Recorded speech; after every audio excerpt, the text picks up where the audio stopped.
you'll notice quite a few pixies kind of fluttering around in the air, tending to the different flowers and whatnot. You guys are standing in about like maybe 5 inches of water on this bridge. Kind of, you can see that the once beautiful temple has begun to fall under disrepair, although the pixies seem to be almost trying to restore it. Zeros, I think you should talk to these pixies, considering that you have history or some sort of background with this kind of temple.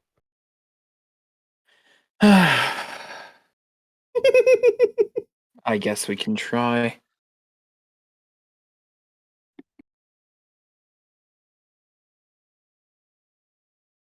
I'm going to jump from one edge of the bridge to the other side. Okay. Zeris, you'll remember that in the time that you knew of this place, it was a temple to Sylvanus. Ah. All right. I guess I'll just going up to the pixies and speaking common might not work. I'll try it anyways. I'll go up to the pixies, ask if Sylvanus is still Single? No, but wow. In asking your question, they will kind of react to the word Sylvanus, but none of the other words of the question. Hmm. And you'll That hear case, a little bit of chattering amongst them, which somebody here, I don't know who, they'll be chattering in Sylvan. Which I think I speak. Hold on. Anyone who speaks Sylvan, you'll kind of hear them saying like, Sylvanus, that was ages ago. He's nowhere near here. No one's seen him in a long time. Why would they be looking for him? Are they friendly? Should we shoo them away? Should we kill them? Should we let them in? Kind of just like that sort of a general conversation. Only the people who speak Sylvan will have heard and understood that. I'm trying to see if I speak Sylvan. I think I do, but I just need to understanding the language and understanding the fear and tone in their voice, I then go up to the pixies and explain to them that we are of kind and noble people. We were running from enemies and are seeking asylum and are willing to help in any way we can in return for having safety and asylum. Okay. Galadin, you do also speak Sylvan. Okay, cool. Do you kind of go along with this, or do you add anything or subtract anything from that? No, I'm gonna go along with it. Skittles put it quite nicely. So then I'm just gonna say you're using the help action then, and Skittles, roll me a persuasion check with advantage. So the way that you roll advantage is on your persuasion. Go ahead and right click on the thing, and then you'll see a green option for advantage. Click on that, and then hit the button that says roll.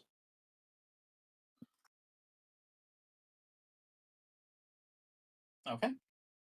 So with that, the pixies will calm down a little bit, and in response, they'll say, we're not willing to accept danger without something for our benefit, but if you will help us with our troubles, we'll gladly hide you from yours. I would then respond to them asking what are their troubles and what way could we help them for them to help us. Nothing so difficult. Just behind these temple is a very old mine with some very powerful minerals that we need access to. The mine's just been infested with a few bugs and critters. If you could, just deal with those, then we will make sure that nobody follows you inside. And you'll kind of, as they say that, see an illusion kind of shimmer in front of the temple and then fade away. And you will kind of get the sense that they are more than capable of hiding this temple if they so choose to.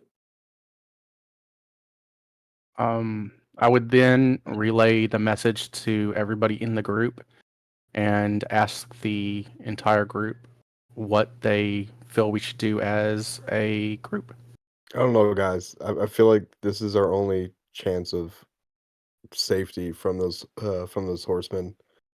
Maybe fighting a few bugs and critters wouldn't be so bad. I'd have to agree with Kaladin. I also think it would behoove us to do so because their magical abilities could also help us possibly in the future. You will definitely know that being with some of your own experience, Fae in general are someone you would much rather be owed a favor from than have a grudge against. Mm, Yep. All of True. you will have that knowledge. true. All Okay. right. So, what do you think, guys? Should we just do as they ask? Yes. Yeah. I agree. I don't think we have much option. Let's So do now, it. Everybody, please put your token in front of the door that you wish to enter. It does not have to all be the same door. Oh, we are. Fuck. This is gonna turn into some Scooby Doo shit where we're all separated. It's that standard, typical horror movie where the white blonde girl is by herself running and she keeps falling and. Well, you can all group up if you want, but you have Sklunk, and I just really want to see what he does. Oh God.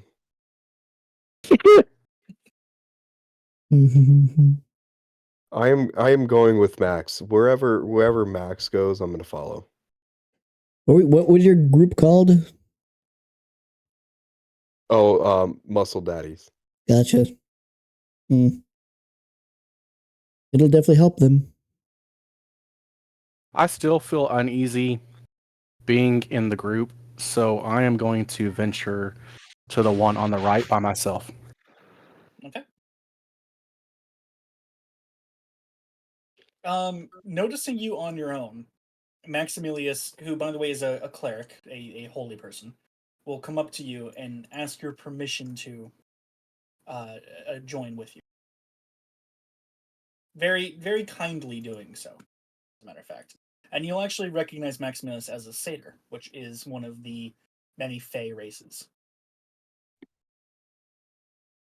And I cast Detect Thoughts to see if his thoughts are true.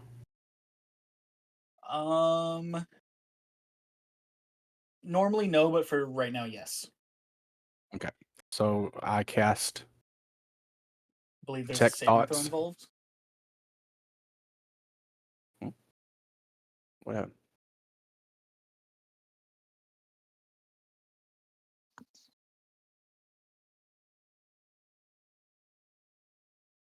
What happened? I believe there's a saving throw on Detect Thoughts, right? Yeah. Okay. It is a wisdom saving throw. Oh, I'm going So- middle door apparently? Okay. Feeling you cast Detect Thoughts and wanting to, prove his noble intentions, he will actually willingly allow your kind of mind into his own. And you will see that despite his maybe interesting characteristics, he does have good intentions at heart at almost all times. Okay. Yeah, and then Although he I'm does okay. have a proclivity to phallic related incidents. Okay, and then in that case, I am okay with him accompanying me. Okay. So that means All Gal right. would go with Max then? No, Yes. I'm gonna go with Zeros. What did you just I say don't want 5 seconds ago? I know. Wherever but, like, Max goes, I will go. I'm going to go through yes, this door. Bye, Max. I know, but I don't want Zeros to go by himself. Okay. I'll be fine. You might I want have my pseudo dragon. Famous last That words. doesn't sound so A meteor convincing. strikes that doorway. Fun. This works. All right, Okay. let me get everything set up properly. So it is Zeris and Gal are at the left door, correct? Can I just say Yes. something? Why are we splitting up? I don't know. That was your guys' choice, but the choice has been made. I was Yeah, I was told to go to the middle door. I just saw my character move to the middle door. But like, what if we all just went together? Yeah, Oh. you guys already made the choice. It's already been set. I love how you're I'm- asking after you made the decision to go with Zeris and Max is going the other Yeah. direction. Like, it's an epiphany. Why can't I have an epiphany? Oh, you can absolutely be thinking to yourself this as you enter through the You door. could totally have an epiphany. It's fine. And as Galadin is having this epiphany, the doors will open and almost magically portal you guys in to here.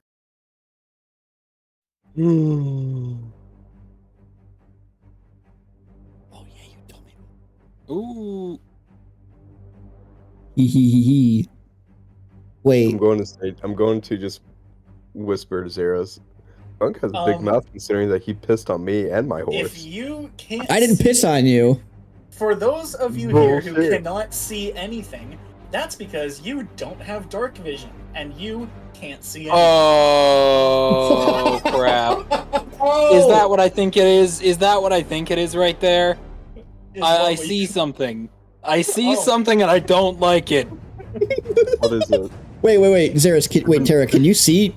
Oh character? man, yeah, I can see. I Oh. have I dark gotta vision. refresh. Because I see refresh. I see me Oh, and man. Jesse hanging out. Oh, you're all on the same map right now. Don't worry. Oh, we are? Yep. Do not move around. Do not move around. We're gonna go into Turn we're based. gonna go into turn-based. Yeah. So everybody, go ahead and roll your initiative. Oh, Skittles, by the way, you're gonna feel Maximilius kind of grab onto you Gosh dang it! Ah! and tell you that he can't see anything in the dark. I know exactly what I see, but I also like. I don't think Zeris knows what yeah. he's seeing. Max is I'm just just. two eye I'm holes. scared. Wait, hold on. Hold on a Max is second. just two eye holes. Should I not? Jake, Should I not be able to see then? Are we Correct. serious right now? What's up? Like, am I seeing what I Yep. think I'm seeing? I Yep, don't know what you there guys was- are talking man. about. Are you I see fucking There was an serious, dude? official crossover. No. We back in the mine. I wish I could see in the dark. What, you got Skittles, creepers you or can something? see just fine. Maximilius cannot, so he's kind of hanging on to you right Okay, so should I see anything other than a black screen right now? now. Yes, click Okay. on your token, like select your token, and then tell me what you see after selecting your token. Jake, I know I what don't- I'm seeing, but does Zeris know what he's seeing? No. He does Gosh, not. I don't. dang it. see my- I don't. see real my- quick. The Ender Dragon is Skittles. here. Skittles, can you share your screen and nobody but me look at it, please? Because I don't see anything right now. Because does he have dark vision? He does. He has a lot of dark Drow vision. have. I'm pretty sure Drow have superior dark vision, right? Never said he was a drow. Ah, yeah, fair. I mean, but we can make that inference considering Yeah, that your Jake said token's he has at superior the night bottom vision. left. And so that's all I So- can see. Oh, that's all you can see. So watch, go ahead and grab your token. Bottom left. Move it This just is- a little bit forward. No, not that one. The other one. This one. Also, if you hold down Control and scroll in, you can zoom in a little bit. Don't move it Oh. over anything that's pitch black, but you kind of see how the vision works now. Oh, okay. Yeah. I was assuming that I would see the thing. Okay. All right, who's This is gonna a- roll the 3 on the dice? Because me and Sklunk have the 1 and 2 covered. Do we do? Okay. Everybody roll your initiative. Oh, Oh my god. Wrong button. I roll That's okay. Go ahead and roll your initiative, Skittles. I'm in pain. At this point as well, Maximilius is actually going to light a torch that he is carrying. Do you allow him to do so or stop him from doing so, Skittles?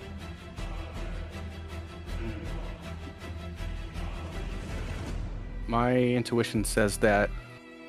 Notice that if you stop him, he has 0 vision. But he is holding on to me, right? Correct, but the consequences of zero vision is you are blind and therefore have disadvantage on every single attack or anything you do. Okay. And enemies have advantage on attacks against you. Okay, I'll just allow him then, because I need him to see as much as I see.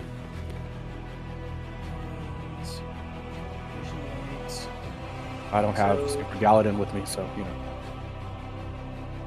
I am a dwarf and I'm digging Okay. a hole. And you should see him kind of lighting up the area, right? Yep. Nice. Okay, cool. Perfect. Okay. Does everybody roll their initiative?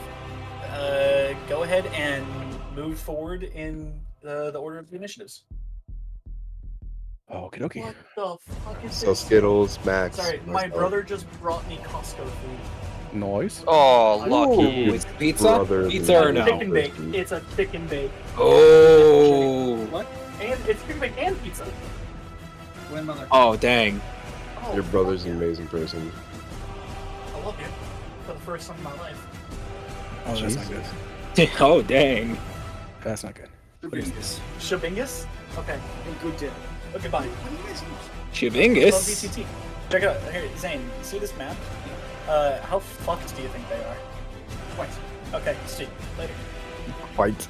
He's That's fight. That's what you Oh, like to hear. Zane. Varys and Gal, I showed him the thing that you guys can see, and he laughed. Ah, yes. Okay. Great. All right, Skittles, you're up first. Go ahead and you have your movement, and you can now anything that you see also sees you. Oh, sweet Jesus. Hold up. You're telling me these have dark vision? Yeah. Why? Why the heck? I don't know, Okay. but they do. I'm not even making that up. They have a stat block. I have no idea what okay. you guys are on about. Real quick, because Sklunk's the one recording, I'm gonna send in the game log what both of the other groups are seeing. No, don't do that, because it'd be. No, Okay. you're fine. Don't worry. You're fine. Fun. You don't see any of those. Don't worry, Sklunk. Mm. I'm Can't see in danger. it. Well, I see one that is visibly like in front of Yeah, me. it's right. It's right It's there. 40 feet from me. So I am going to. Also, Yeah. unless you are shouting, you cannot hear anybody that you cannot see. Okay. So I'm going to cast Fireball. Okay, one moment. Skittles. You have a single third level spell slot remaining. And Fireball is a large AoE spell, and this is a lone monster. So what I'll would just do- typically be used for lone monsters would be your cantrips. Okay, so I'll just do Eldritch Blast. Yes. Okay. And so on your Eldritch Blast in the notes, it says count 2. So you get to shoot multiple at a time as you level up. Okay. So with your current level, you get to shoot 2 Eldritch Blasts. Okay. So I'm going to shoot one. Okay. And So so hit the hit/DC column for Eldritch Blast.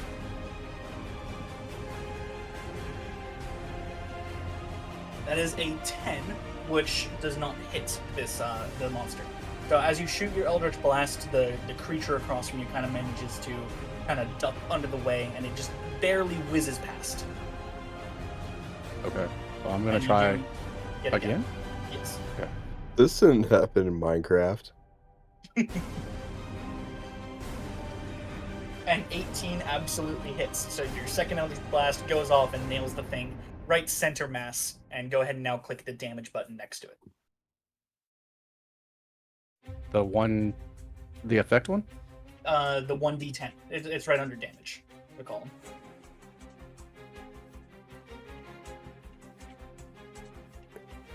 Alright, 8 damage. So with that, your Eldritch Blast smashes into this thing, singeing it quite badly. It's not that hurt. And getting it to kind of stagger back a little bit as it takes a pretty solid hit. Jake, I And, expect to hear the sounds. Oh, that might be doable. And by the way, the outside, so there's two kind of colored radiuses around them. The one you see has an orange circle, and then kind of now a yellowish green circle outside of that. Mhm. That yellowish green circle is a gradient. It starts off as a solid green and goes down to red. That's your representation of their health. In Okay. addition to that, you may ask me, oh, how's this one looking? That kind of a thing. Okay. Okay. So then, do you do anything else for your turn? No, I think that's gonna be the end of my turn. Okay. Give me just one moment, everybody. I'm about to add some things to the combat tracker. Make sure we're going in order. Okay. So next up is Maximilius, who can't actually see what you did, but did hear you do something. He's going to walk up to you and just ask you, like, "Hey, what was that? Like, I heard some magic go off." Okay, so he clearly can still not see. So then I explained to him that a unknown creature that I have never seen before, of hostile nature, looks to be attacking us, and that I shot it with an Elric blast and did minor damage to it. Okay. If as you kind of point out to him where it is, he's going to attempt to shoot his crossbow sort of in that direction. He does get disadvantage on the roll though, which means he gets a roll of an 8. So he as you kind of point out, saying as soon as you say the words hostile intention, he looses a crossbow bolt which flies pretty wide clear of the monster and does not hit. At that point, he's going to move just a little bit further ahead, just to say, like, you get behind me, and he's going to kind of brace himself with his shield. Maximus, by the way, carries a very large shield and pike as his primary weapons. So he's going to kind of brace his shield in front of you in an attempt to kind of be protected. All right, Galvin, you're up. Oh, I'm afraid to move forward. I'm sure. I don't trust you. It's a critter. Attack it. I don't even know where the critter is. Oh, No. dang. You should have dark vision, Gal. I can only see what's like in my immediate area. Like I see the You can call them what they are if you unless that's annoying for.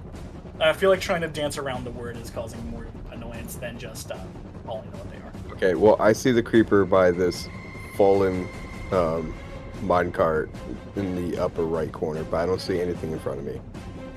That's good. Most things that can see in the dark have a similar radius of vision to you. It doesn't Most matter. things. Alright, well, I am going to move. Also, you guys see the radius of light around that lantern that Xeris is standing inside of?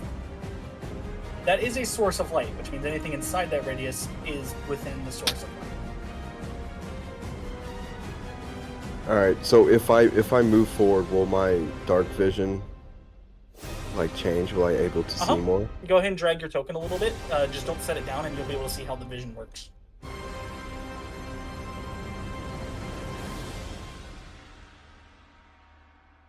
So you should be able to see your radius of vision moving with you as you move your token. I do not see that.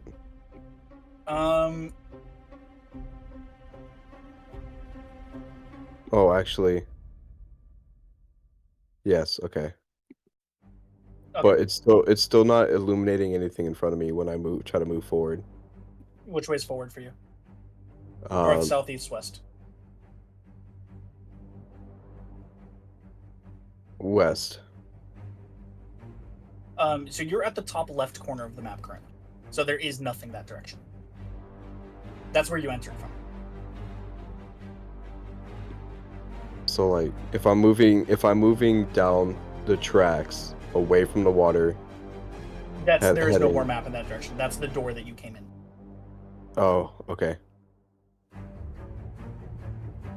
Alright.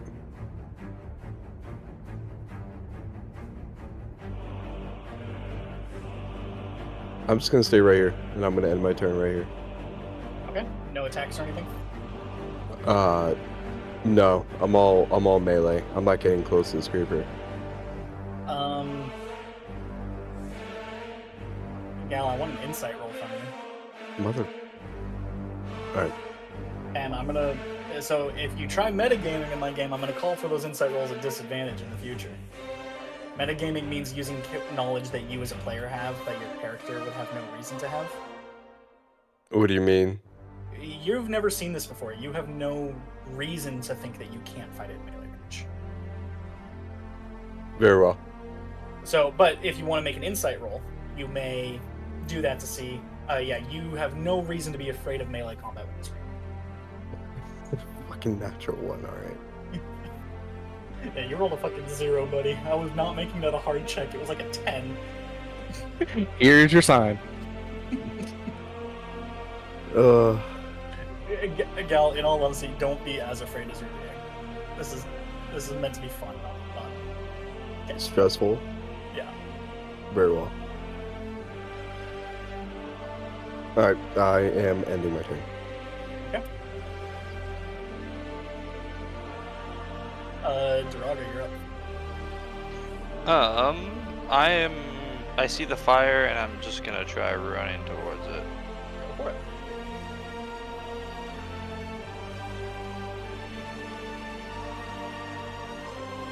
I believe you can see 2 more tokens now, right? Yeah, I just need to. So I would like to let you know that in an effort to avoid kind of miscommunications, I do try to make my own maps when I can, but I do also use maps other people have made. If there's ever a chest on the map that I want you guys to be able to open, it is going to be the chest token that I have created a while ago.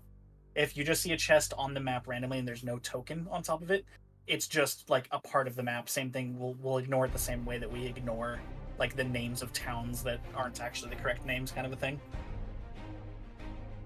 Okay. So if you see a chest token, that's what that represents, is an actual chest. Cool. Hey. Okay. What do you do, Gal? Or not Gal, Jesse. I am going to end my turn. No dash action? You could move far. Oh yeah, I guess I could. Yeah, I'm gonna do that. I'm gonna dash over here to this chest. Okay. I can see things in fire over here.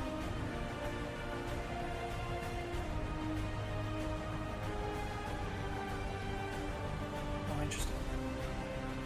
Oh, I did not block that.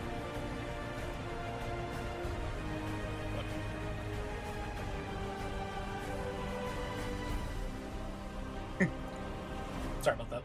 I missed the ball. It's okay, I forgive you. You can keep it. Okay. That's good. Does that end your turn? That ends my turn. Okay. And now, the creature near the bottom is going to what the? You just Skills, did you just drag your token way off? No, I'm just sitting here. Token might It's haunted. keeps moving weird. The this creature is going to come close, and it's going to emit a very loud hissing sound. Do it. Do it. Dude, Says the scaredy cat. Hold on. Yeah. Hold on. So you guys will hear. I'm not a noise scaredy coming cat. from this- You'll hear this noise coming from the creature in front of you. Oh fuck. This sound gives me Fun. PTSD. Oh, TGI Fridays. Okay. And that ends its turn. Oh no. Okay, now this thing, upon seeing 2 people finally illuminated in the light, is going to move to here. Oh no. There are more things than I thought there was. Oh gosh. What is that? You don't know. Xeris, you can... Jan, you definitely don't know. Xeris, you can make a history check if you want to try to find out. I do want to try and find out. It's going to be kind of This is something that I want to 18. know. Oh, Hey, a dirty 20. You will recognize this as an ettercap. They're kind of like spider-ish things, fucking like bipedal spider creatures. Fun. I hate it. You'll recognize them as not really a threat to most. They're not the spiders from the video game Minecraft like the creepers are. They're just different. They are from a video game. Oh no. Lego Hobbit. No. Okay. Fuck you. Love you. No, I only sent the one because everyone was kind of dancing around the word so much. All right. It looks like on the combat tracker, Charizard's next. Yeah, he is. He can't actually see anything yet though, so he's gonna not really do anything. It's Marmaduke from the movie Marmaduke. You're up, Skunk. Alrighty. Can we get Peaches on the combat tracker, please? Yes, we can. Beautiful. And if it should have been Peach's turn, then it will have been Peach's turn. Oh, it's Peach's turn right before yours. Oh, ding. Fun. Is it okay if we just have Peaches and my turn be the same thing? Uh-huh. Okay. So we're just gonna venture. Okay, hold on. I gotta get my ruler out so I can see. I'm just gonna move Peaches to go right after you then. Okay. My bad. As everyone was, it's like it cuts to the end of the battle. Just railing. So I have the soundboard open. I have the soundboard open, and it's all bound to my number pad. Yeah, anyway. What's 6? Nice. Okay. Anyway, Darkness. Carrying on. Imprisoning me. Okay, I'm going to move next to the minecart. And I have dark vision, so I can see. Yes. So your vision will move with you. Right. Oh. I'm gonna do a dash action. I'm gonna go double my distance. Go for it.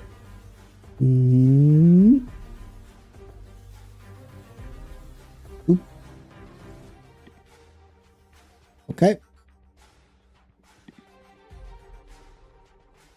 I was able to make it there. I don't really have any other kind of... Well, is this a lantern next to me? It is. Am I okay to grab it? You are. I'm going to grab it. Okay. I got it. Do you attach it to yourself or put it into one of your bags? I attach it to myself. How could this happen?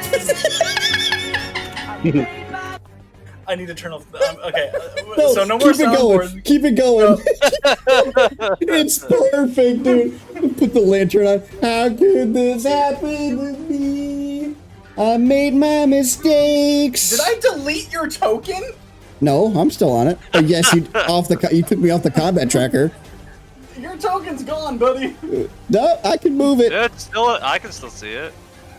Oh, I can't. I honestly need that soundtrack for whenever I roll. Okay. Why does it happen to me? Okay. This is there we go. Yuki. This is when you should just buy an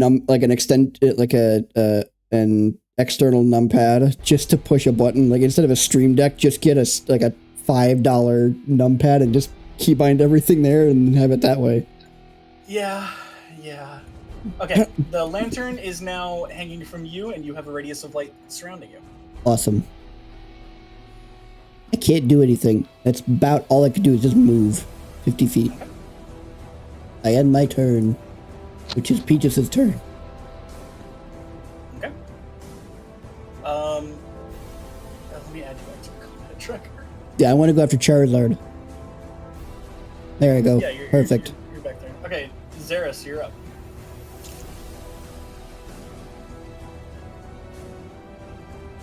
Tara? It is very, very simple what I am doing. Yeah? Also, Take why a are you not guess. at full health? You are at full health, right? Yeah, I am at full. No. I don't know why Okay. it's saying Yeah, I'm it's, not. it's Okay, not registering. I assume you're gonna Eldritch Blast something, but I might be wrong. How did you know? Oh my gosh, I'm a psychic. I'm actually going to double Eldritch Blast. Oh my gosh, it's like you're playing a warlock. Yeah, I'm gonna bring out both of my hands, finger guns, blast. Okay. Winky Both are face. aimed.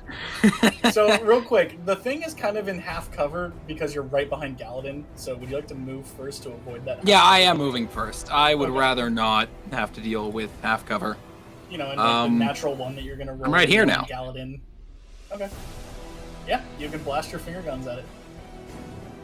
All right, sounds good. First Like finger Scoob. gun. First finger gun It'll roll eventually. That hits. is a dirty 20. Second finger gun. Both are pointed at the creeper. Oh, the creeper. Yeah. The second one is a 9. The Creeper. first one hits only. Only first one, okay. Well, in that case, the one and only that hits is going to deal a nice 12 damage. Oh, that's really good. Yes. I have to do math now. I don't like it. Your Eldritch Blast, one of them fires a little bit wide, nailing the minecart, and the other one just nails the creeper right below its chin, very visibly searing it, and you kind of get the smell of like burnt moss. Oh, yeah. All Did you right. shoot my grandma? Oh, I'm gonna use my other 10 feet of movement to go up here, next to this guy, and Interesting choice.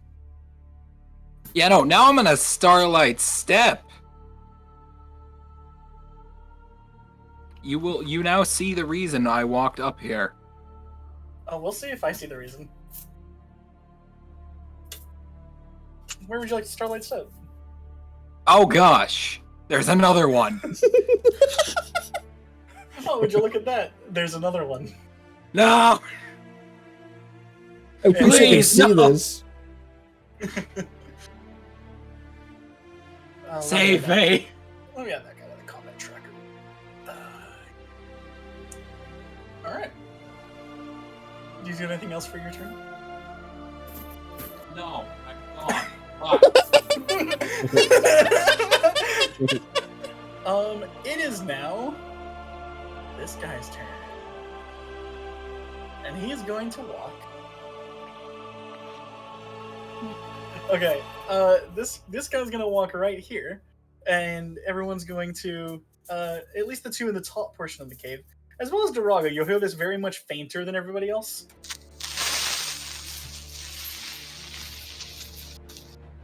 Anyway, it is now Skittles' turn.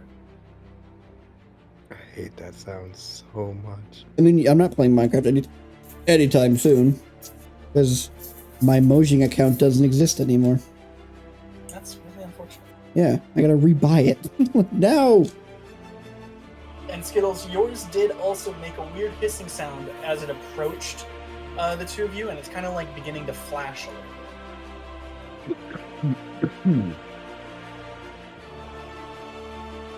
I made my mistake. I bit up more than I could chew. Skittles, you're Skittles? Skittles. Okay, sorry, I was completely talking with my mic off. So you Oh, missed no. all of my amazing talks and, so I'm going to move to the side of Maximus, and I'm going to do 2 Elric Blast. Okay. One moment. Oh, I pushed G5. Hold on, before you. Oh, do the other F5 just attack. resets your whole page? Cool. Blast. We're good. Yeah, it says nothing about a minimum range. Yep, you're good. Go ahead and make the. So that first one does hit. So go ahead and roll the damage for that. Oh, both of them hit. So you can go ahead and roll the damage for both of them. Okay.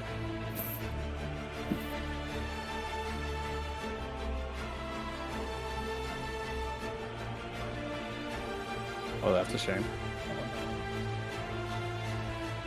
FBI, open up! I'm so used to using my number pad.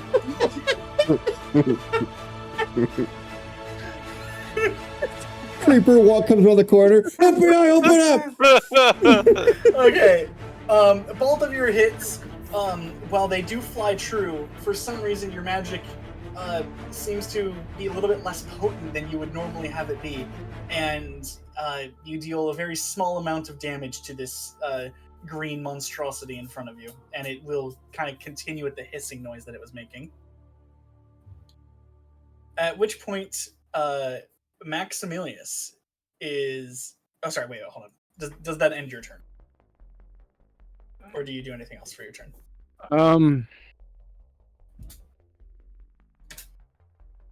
How much health is left? He won't tell us. He won't tell us. It's looking pretty hurt. You have done an amount of damage to it, but not so much that it's like... It's at yellow on the scale of green to red. I'm going to go ahead and move back behind Maximus to keep the protection. Okay. And that'll be the end of my turn.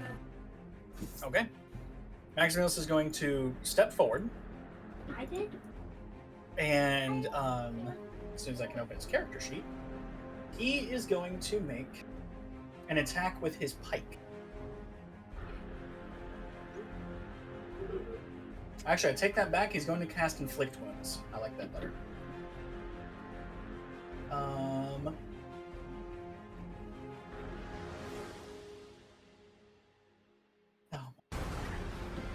Well, he rolled a 9 on his attack. So he reaches out to touch this creature with magic kind of sparking between his fingers, and just somehow misses.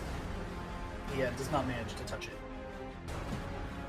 At which point he will kind of take one more step back again and kind of brace his shield.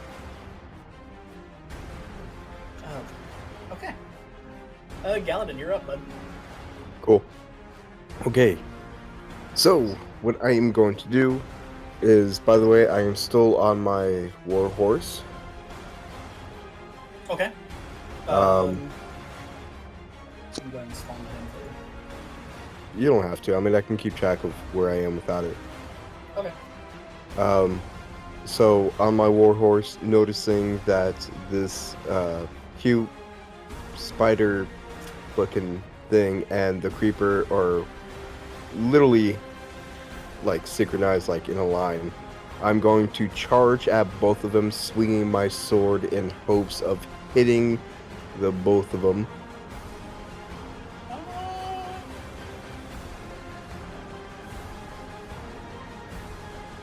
Not technically a thing that exists in D&D, but we'll go with it. But you have to use the same roll for hitting both. Very well. I'll say that you have 2 attacks per turn now.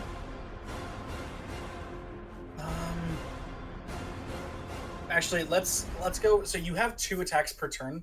Let's say you still have to make an attack against each of them, but we'll kind of like read it as you going in and making one big attack. Okay. Because getting like AoE things are like actual abilities, so I can't just give you that for free. Yeah. So yeah, make 2 attacks, one against each of them. Okay. Actions. Did you fix my Dragon's Wrath? In a sense. Okay. I may have just deleted it and renamed the other sword to be Dragon's Wrath. Let's see. And come through this way. That one hits onto the creeper, and then go ahead and roll for the other creature. Also, move your token to where your token should be. Oh, my bad. Ooh, natural 20. Let's go. Yay! He finally did it! It only took like 3 sessions. 3 One moment, because I sessions. believe the Dragon's Wrath weapon has a bonus effect on natural 20s. Yes, it does. Each creature of your choice within 5 feet of the target takes 5 damage of the dragon's breath weapon, which I believe for yours is fire. Cool. So, okay. So your first attack is on the creeper. So go ahead and roll the damage for... see, you rolled them. Okay, so the first damage you roll, it's going to roll your... that's the second damage roll. So go ahead and roll once again. Oh. Because it rolls the critical damage by default after you roll a crit. Oh, why did it roll a D8 for the first one? I have no idea. I just click buttons. So for your sword, you're two-handing it. So always click the D10 option. Because I noticed you don't have your shield equipped, which I assumed to mean that you're two-handing your sword. Yes. So go ahead and right-click on the option under your sword with a D10 and hit crit damage, and then roll.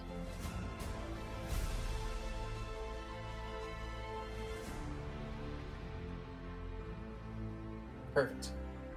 So, okay. So you deal 11 damage initially. Actually, we'll have the crit play out first.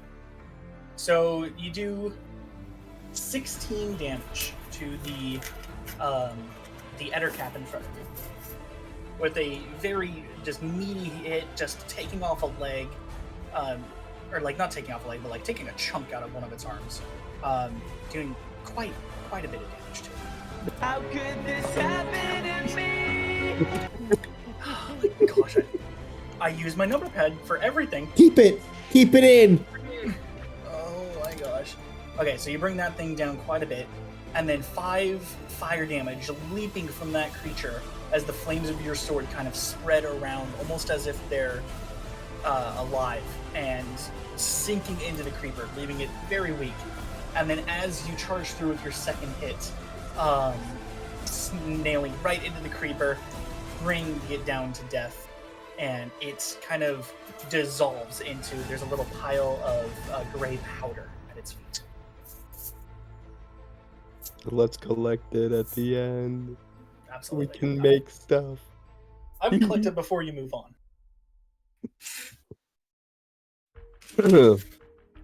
Okay. What else can I do?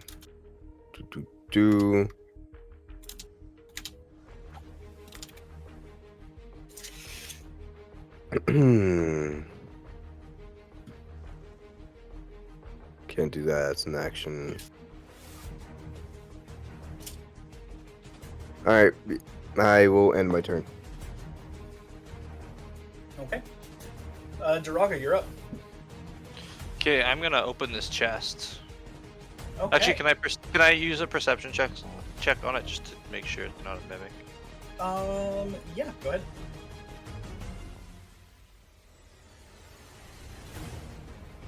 Tell me, is it a mimic? Give me 1 moment.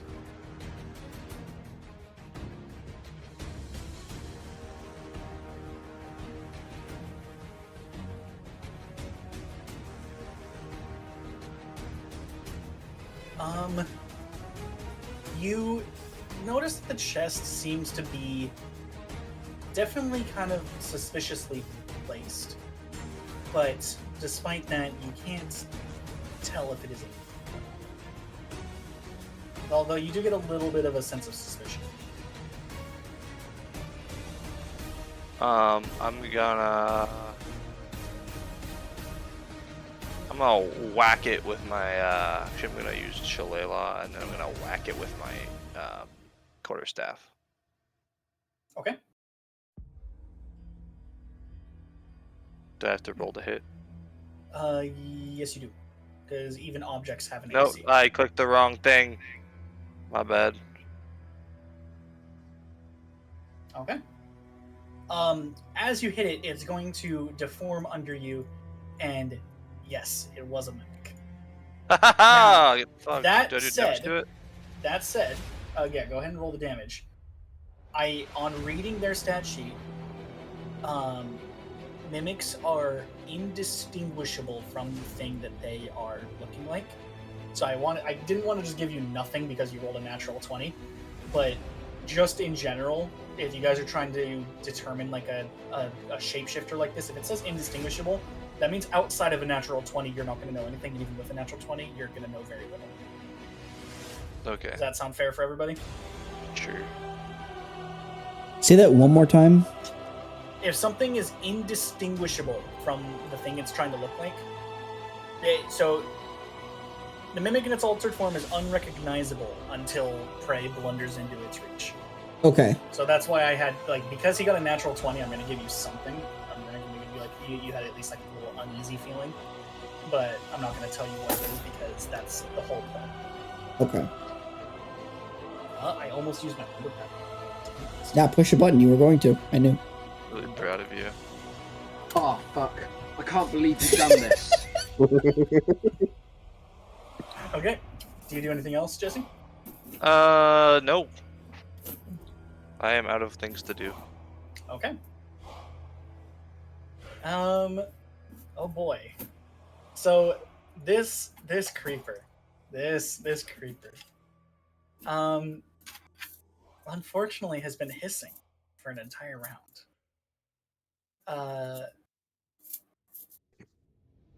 And it's still okay, yeah. This creeper is going to glow quite brightly and then explode into a ball of energy and fire. Skittles, you are safely protected behind Maximilius, but Maximilius has to make a dexterity saving throw. And I need to read some of his features because I think he gets bonuses to that.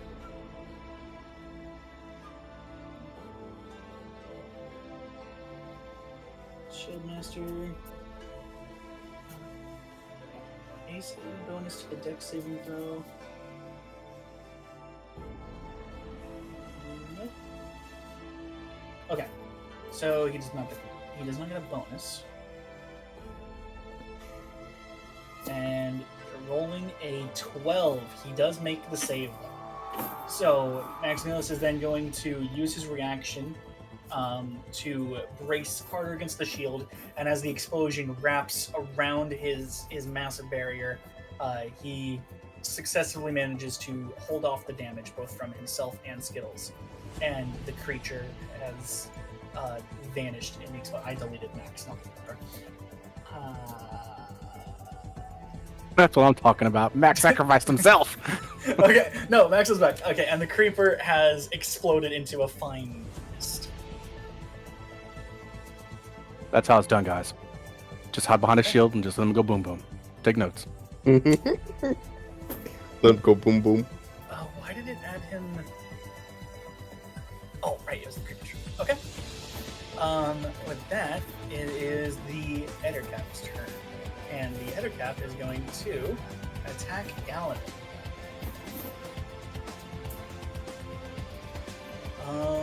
Let's see.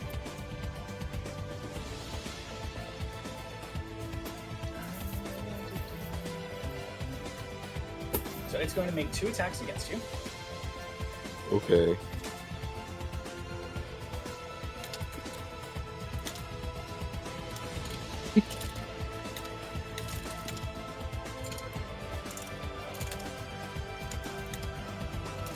The warhorse doesn't add anything to my armor class, does it? As he inputs all of his numbers into his typewriter. Yeah, sorry. So it makes a 17 for the first hit, That hits. and then a 11 for the second hit. Does not hit. Okay, so you are going to take 3 piercing damage, Okay. and that is all.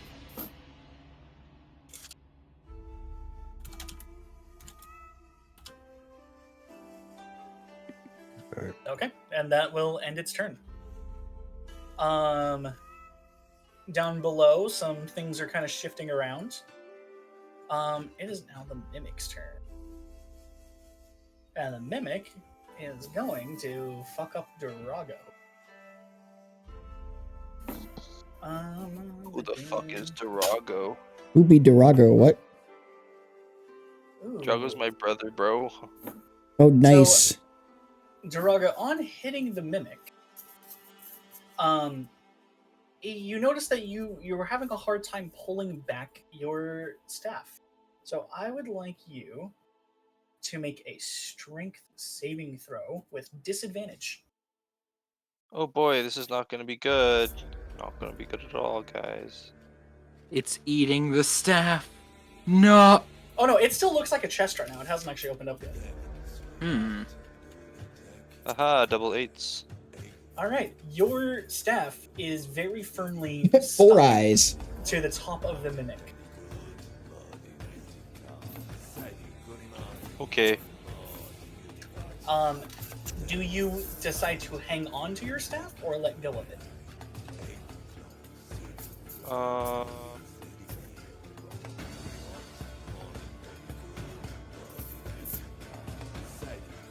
Does it take any damage because since it's eating it and I have Shillelagh on my staff? It already took the damage from your attack. This is its Oh, ability, shit. adhesive. Fuck. It should have taken 2 more damage. Fuck, I forgot to say that. Because that I'll go whole ahead. weird thing. I'm totally not automatically. No, but I have that thing that gives it +2 and it just doesn't add it for some reason. Okay, I'll add the damage. It really doesn't change very much. Just do you keep Okay. holding on to your stick and realizing it's stuck? I'm going to let go of my stick. Oh, that's a great choice. So at that point, it's going to attack you with one of its pseudopods. The fuck? Does a 21 hit you? Yes. Okay. You take 10 damage. A bludgeoning variety, if that matters at all. Okay. Damn. Up next would be yet another Ettercap's turn. And this one is going to use its web ability on Xeris. Oh no. That is a 14 hit. Does a 14 hit? That is a good question.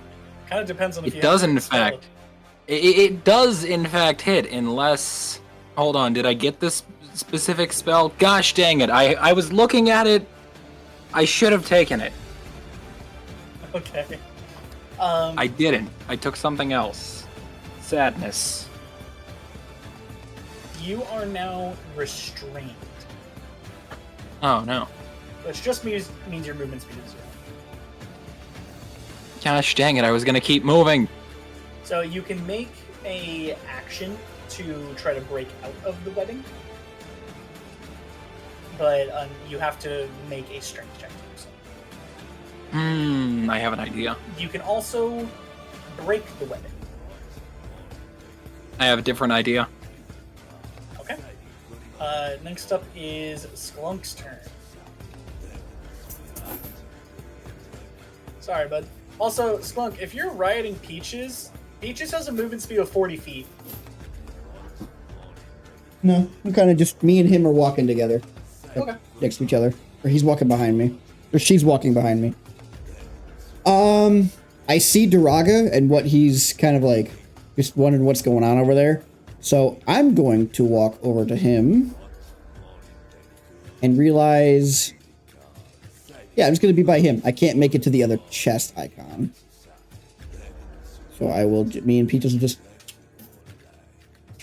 casually walk up to Duraga. Duraga, what's going on over here? I see you struggling a little bit. Is everything it's okay? a mimic. Oh!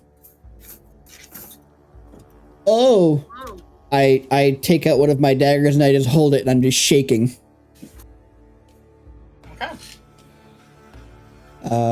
Well, actually, no. I'm gonna attack it. Because I've done nothing this entire time we've been in this darkness. So I'm gonna take my dagger and I'm gonna throw it at the mimic. Go ahead. Does he need to do a dexterity saving throw? No, you roll an attack roll with your dagger.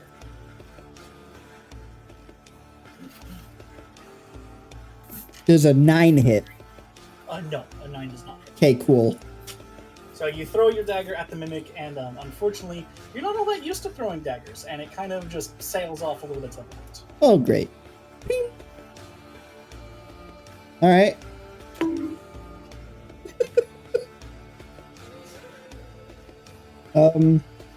Let's see. What else can I do? I'm not able to throw another dagger. Am I? No. No. No, you are not. Okay. That's my turn. Okay. I've added one. I don't even know. I did one extra thing. Do you want Peaches to do anything? Peaches still has 15 feet of movement. Oh. Yeah, we'll have Peaches. I think Peaches can actually make it. No, she can't. She will go over to the mimic. And I'll have her use her bite attack. Or her swiping ability. Which one? Technically, Claw. Okay, so technically it does make 3 attacks, but we kind of tuned that down a little bit because otherwise this thing would be the strongest member of the party by a long shot. Okay. So if you either do 1 bite or 2 claw attacks. We'll do 2 claw attacks. Okay. So go ahead and roll to hit for each of them. 18. That hits. 18. That hits. Go ahead and roll the damage. 8. Go ahead and roll again. 14. Ooh, fucking tons of damage. Also give me a strength saving throw. Oh, for Peaches? Yep. Strength saving throw. 17. Peaches noticed that the mimic is actually very, very sticky, but manages to pull her claws away without getting trapped. Okay. And then Skittles just let me know that he had to leave to pick up his son. Yeah, we're finishing this round of combat. In that message. Okay.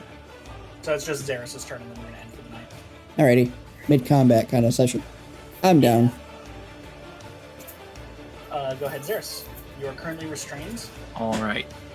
I may be restrained, but there is a very simple solution to that. Oh, there is.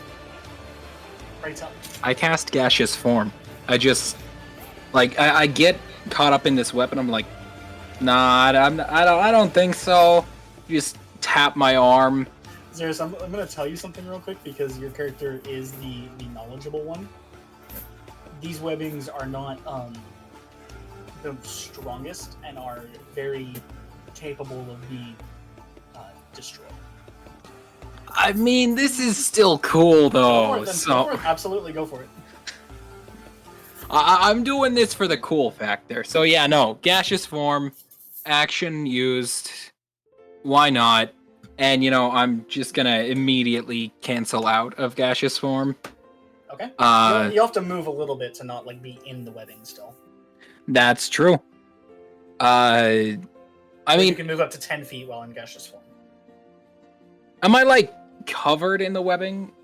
It's or, you and also on the ground. On the ground. All right. Just I kind see. Just kind of with where you were personally standing. So as long as you move at least 5 feet. I'll move 5 feet. Get rid of gaseous form. Move another. Move another 25 feet. Hold on. The gaseous form, you moved half of your movement. Oh wait, you're right. So when you're right. Out, you'll have 15 feet. Okay. In that case, I move here. Yeah, weird shapeshifter movement shit. Yeah.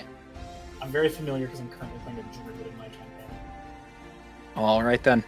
I'm after that going to not do anything with my bonus action. Actually, wait. Starlight, wait. I have one more. I Starlight step here. Teleport behind the bug. Okay.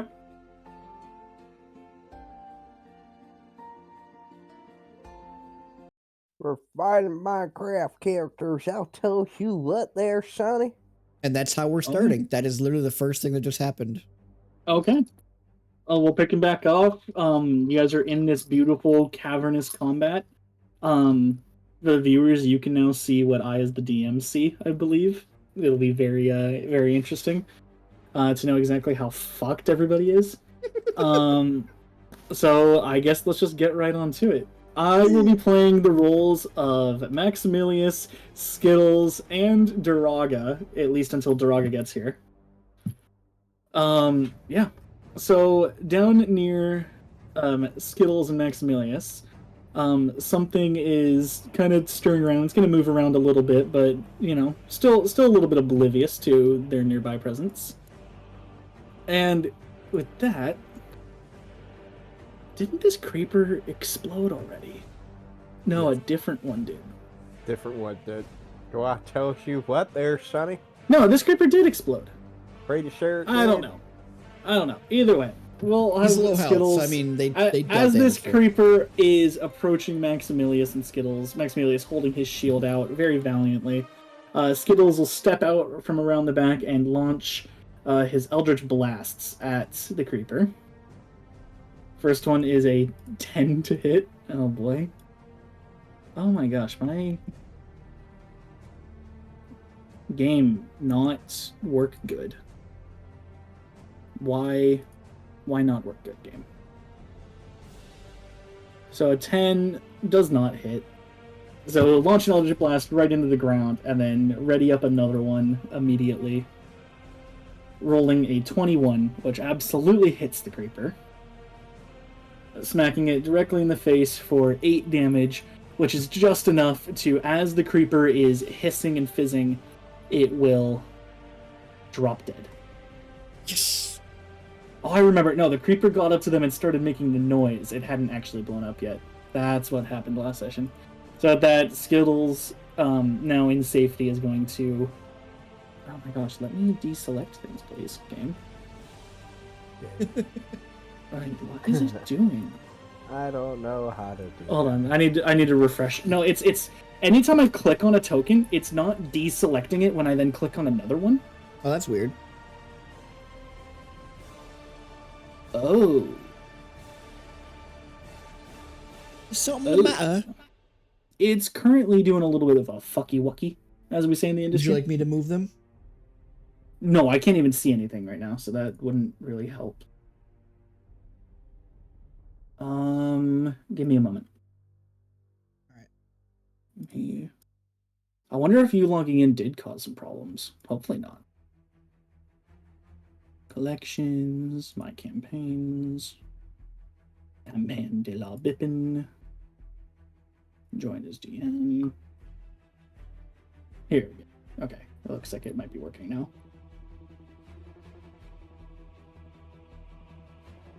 Okay, everything is peachy and beautiful. So Skittles, after slaying the creeper, will walk forward and scoop up some of the gray, powdery material that is kind of at the creeper's feet. And he'll kind of analyze it a little bit. You're not moving anything, are you, Steve? Because tokens keep rubber banding for me. Nope. Interesting. Just hover Okay. over it. It's just gonna be weird tonight. So he's gonna make an investigation check. Alright, with an 11, he won't know exactly kind of the specifics of it, but this powder is very clearly like some sort of a flammable something. He's seen it like maybe used as like flash powder before. And with that, we'll end his turn. Going on to Maximilius, who, not being able to see in the dark as well as everybody else is going to just move forward to kind of keep pace with Skittles. And Galadin, we're on to your turn. Oh. I am going to hit this biggest spider with my sword. Go for it. Does A it? 14 does hit. It does it. Rolling for damage. Where are you? So There you are. bring your Galvin's at the top, Skittles is at the bottom, you're in the middle. So you bring your sword down and just chunk it straight into this thing's shoulder, dealing 5 damage. It's still standing strong. Oh, okay. You do have another attack. I do? Yeah. Oh, I do. You guys are level Okay. 5 now. You have multi-attack. I do. Okay, do I do roll for hit again? You do, in fact, roll again. All right, very well. A natural 20. That The means- dice that are means on your side today, Gal. You Dragon's fucking I'm just Wrath gonna be rolling weapon. natural ones. You bitch. No. And well, remember, so right click on the damage and roll normal damage. Don't roll the critical damage because we're going to do the modified crits. Alright, So slumbering. Each creature of your choice within 5 feet of the target takes 5 damage of the type dealt by the dragon's breath weapon. So was your weapon radiant or fire? I don't remember. You can just pick. It doesn't matter. I think it was radiant because you are a paladin. I also think so. Sure. Let's just go with radiant. Radiant's better than fire anyway. Yeah, let's just go with radiant. So, Okay, I'll my say you roll- can. That also includes the creature that you hit. So just roll normal damage. So Roll right flat? click on the damage. Yeah, So- roll flat damage. Okay. So then to that you're going to add 8 because of the critical hit. Right. So it's 18 and then plus another 5 radiant damage. So 23 damage total. Yes. Which is actually enough. As you bring down your sword, you just cleave it. You hit right in the same spot on the shoulder as you did the first time, and this time you carry your sword all the way through with radiant fire burning out from it and cleave the thing straight in half from shoulder to hip, dropping it dead. Let's go. Alright. It's still your turn. You still have your movement speed and whatnot if you'd like. I am going to move 30 feet forward. Okay. And then I'm still on my steed, so then I continue going 30 feet forward. What's the movement speed of your horse? Let me check. Actions. Fine. Go to extras. Speed. Yeah.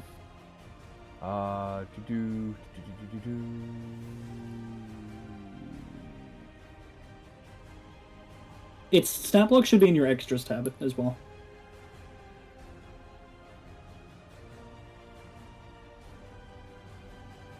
Oh yeah, it has a 60 feet walking speed. So yeah, you have 60 feet total of movement speed when you're riding your horse. Alright, so Real quick, while you're on your horse, you take up the space of a large token. So I'm just going to modify your token to show as large. Is that fine with you? go for it, dude. I love. So that's the amount of space that you take. That seems wrong. big. No, that's wrong. Hold on. Where is? No, it's supposed to be a little bit smaller than that. Okay. Yeah, I clicked huge somehow. No, large. There we go. Alrighty. Anything else on your turn? Nope. Okay, hit the end turn button then. Okay. Bloop. So I don't remember who was currently kind of like trapped by the mimic. I know it was stuck on someone. No, Pete tried to trap Peaches, but Peaches backed away, if I remember correctly. Yes. So Duraga, knowing he's unable to back away safely from the mimic, is going to do everything in his power to hold on. I was messaging Jesse and he misunderstood something I asked him. So he's going to do everything in his power to just like beat the shit out of this thing right now. So using his Eldritch Blasts is going to attack the mimic. And he rolled a natural 20 on the first one. Nice. So that is going to then be a flat roll plus 10 damage. So that'll be 25 damage. Nice. Which leaves the mimic just barely still standing. It's now more of a puddle of gloop rather than a cohesive shape. He rears back with another Eldritch Blast primed in his hand and slams into it with a 21 to hit. Oh, yeah. Dealing 13 damage and just absolutely sending goo splattering across the landscape. And it is dead. The goo is all over Peaches and all over Duraga now. It is absolutely everywhere. Yes. All right. So after that, Duraga is going to cautiously approach the next chest. Let me see. I need to pull up a loot table for you guys. Duraga, wait. No. Could be a trap.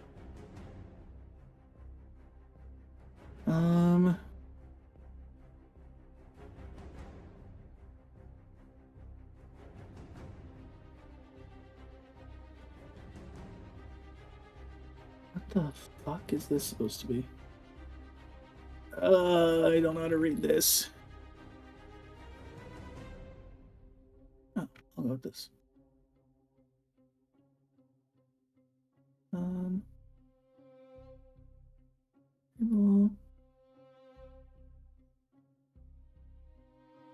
Okay. So he is going to cautiously inspect this first, this new chest, not opening it right away. And with a investigation roll, rolling a 9, he's not going to be able to see anything that would hint at him that this might be not a normal chest. Because you're the one. Jesse, I'm having your character investigate the second chest that was next to you. You rolled pretty low on your investigation, so. Wait, which screen you want me to investigate? Or which? No, for just your character, so that because you're right next to Jesse anyway. Oh, control. Jesse joined Discord on his phone, I assume. So Jesse, with a 9 on your investigation, you see this chest as nothing indicating it that it would be anything other than a normal ass chest. Also, so upon slaying the mimic, Duraga, you found 24 copper pieces, which I'll add to your inventory for you. And do you want to try to open up this chest that you, as far as you can tell, think is just a normal chest? You have no reason to be suspicious of it. Okay, yeah, he's gonna open up the chest, and we'll find it locked. So Duraga's going to shout out to Skunk, say, "Hey, this chest is locked shut. You have any way to open it?" I could use my knife. Steve, you have lockpicking tools. Oh, I have lockpicking tools. At least I think you do. You are a rogue. Oh. I assume they come standard. But, okay, so we will move on to another creature's turn. Gotta zoom to this thing. So at this point, the humanoid spider-type creature that is now surrounded by Galadin and Xeris, upon seeing Galadin absolutely just smite something, you didn't even use your smite, you just fucking cleaved it in half, it's going to attack you in kind of a blind rage. So the first attack that it makes at you is a 21 to hit. That hits, motherfucker. Okay, that does 7 plus 2, so 9 damage. And I need you to make a Constitution saving throw. Alright. 14. Okay, you pass. So the creature bites into you, and you feel some of its venom kind of seeping into you, but you manage to pull away before the effects of the poison take hold of you. And as soon as you pull away from its bite, it's going to swing at you with its claws. But actually is going to roll a natural 1. And on trying to swing at you is going to kind of stumble over the decaying minecart rails here, and it is going to fall prone. Which means all melee attacks against it will have advantage until it gets back up. And that will end its turn. Next is another creature that nobody knows about. It's going to kind of just peruse around a little bit. Next up is Sklunk's turn. Okay. Yeah, so you do have Thieves' Tools proficiency, by the way. All right. I'm going to walk up to the chest, and we're going to use lockpicking. Okay. Ready to roll anything for that? You do need to roll stuff. I need to... I don't actually know. Hey, Tara, can you help me out with how tool proficiency works? You just get to add your proficiency bonus to the roll, right? I believe so, yes. Yeah. Okay, I just read it. So you're gonna get, I believe, a +3 to this roll. Yeah. You guys have a 3 proficiency bonus now. So go ahead and roll a sleight of hand check, Steve. Ready to right click and do advantage? Do you have advantage on those? I don't know how to tell. I just... I don't think you do. No, okay, you don't. So then I'll just roll. It would actually it would have you see the little green A's up on your saving throws? Yeah. If you had advantage on something, that's how it like marks it in your character sheet for you. Oh, okay. So yeah, just go ahead and do a sleight of hand roll, and then we're gonna add a +3 to that. Fucking hell, 30. Yeah, you get the chest open very easily. And inside of that, you manage to find 40 gold pieces and 250 silver pieces. Oh man, I'm rich. Yeah, I'm be taking that money. You're nowhere near him right now. You have no idea he even got that. That was set out of character. Okay. Oh, beautiful. Oh man, I found a loot generator online, and I'm loving it. By the way. Oh, you're using it right now? I'm using a random loot generator. Hell yeah. Yeah, I'm gonna stick I'm gonna stick the gold in the bag of holding because I know what that is. The silver I'm gonna put also in the bag of holding, except 2 pieces. One's gonna go in each pocket. Okay. Just flex that. And then you have like another 15 feet of movement remaining. What would you? Would you like to continue exploring? Yeah, we're gonna go back out this way. And that ends my turn. Then hit the end turn, and you got Peaches. Ooh. Peaches is now covered in the goo. Yeah, Peaches was absolutely. So Peaches is actually just speckled. gonna. I think Peaches will just take the turn to clean herself off. So Peaches can very effectively do that by just kind of burrowing into the dirt and kind of rolling around underneath the ground to kind of give herself a dust bath. Oh, okay. So then it's not gonna take a whole turn. It's not like it's taking like an action or anything. No, because Peaches can burrow as part of her movement. Okay. Well, then I'll have Peaches burrow from where she is. She'll burrow right here. Perfect. So she burrows under, kind of like rolls around, almost like cats if you spray catnip on the carpet. Kind of rolls around underneath the ground a little bit, gets some of the goo off. Not perfectly clean, but at least happier than she was before. All right.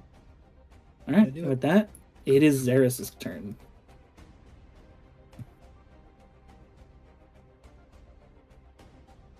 All right, I've got a very simple plan.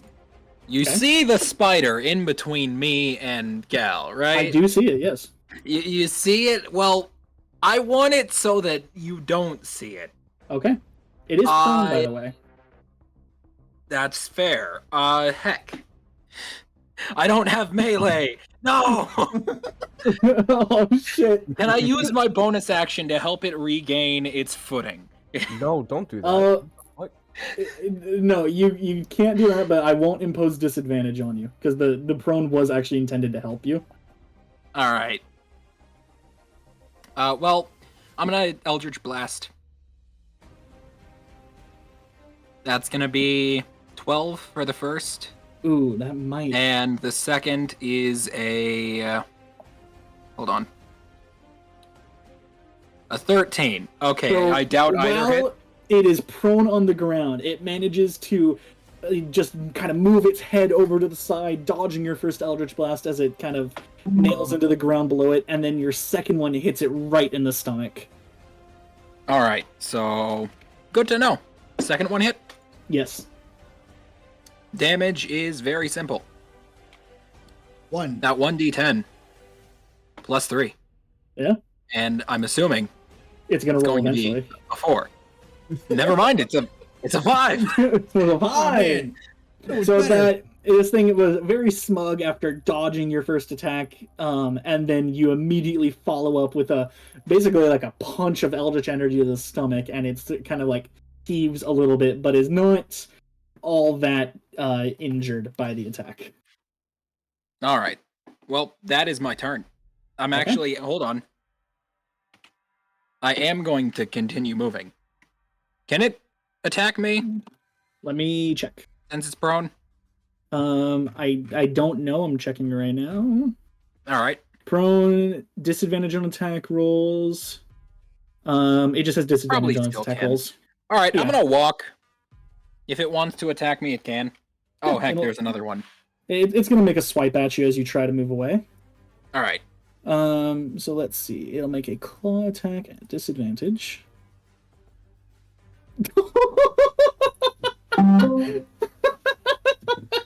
What happened? I sent the roll in chat. Thank God it had disadvantage. What the heck? Right? So you're going to take. That is one lucky disadvantage. You must have tripped on the rail. Oh my gosh, you're gonna take 6 damage as it just manages to slash across your ankles as you step away from it. And due to my sentinel attack, since the Ettercap turned around and swiped at Xeris, I get a melee attack. Is that how it works?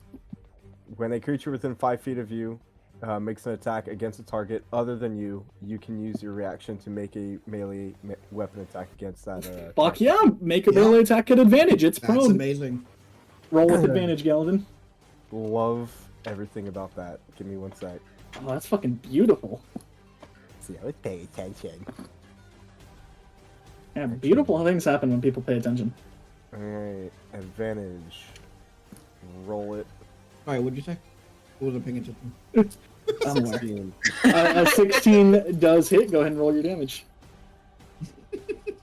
Oh my gosh. 4 damage. So, as this thing is slashing at Xeris, as soon as it actually does draw a little bit of blood, you just jab your sword straight down and actually cut off its like one of its clawed fingers that it was using to make that attack. And you know, it's like obviously this doesn't hurt it a whole lot, but it's now looking at you quite pissed. It has completely lost its attention on Xeris. Let's go. It is once again fully. It is you have imbued the hatred in its eyes, Galadin. Love that. Well, there's my turn. Okay. There's a subtle sound of something scampering around in the dark for Skittles and Maximilius. And it is now Skittles' turn. Skittles is going to continue exploring and carefully kind of edge his way out of the darkness and immediately notice 2 golden dog-like animals that, being living life in the Feywild and Shadowfell, will recognize as blink dogs. Or something that you guys have also fought before as well. Those are kangaroos. They're hot. They're crazy and woolly. Kangaroos. Kangaroos. They look like kangaroos and shaped like dogs. It does not look like a kangaroo. Zoom in more. No, it looks like a dog. And a kangaroo.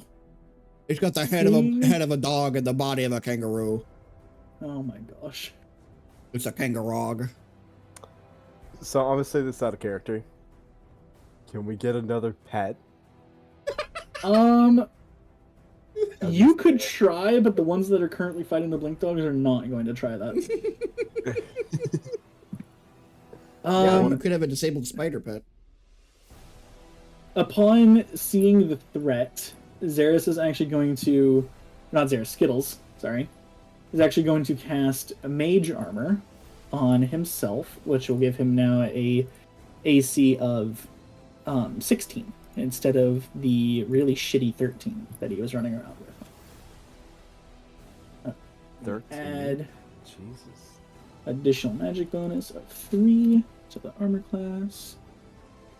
Yeah, mages don't have that much armor, unless you use mage armor, obviously. And then, what bonus actions does Skittles have? Bonus actions. Ooh.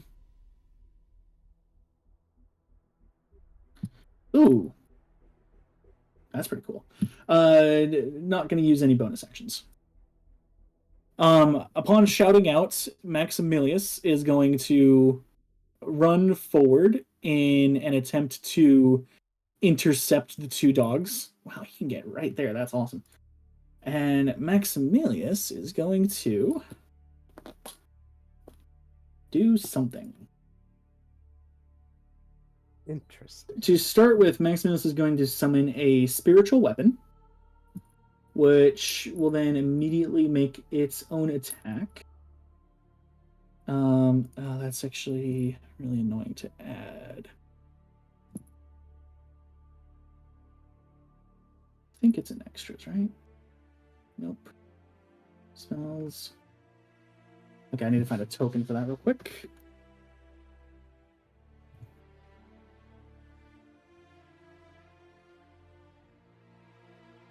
Oh, that'll work perfectly. So, spiritual weapon, you'll summon it right behind the two dogs and have it attack the one directly above him, which it will roll a natural 20. That is yet another critical hit. How many is that this session alone? Is that 4 now? 3? 3? Either way, that's insane. Okay, so that then is going to... oh my gosh, I can't, like, close things in his character sheet. It just closes the whole sheet. Spells. So the spiritual weapon is going to make an attack roll then of 10 plus 8, so 18 damage against this topmost dog, kind of slicing down, dealing, then kind of actually lodging itself into the dog, dealing quite a large amount of damage. And at this point, Max will make his own attack against it using... What weapon does he have? Why? His pike. So then, using his pike, he will stab out at the dog, making a 16 to hit, which does hit it. And that will deal 10 damage, just thrusting the pike straight through the dog's heart, killing it as it stands. Wow. And that will end his turn. Back to Galadin. Alright. You have advantage on any melee attacks against that thing. I'm well aware. Alright, Just so making sure. I'm going to swing my Dragon Wrath longsword at this creature. Rolling with advantage. And using my bonus action, I'm going to cast Thunder Smite.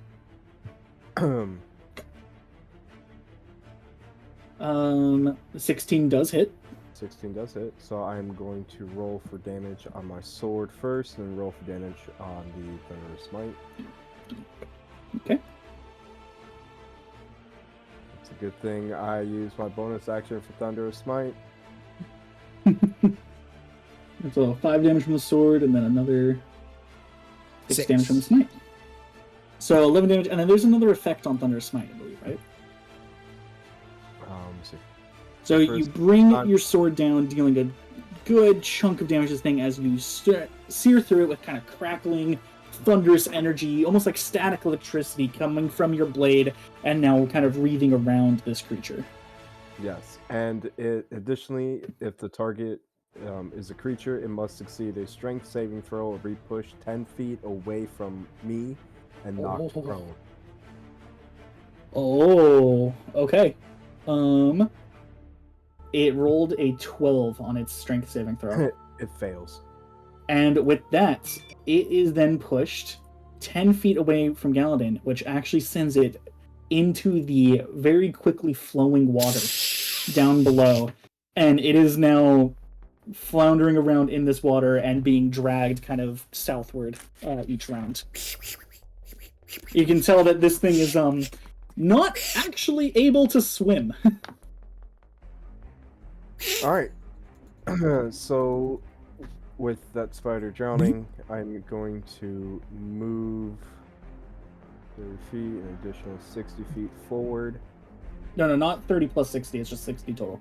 Oh, 60 total. Gotcha. Yeah, riding the mount replaces your movement speed with the mount movement speed. All right, got you. All right. So I'm stopping right here, and I see what's ahead of me, and I hate it. I hate all Okay. of it. Why? You do have another attack if you can reach anything, or if you have like a crossbow or anything like that. Which I don't think you do. I don't have a crossbow. You have a spear that you're able to throw if you would like to. Yeah, let me throw a spear. Okay. So in your inventory, hit equip on the spear, Okay. and then it'll add it to your actions, and then you just make a normal attack roll with it. Gotcha. Doink. And 15. Pretty sure that hits. Check. Yeah, 15 absolutely hits it. Right. So you pull back your spear, just yeet that fucker straight at the little humanoid spider thing in front of you, and it takes the 7 damage, kind of reeling back from that hit. Alrighty. Could I have rolled in advantage because No, that was because the other one was prone. But the creature didn't see me, did Yeah, he saw you. Unless you guys actually say that you're trying to sneak, then you're not sneaking. Gotcha. Right. And also, Galadin, you're wearing armor. You have a +0 and disadvantage on stealth. Good luck sneaking. Yeah, it's not me. Alright, very well. I think that's it. Gonna end my turn. Okay. Just so you hear by any chance?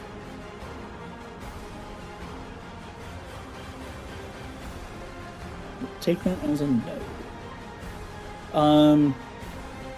At that point, Jiraga is going to... Actually, let me kill this chest real quick. I don't have a way to do that. So Jiraga is going to just kind of continue on exploring with Sklunk, not really seeing anything else to do at the moment. And can move to there, and then with nothing else to do is kind of going to dash forward another 30 feet to there. That will end his turn. It is now one of these spider thingies' turns. Specifically, the one that is currently drowning. So it's going to be like, just spluttering around in the water, and it's going to be pulled 15 feet in the direction of the current and take 2d6 worth of bludgeoning damage from being kind of slammed into the rocks and things. And so it has taken some damage, and it's fucking terrified right now. All right. Up next is Sklunk. B. It's my turn.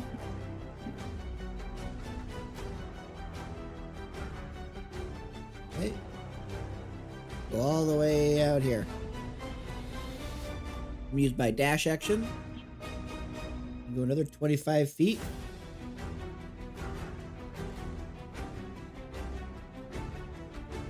All right, end my turn. Alrighty. Peaches is going to do the same. And she's just kind of gonna stop here. Gonna sniff around. Make sure no one's like... You can't really see past her viewpoint. Her view line. So we'll just let her... we'll have her stay across the bridge, because we don't know if she's afraid of heights yet, or if she's afraid of water. Peaches is not quite afraid of heights, but not afraid of water, but would be afraid of quickly moving like underground river type water. Okay. Turn your gain down just a little bit. You are peaking. Turn my gain down? Like you're starting to sound like this. Okay, how about now? Perfect. Beautiful. Love the Alrighty. way free. Yep, and that's our turn. Alright, back up to Xeris.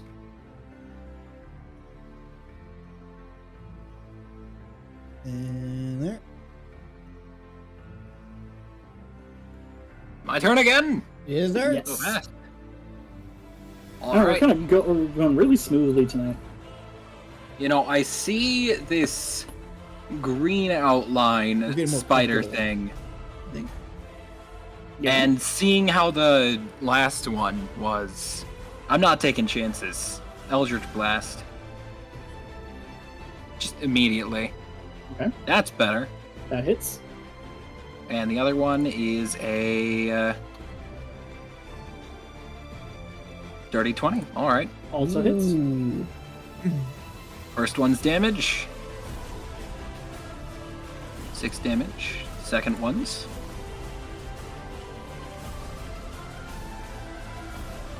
9 damage. All right. Nice. So 15. So, 2 Eldritch Blasts slam into this thing, each kind of like hitting it, like the first one's like up in its right shoulder, second one up in its left shoulder, and kind of like stagger it back into the wall a little bit, dealing a good chunk of damage to it and leaving it feeling not too happy about its day. All right. And afterwards, I am just going to keep moving. I want to find out. Oh, hey, I see another one. Just Yeah, right up that's- there, the orange outline. Yeah, that's why I said why. Yeah, no, I think I'm just gonna stay right here. Yeah. Yeah, not all of the paths were equally difficult. I guess that wasn't clear yet. I'm just We'll gonna find stay out. right here. Oh, yeah. And my turn's over. Okay. There's something nobody can see that's going to do a little bit of movement. And... Can we see it now? No. I don't think I can. Unfortunate. I don't think I can even see it. That'll go to a what the other dog near Max, which upon seeing him just absolutely obliterate its like little den mate, is going to make its attack against him. Rolling a wonderful 7, and so the dog is going to try to bite at Max, but Max has his shield out right in front of him, blocking the attack, and the dog will then teleport 40 feet to right behind Skittles. Next up is another thing that nobody can see yet. And that one's going to move just a little bit. And it is now one of the other cap's turns. Which one is this? Wait, what? Ah. What's up? Wait. Xeris What's is at the bottom. Yep. And the blink dog just moved. So would it be Skittles' turn? Nope. Maybe it could, I'm hoping that you can't actually see some of these things. But you're moving 2 things that I don't see on the combat tracker, and I'm kind of just staying with the last Perfect. thing that just moved. No, that's good. You can't see everything that's on the combat tracker. Okay, Okay. So this Ettercap is going to step out and actually use its web attack. It is going to attempt to hit Galadin with its web. Oh, that one? With a natural 20. Oh, nice. I'm like, I'll send the roll. I'm not even joking. It doesn't do any damage, which is dumb. Of course, you got a natural 20 on this one. Galadin, I need you to make a... Ooh, never mind. Don't make anything. Galadin, you are now restrained. So as the creature spits its web at you, you are currently fully wrapped and encased in that. You scream, yes, daddy, do it more. No, I'm just kidding. And you can break the webbing by using an action on your turn. Oh. And there's a check to make for that. It's not just free. Okay. The webbing can also be Making this fight destroyed. extra sexy. The webbing is also able to be destroyed by somebody else. Oh, okay. All right, and that will end his turn. Gotta check something. Okay, you guys got lucky. It is now Skittles' turn. So Skittles, having this Blink Dog teleport directly behind him, is going to whip around and launch 2 Eldritch Blasts at it. That'll be, first one is an 18 to hit, which does hit, and the second one is a natural fucking 1. Oh. So the first attack will send a solid 8 damage into the Blink Dog, dealing quite a chunk to it. And then with his second attack, Skittles is going to try his best to shoot an Eldritch Blast at the dog, but in fact is going to trip over his long robe, falling prone to the side of the tracks. Hey, Yuki, I was wondering if when you're taking care of the icons, if you can send the rolls in chat, because I do very much enjoy seeing the numbers. Yeah, I'll get back to sending all of them. Here, I can send all the ones I just rolled. I'm not gonna send every roll in chat, but at least for the player rolls, I will always send them. Yeah, like I don't really care for the creature rolls because that just adds more stress, I guess. Yeah, I'll send them. But definitely for the characters. So Skittles fell prone. He'll use half of his movement speed to stand back up and then move down a few feet away from the dog. Next up is this thing's turn. And this thing is going to kind of just bide its time. Next up is Maximilius, who is going to use his bonus action to move his weapon 30 feet towards the Blink Dog and make another attack with it.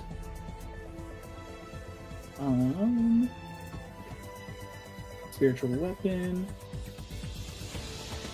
That being a 19 to hit, which absolutely hits the thing. And dealing, let me send the roll to everybody please, 6 damage to this Blink Dog. Which is not quite enough to drop it, but it is now kind of limping, not super happy. He's going to move a little bit towards it then and use his pike with a natural 1. Did you guys see that roll, by the way? Did it send to everybody? Yeah, I saw it. Yeah, okay, so he's going to roll a fucking natural 1. And, oh my gosh. There's nothing near him that he could actually hit. I'm gonna roll something for this real quick. Yeah, somebody who's in a devious mood, roll a d20 and tell me what you get. I got it.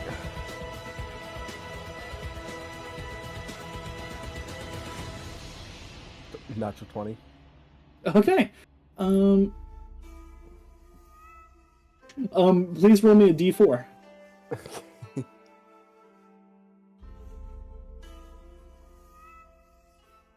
1. Okay. So Maximilius, through the excitement of battle, attempted to hit this dog and misses, and then noticed he's soiled himself and dribbled a small stream of piss down his leg. I shit you not, that's on the critical fumble table. I just used for that. Okay. So yeah, Maximus attempted to smack this thing, and just through the excitement, fear, or both, just kind of couldn't control his bladder anymore. That is so in character for him. All right, Galadin, you're up. Okay, so I have a question. So when he encased me, did he encase me on the horse, or did he encase both me and the horse? He encased you on the horse. So the horse could still do its stuff as normal. Can the horse break me out? So if I create... See, its only attack that it has is a hoof attack, which it definitely could not hit something on its own back with. So if I just nonchalantly just fall off the saddle, can you then use... Your speed has become 0, unfortunately, so you could not, like, make yourself fall off. It's kind of wrapped you in place, unfortunately. Okay. Sorry. Alright, well, that was good thought. Yeah, no, I agree with you. It was definitely a good course of actions. What right. you could do with the horse, though, still...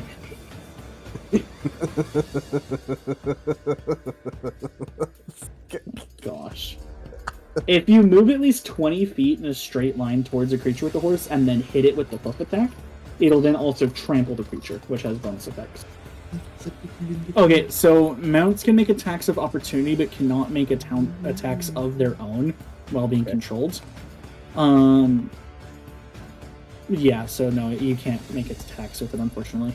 Alright, so what I'm going to do now is I'm going to, in my little cocoon, I'm going to take my sword up, kind of like an erection, and I'm going to puncture through the cocoon of web and free myself.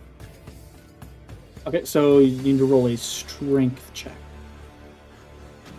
You pick up the sword and fall over. 12. Alright. With that, you struggle against the webs, but they hold firm just for a moment until you finally manage to snap through them kind of one thread at a time, just barely getting them off yourself. Alright. And that was my actions, so... Actually, no, I have movement left, don't I? You do have movement. Alright. I'm moving back a little bit. Okay. Now I end my turn. Alright. With that, it is Jiraga's turn. Jesse, are you here? So Jiraga is going to simply just dash forward his full, 60 feet of movement using the dash action. And then I need to see exactly what he's able to see. Oh, he does not have dark vision. So he can't see. He can't see shit. So I think he would have picked up one of the lanterns, though.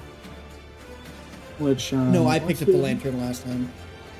Even though I had dark vision, I just picked up the So lantern. knowing that he doesn't have dark vision, I would have had him pick up the other lantern in that, small area you guys were just in. Mm-hmm. What's the light radius of a torch again? Bright light for 20 feet and dim light for an additional 20 feet. Okay. So for you... So 20 feet. Vision and light. Inner light radius of 20 and outer light of another 20. Okay, he can't actually see shit. Alright, that'll end his turn. Gonna remove these dead things from the combat tracker. Ettercap's turn. Oh, the drowning one. He is going to be moved 15 feet. He's going to try to make his saving throw to get out of here. Which he does not fucking succeed. So he's going to take the 2d6 bludgeoning damage. Oh, taking 10 damage from that. Oh. And nearly dragging him below the water. He's just not doing too good right now. Next up is another Ettercap's turn. Which I don't This one, have on file.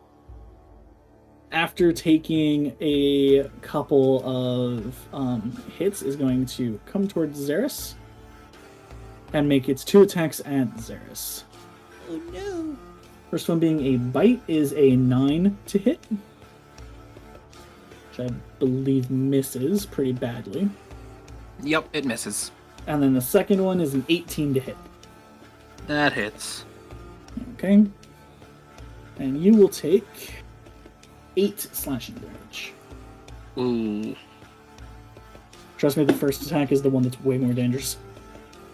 Yep, makes sense with the venom. Yep. Alright, that will end its turn.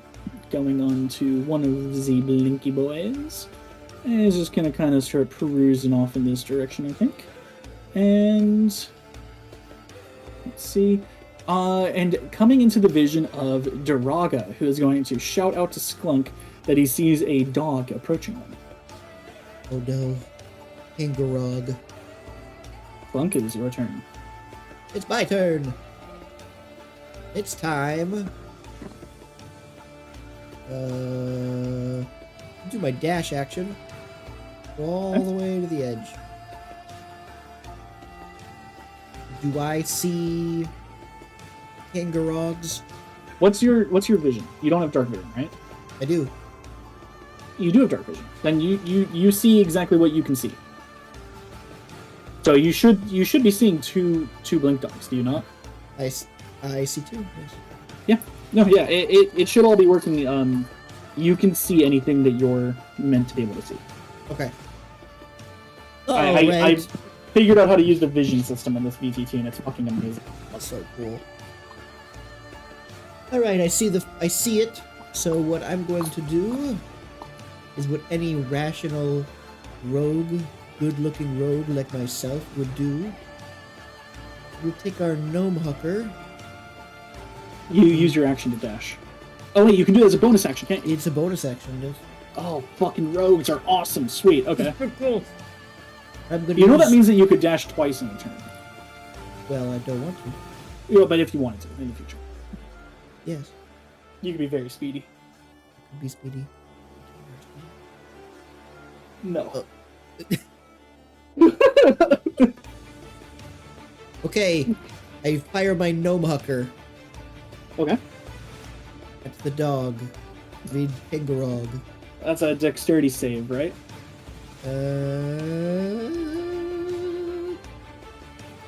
Yes. He rolled a 10. Ooh. Oh dear. You might have to help me out.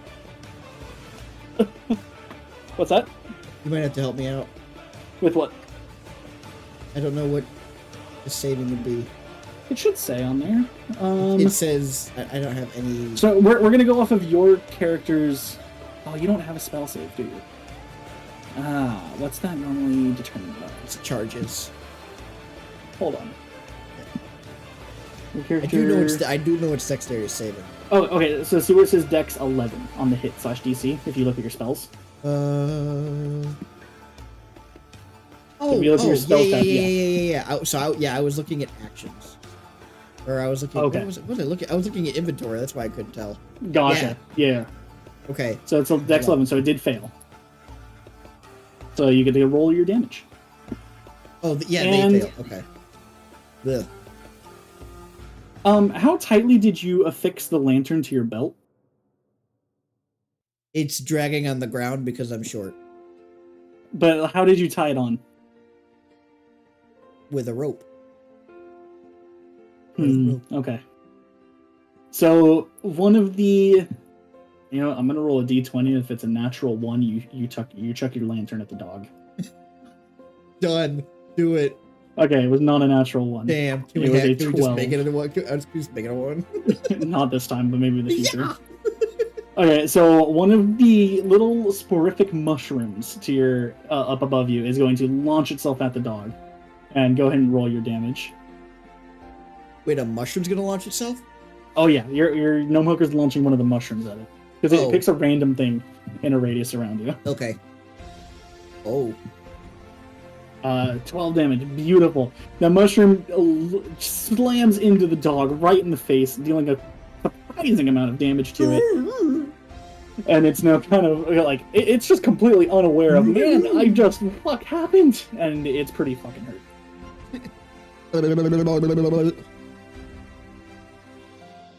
Alrighty.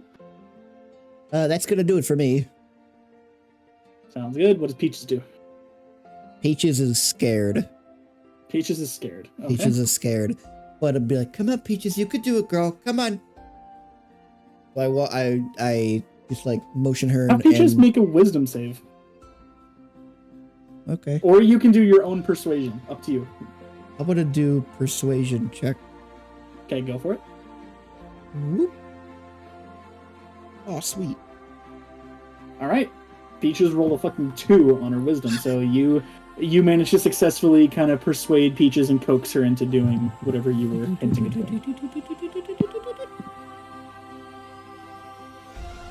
I pet Peaches and she seems to be okay. Beautiful. I'm gonna have Peaches burrow in the ground and go 10 feet. Boop. That's as far as she can go. And is she staying burrowed? Yeah, she's staying burrowed. Okay. I'm gonna go for like this. So here, I'm gonna put a little, I don't see a burrowed marker, so we're gonna put the little blue token on her to represent that she's burrowed. Okay. Alright, is that all? End turn. And we work our way back up to Xeris. With an Ettercap very close to you. Almost kissing distance. Although I would not recommend Oh, I wanna be kissing.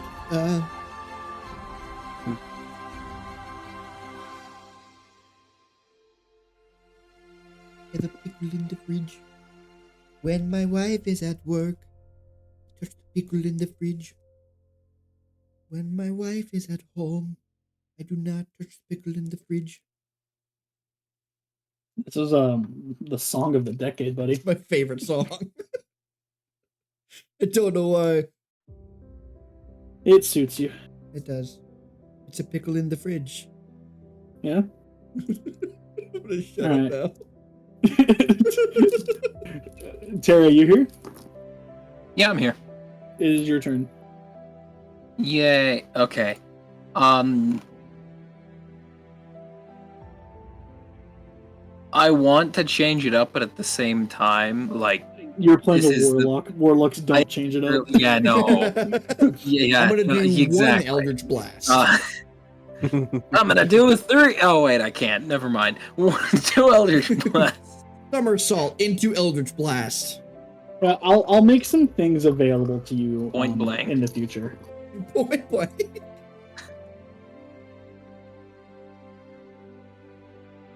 I have decided. Follow Jesus. You managed Jehovah's Witness, I see. Both of those do in fact hit. Yay! Smack that daddy with some eldritch damage. All right, a nice 17 more damage. Oh no! 17 damage. So your 2 eldritch blasts, you kind of just like shove your hand up into his gut and just at point blank range slam 2 eldritch blasts into it. Like a shot in the mouth. Dealing a significant amount of damage. It kind of coughs up a little bit of blood as a result, and it is just cripplingly hurt. I call this one the Kurt Cobain. Alright, anyway. Steve!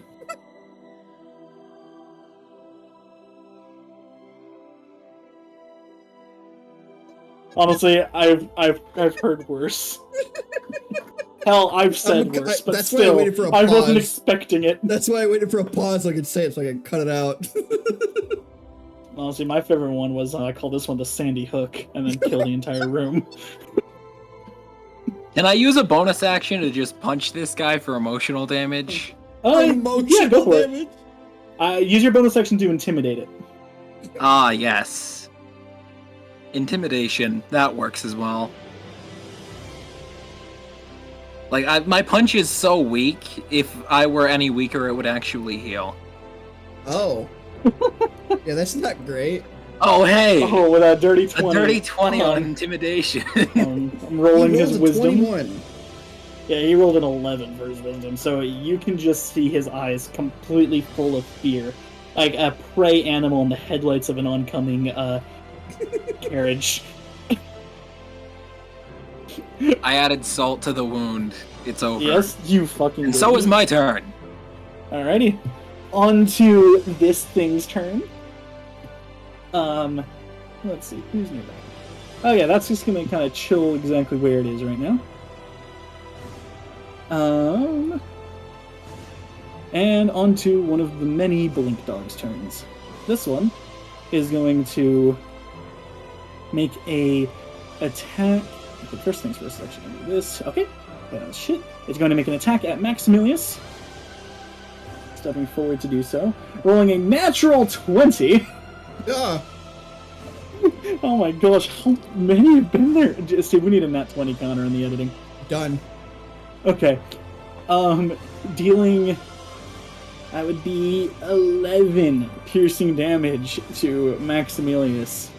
Quite a hefty chunk. This bite kind of sinks right into the fleshy parts of his arm where his armor doesn't quite cover.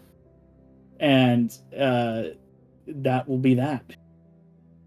Moving on to the next creature's turn. One of the blink dogs up near the other group. This one is going to teleport directly behind Sklunk. Oh, okay. So and make a bite attack at you.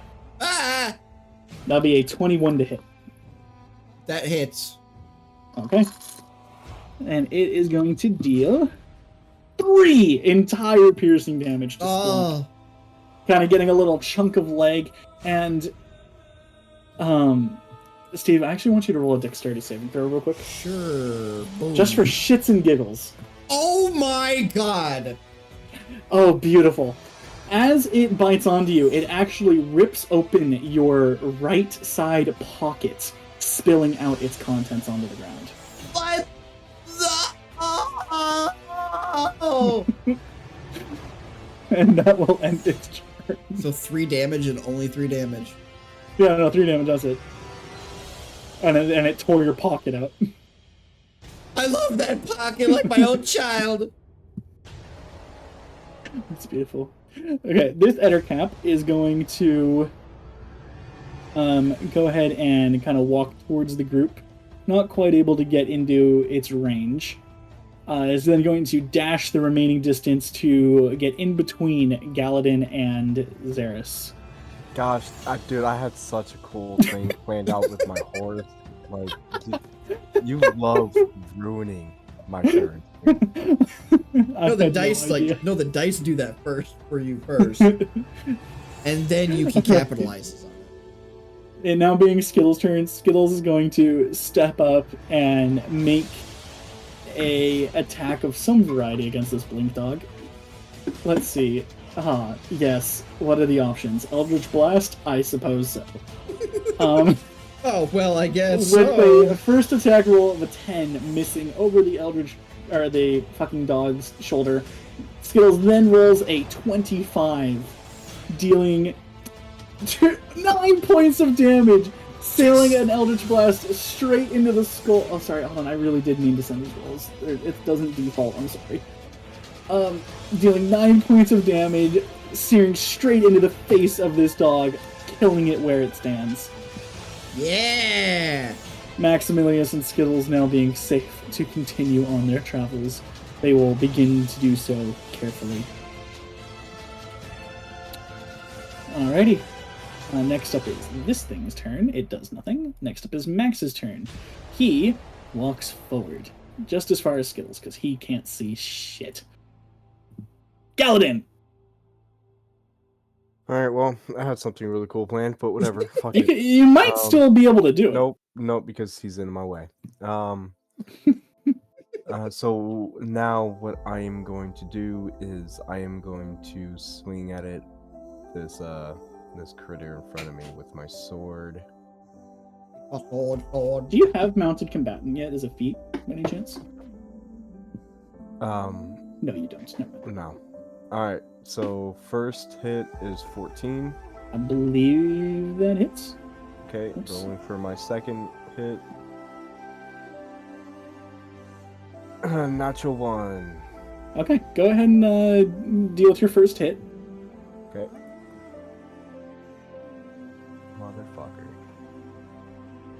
So you'll swing down and deal 5 damage to this thing, kind of glancing off of it at not such a great angle. And then you'll bring your sword back up, and I need you to roll a d20. Could I trample it with my steed? Do this first, and also, no, that would take your action to trample. Because the trample's technically an attack roll, so your horse could do that like if you're not riding it, and it's like being used as a companion. But while you're riding it, the trample is its attack. Okay. But yeah, roll the d20 for me real quick, and let me know what you get. 15. 15. What is that one? Roll a Constitution saving throw. Okay. 14. Okay. As you swing upwards on your second attack, you actually miss the thing completely, and the strain of just swinging your sword with no target for it to hit causes you to pull a muscle in your back and arm. Oh no! You have disadvantage on attack rolls the next Old round. man syndrome. Disadvantage on attack rolls until the end of your next turn.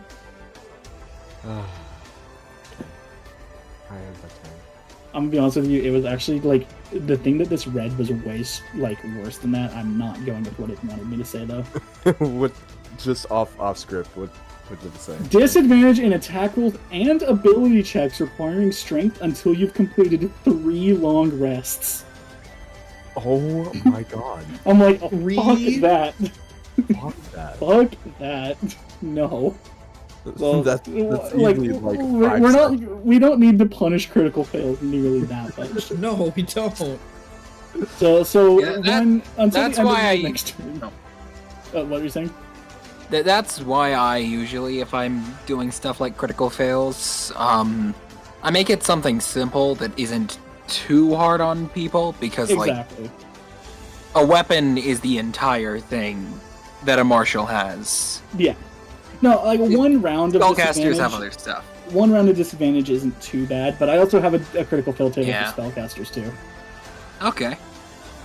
I have ranged weapons, throwing weapons, natural weapons, spells. I got a whole bunch of shit. I see. That's cool.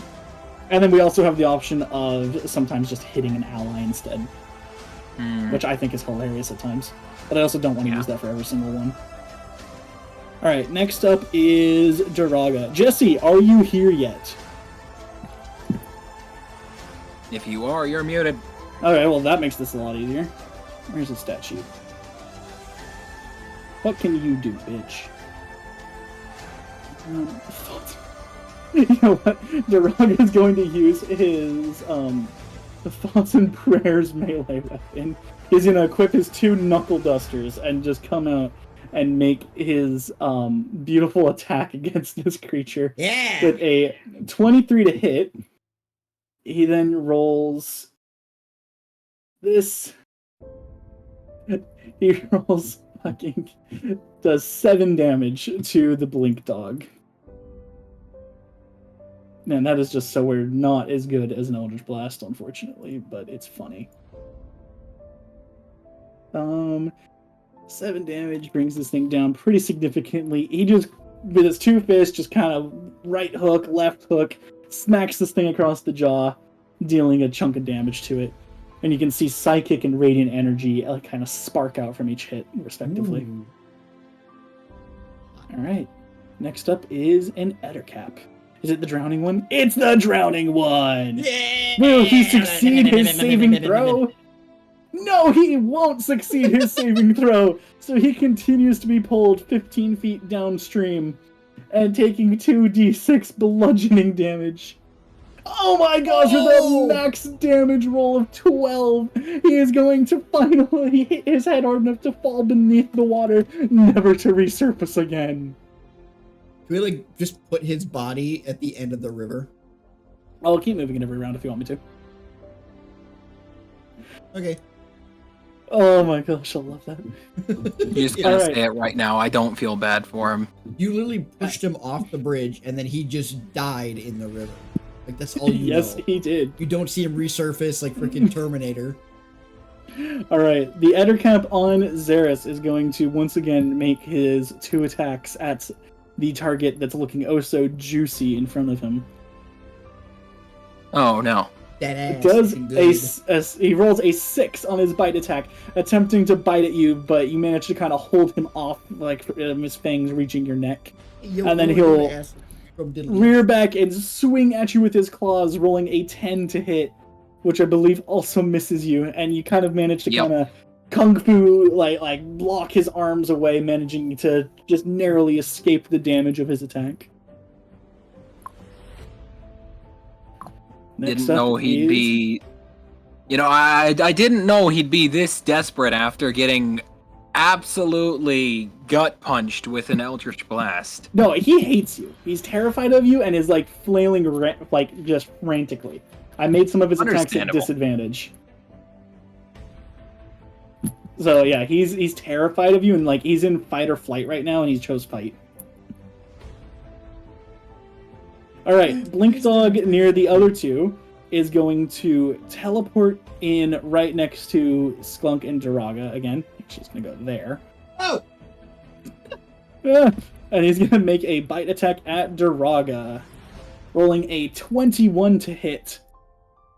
And dealing a whopping 2 piercing damage to Duraga. Man, these Blink Dogs do not hit that hard. Sklunk, you're up. It's my turn. I'm here. It's my turn to destroy them. Yes, it is. All right, here we go. Real quick, I want to tell you something. Oh, You, being a swashbuckler, have a couple things going for you right now. okay. One, I think you have advantage in all your attacks because you're surrounded by enemies. Ooh. Or how exactly does that work? Your Rakish Audacity.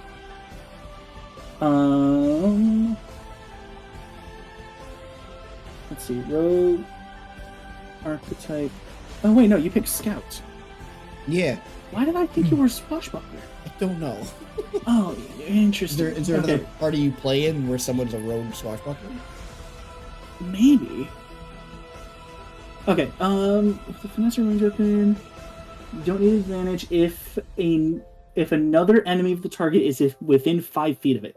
So with them being both within 5 feet of Duraga, you are able to do sneak attacks against both of these enemies. Oh, So if you use your literally any of your melee weapons, then you can do a sneak attack. Your rapier is your best damage, mm-hmm. but you could use any of your currently equipped melee weapons. Okay. So could I use a rapier attack on both of them? No, so other marshals get extra attack, but rogues get the sneak attack damage. So you don't get as many attacks. You just do a ton of damage in one attack. Okay. Well, then let's take out the guy that's right in. Actually, that's the guy. If I take out the guy that's targeting Duraga, I get a sneak attack advantage, right? You get a sneak attack on both. Doesn't matter which one. So The one right my in front of me, recommendation would be the one that's more healthy, because you're going to do a lot of damage on this if you hit. Yep. Let's do that. The rapier Okay. hit on that guy. Sure. Go ahead and roll it. Rolling to hit. 22. Beautiful. That does hit. So then go ahead and roll the damage for that. As 5. well as if you scroll down under all, you see your sneak attack and you can roll the damage for that. Okay. Plus 10. Beautiful. Oh my gosh, you wanna know how much health this thing had? How much had it? Fucking 15. Let's go, baby! So one with shot!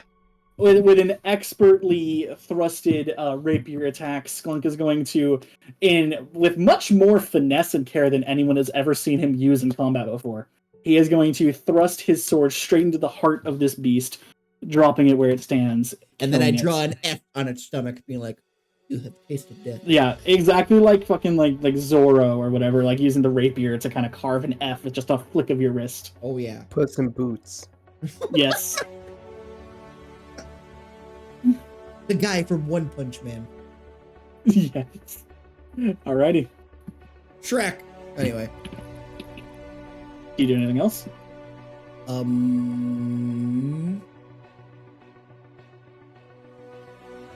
So that only used the one action, right? Or both actions? Well, you only get one action. And my So you bonus still have a- action? So you still have a bonus action. Oh, I should have told you this.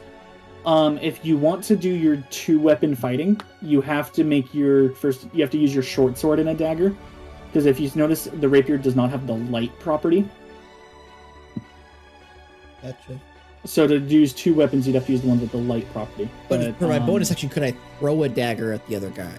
No, because using the rapier, you can't do the 2-weapon attack. So what could I do for a bonus action? Just move. Bonus actions. You can do any of your cunning actions, so you can take dodge, disengage, or hide. Yeah, that's about it. All right, well, then we're just gonna move right there around it. Okay. He is getting an opportunity attack against you because you moved out of his range. Dang it. So that is a 12 to hit. It misses. Okay. So the dog tries to nip at you as you move past it out of its range, but doesn't manage to quite snap you. Perfect. And my turn. Okay. Peaches is up. Peaches. She's gonna unburrow underneath the dog. She can't unburrow into its space. She could be within 5 feet of it, though. Okay, so we'll go right here.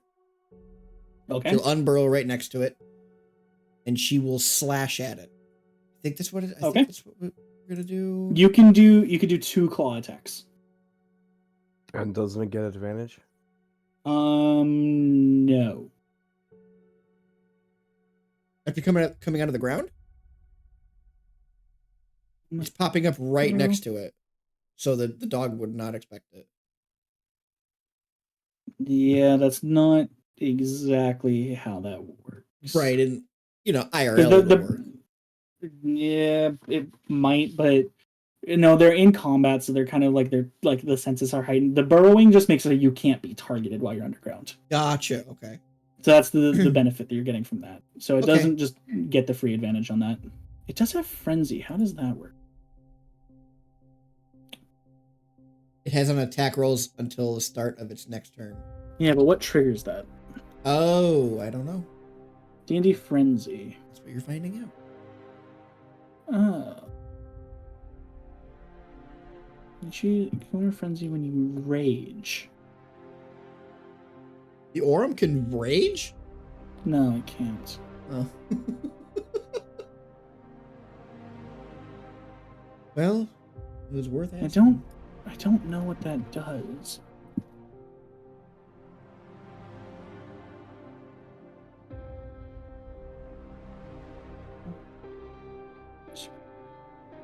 Oh. No, so that's something that comes into play when it has other Orm Borax with it, because you actually have an Orm Borax Den leader. Oh, and if we are able to tame one of its other kinds. Yeah, if you have the smaller ones, it can it has a frenzy which lets it do something to that. Oh, okay. Okay. Yeah, so you can make 2 claw attacks with it. You should be able to see its sheet and actually click their attack rolls, Yes. right? Perfect. First roll? 18. Well, hold on. Do the claw attacks. You get either 2 claws or 1 bite. We're not doing all three. Oh, my bad. Yeah, because I think I talked about that with you kind of nerfed Peaches Okay, just a little claw. 16. bit. Okay. That does hit. You can use those 2 attack rolls. You just have to roll the damage from the claw attack. Yeah, so that's I'm doing what Xeris did with his 2 Eldritch Blasts. Perfect. Yeah. So go ahead and roll your damage twice. Natural 20. Okay. Wait. Okay. Yeah. Go ahead. Okay, so the first attack will do 13. Okay, and then roll critical damage for the second one. Oh, my bad. Hold on, we'll re-roll that one. Yeah. There we go. Boom. He didn't roll his critical. Right. Oh, I got to right. I didn't right click. Oh, now I roll. Oh, there we go. Okay, got it. 11. I did less. Oh wait, I forgot about the variant critical thing. No. So we're going with your first roll, and then we add 12 to that. So it does 26. I totally forgot. That. And then 30. So you do 39 damage to an enemy that had 10 health remaining. Just so you know. Oh, so sweet. Peaches absolutely just tears into this thing, apart. and in just an absolute fury, just shreds the thing, making full-on mincemeat out of it, to the point where there is nothing resembling any sort of a cohesive creature left. It is just a pile of gunk and bones. Picture like a cartoon or like an animated version. While she is mowing down and absolutely destroying, it's like an episode of Grim Adventures of Billy and Mandy, where Mandy's just talking and Billy's just like going at it like a blueberry pie, and there's blueberry crust and all that stuff flying right behind her, and she's just talking. And this is what happens if I train an Orimborax correctly. Oh my gosh, it's horrifying. Yeah, we need to figure out how to do this thing. Oh, what's that? I'm gonna talk with you after session on how Peaches' attacks are gonna work. Okay. Because it's a little bit too strong if I let you use all of it. Like it would actually like Peaches could kill your guys' boss fights in one hit, basically. But we'll go through it later and discuss it because I just read how everything works. Okay. It is a leader that we tamed. Yeah, you tamed it. Fucking alive. I cannot believe I let you guys have this. This was such a mistake on my part. It just ends up being like the most powerful. Honestly, he honestly didn't mean to own. If any other party had tamed this, it would be the most broken, like game ruining thing. Like I would have no way to balance sessions properly. But because you tamed it, and most of the time you just have it move around and do nothing, it's fine. Oh my because gosh. none of us are veteran players. Well, maybe I know you're a veteran. Saris is a veteran. Oh my god. I don't mind giving you strong things because you don't abuse them. I don't know how to use them properly. I don't think you understand how much stronger than you this thing is. No, I don't. No, I just use it. I use it to pull wagons full of bodies and jewels, and then I use it just so I can ride it. It would do 2d8 plus 2d8 and 4d6 damage plus 8 if it hits all of its attacks. Like almost 50 damage. Yeah. Oh my gosh. Okay, so that ends Peaches' turn. I literally just have, I'm like, oh, it's like a cat. So it's like, I give it cat abilities where it just like walks around. Or like during the giant vine fight, it literally just walked around all the tree lines because I was trying to I was having it survey the scene. Not realizing I could have probably killed it that turn. Oh, you could have killed everything in this thing. Peaches is so fucking strong, dude. It's level 5? Alright. Yeah. Okay, Xeris, you are up. Can you out-damage your guys' pet? Probably not, but I do have something that I want to do. Go for it. Do what you would like to do. Could I please use my bonus action to try and, like, gut punch, unarmed strike this spider thing? What's the objective of this? I'm prepping for my main action. My unarmed strikes do 0 damage. Just that's fine. Nice flavoring. Sure. All right. If it's purely just for flavor to make something look cooler, you can do it as a free action. Yay, 16. That hits. All right. Now that my fist is there, double Eldritch Blast. I'm just gonna imbue my fist with this Eldritch energy and just like do 2 more quick punches. Fire them off. The first one's a 12. Okay. Gosh dang it. Second one is a natural 1. No! Hold on, it's scared. It's scared.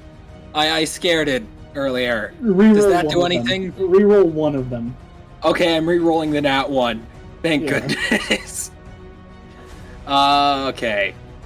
That's still a 15. Better than that works. Okay. So you get your fist inside and prime up your Eldritch energy to try to blast at this thing. The first one kind of like sputters out as if like maybe your warlock or your patron is punishing you for your like audacity. Yeah, you're just like you lose your kind of connection to the power in the first one, and then on the second one you kind of rein it back in and manage to send out an Eldritch blast into this thing's gut. Go ahead and roll the damage. Yay! Shove the fist inside. Oh, 13 damage. With a 13 damage, you deal more than double its remaining HP, meaning this thing is just completely obliterated. You channel the energy straight into its gut, and it just explodes outward. Please make a dexterity saving throw. Oh, no. Yes, they are. On. Oh, hey, a 16. Okay, you managed to avoid the viscera and bile and guts that exploded in your general direction, No. coming away mostly clean from this, Yay. with the exception of a little bit of kind of blood and gore dripping off of your hand. I'm fine with this. Now, as a free action, can I just turn around to the other and crack my knuckles? Yeah, you can do that. All right. It doesn't really notice you because it's completely transfixed on Galadin. That's fair. He is a pretty big guy. Oh, he's a fucking By big majestic guy, I man. mean, there is the horse. There's a horse. And, turn over. All right. It's this thing's turn. Yeah. And this thing is gonna make its way up to here. Anyway. This thing's dead, this thing's dead. Ettercap! Ha ha ha! He's gonna fuck you up, Galadin. He rolls an 18 to hit with his bite attack. And I have an armor class of 18, so Unless you have the shield spell, that hits you. I have the shield equipped. No, there's a spell called shield. I don't have any such spell. Okay. So, it is going to deal 5 plus 5, so 10 damage to you. Okay. And I need you to make a Constitution saving throw. 12. Oh, fuck. Oh, once again, you can feel some of the poison seeping into you. And once again, you manage to pull back just before you manage to absorb enough of it to suffer its ill effects. Just for reference, the DC on this is an 11, and you rolled a 12 on both of your checks to avoid it. Dope. Alright, it is then going to swing at you with its claws, rolling a 15 to hit. Nope. Alrighty. And that will end its turn. Skittles' turn! Skittles is going to walk a little ways forward, and I believe is now within line of sight of another green, somewhat phallic-shaped monster. Green wiener. This monster, noticing the person, is going to immediately move towards them and begin to make a loud hissing noise. Yep. I think that's... Am I allowed to remove the dead enemies from the combat track? Yes, I've been doing that on my end as well. Alright, up next is Maximilius, who, upon seeing this creature walk up and begin hissing, is going to rush forward to there, and is going to make an attack with his pike.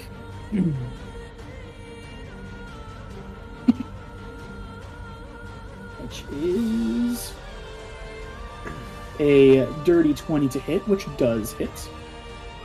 And that will do a solid 7 damage to this green phallic monster.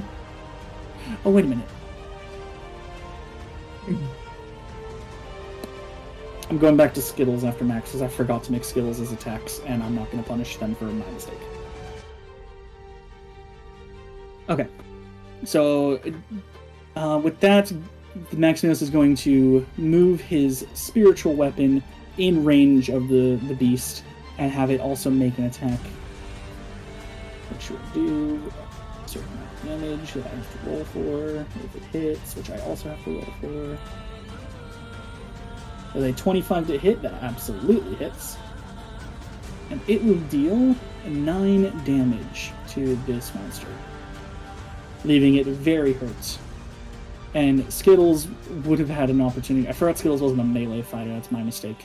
So Skittles would have had an opportunity to shoot off his Eldritch Blasts at this creature.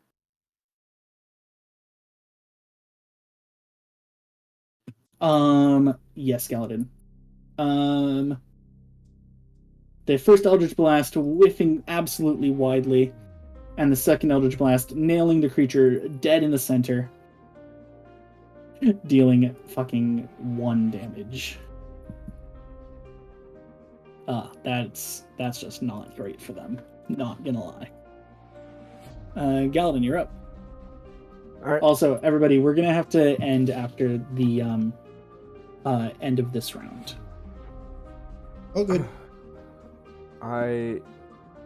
It's no worries at all, buddy. So I'm still pretty banged up from that last swing. So I'm going to use my action, and I'm going to pull back on the reins of my horse, to which he will kind of knee, and his he's going to kind of like stand on his hind legs, and the front legs are just going to like, I don't know. Do you want to use his hoof attack? Yeah. Okay, you're not supposed to, if it replaces your own action, I'll let you do that. I don't really have a problem with it. Yeah, it's replacing my action. So. Okay. It's a pretty weak attack, so that's fair to kind of make up for the disadvantage you have. Yeah. So go ahead and in your extras, go and roll. Actually, just roll me a d20. It's a +6 to hit. Alright. Actually, it's not even that weak of an attack. Is an 11. So 11 plus 6 is a 17. That absolutely hits. So go ahead and roll 2d6 plus 4. D6. Roll a second one.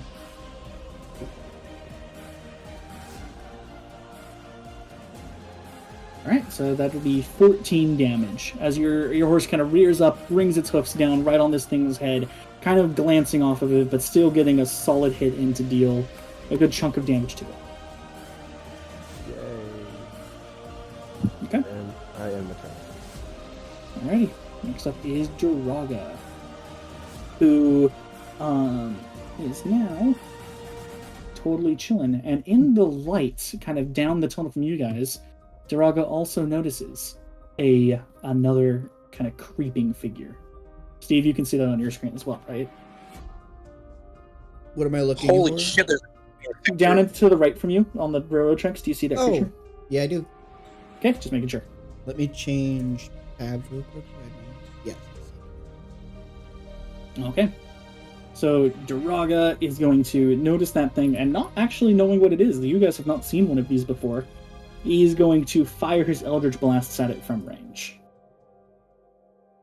The first one rolling as a 23 to hit, and the second one rolling as a 21 to hit. So that'll be 4 damage from the first blast, and 11 damage from the second blast. So for a 15 damage total, searing straight into the thing, leaving it quite injured. There has to be a monster spawner somewhere. There might be. Sklunk, it is now your turn. I see something. Okay. I'm going to walk up to it. That's as far as I could go. You could dash closer if you want. Well, I have two actions, right?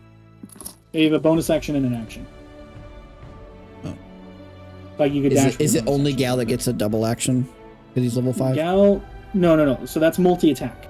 So for the other martial classes, they, when they make the attack action, they just make 2 attacks instead of 1. But for you, when you make the attack action, you just get to add a ton of damage with your sneak attack. Oh. So like I was saying, that's how it balances out. Where Galadin is going to do 2 attacks that both deal normal amounts of damage. That's why your sneak attack is 3d6.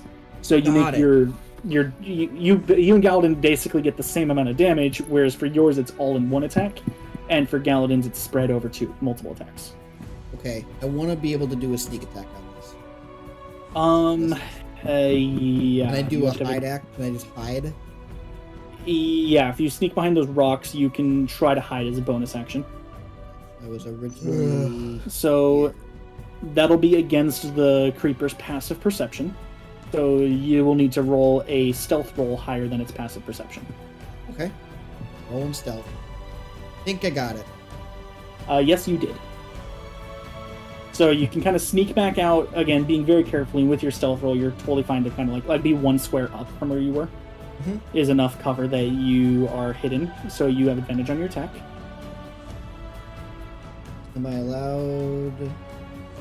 Your best thing from here would be throwing a dagger. Yeah. And we're going to do that.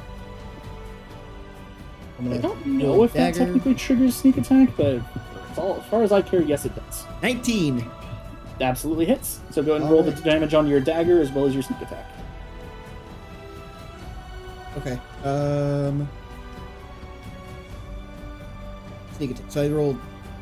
Okay. Dagger. And then sneak attack. Yeah, so see, that's why your sneak attack accounts for so much of your damage. So is that 21? So with that, your dagger sears straight into its head, sailing straight through and clinking into the wall on the other side, dropping this thing to dead immediately. And you'll notice a coarse gray powder at its feet. Oh. You still have your Mhm. bonus act. Or no, you already hit, but I'll let you go up to it if you want. I'm gonna go grab it. Okay. I'm gonna put it in my satchel of holding. Do you look at it all, or just put it straight in? Nope, I don't even look at it. I just pick it up. I'm just like, ooh, cool. Right. Okay. Add gray powder to your bag of holding. Alrighty. Okay, it's Peach's turn. Backpack. Is it my? Yeah, it's in my back. It should be its own inventory thing if you have a bag of holding. Oh, why don't you have a bag of holding? I don't know. I don't think I ever added it. I don't think I ever. Oops. I'll add it for you real quick if you want. Yeah, that'd be great. And then add the gray powder. Well, you can do that. Too. Yeah, I'll do it. Yeah. Okay. Okay, so you now have a bag of holding. It is equipped, and you can store stuff in it. Peaches has seen that everything should be fine, so Peaches is gonna walk over to me. And I think that's all. Well, yeah, real Peaches quick. dashed. So Peaches just dashed. Looking in front of you, you'll notice that where the minecart tracks kind of coincide together, you've noticed a little bit of a cave-in, and you'll get the idea that it's currently fully blocked off, but with a little bit of effort on your end, you could clear that rubble out of the way. That looks like a boss. I mean, who knows? I mean, I'm seeing it. I don't know what you're talking about. Okay. I'm not even gonna try to I don't see anything. I'm gonna have Peaches keep exploring. So she has 40 movement. She just moved 35. We'll have her dash, so we'll get another 45 feet. She only did 35. So let's Okay. have her go. I think We'll have her go the way where there's no bridge. Go all the way up here. Sounds good. That's gonna. She end doesn't her really turn. see anything other than another bridge. All right, Xeris, wow us with your magical prowess.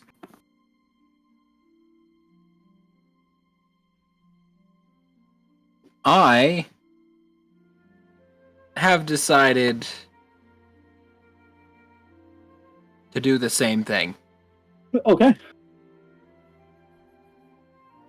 I need to find something else, man. I will talk with you. Wait after session, and I'll discuss an idea with you. I got something. All right. Sounds good. I will blast. 13, and second blast is... Oh, so close to a nat 20. It's right next to it. Nice. So both of those attacks will hit. Alright. First one's damage. It's 9. Second one's damage is 10. 10. Alrighty. On Dealing the orange guy right here. Your 2 blasts absolutely slam into the thing, kind of searing its flesh, crackling away with a little bit of energy, leaving it very, very injured, but still just holding out and standing. Ah. Alright. Well, that is my turn, but I will actually continue moving because I know Gal's got this. Let's begin. Alright, so we left off last session in a harrowing, most epic of combats, but unfortunately, Galadin was a little bit eepy. So we did not finish the combat, and we are now continuing from the top of the round with one of the gruesome creatures' turns, the one that just so happens to be attacking Sir Galadin himself. And as soon as this loads, it's going to go right on ahead and attack you. Oh no, not me. Okay, does a 14 hit you? No. Okay, the second one's gonna hit you, I swear. Does another 14 hit you? No. Okay, well, that ends this guy's turn, and it's now Skittles' turn, which is also me. Fun. Alright. Skittles, seeing the green phallic-shaped monster in front of him, is going to make a last-ditch attack, noticing that the thing is starting to hiss and glow in a kind of a flashing pattern.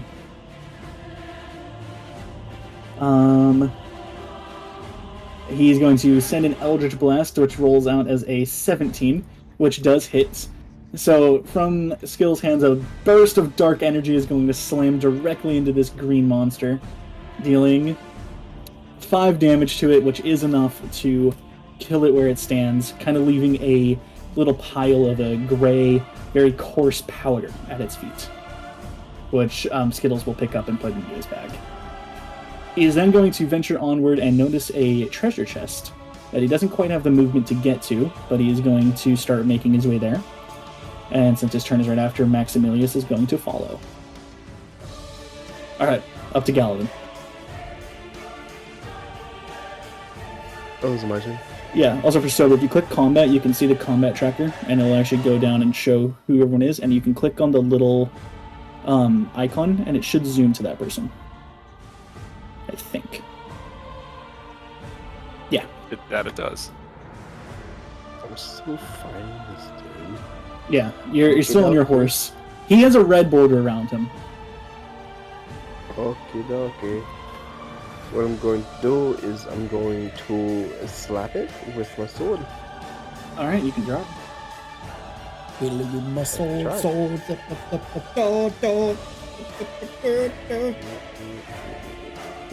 I have a patent!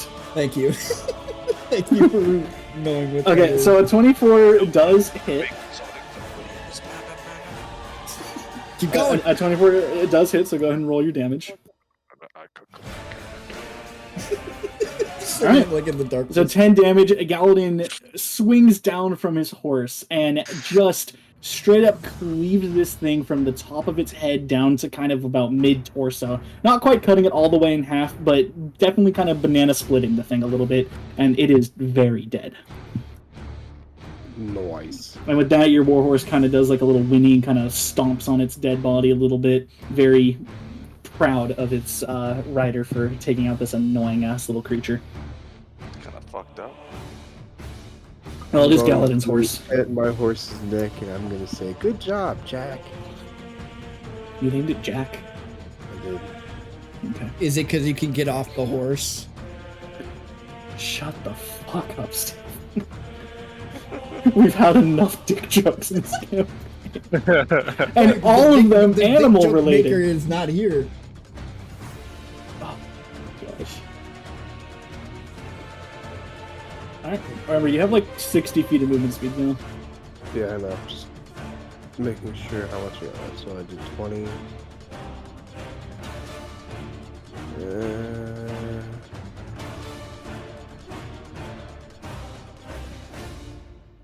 You got this. You can also use the ruler at the top left of the screen. Yeah, that's what I'm using. Okay, cool. Do you not have measure while dragging the token? I do. That's what I was using. Oh, okay. Alright, I did my turn. Okay. With that, it is something else's turn. That thing is done, and we're on to Duraga Deathmane. I'ma move over here.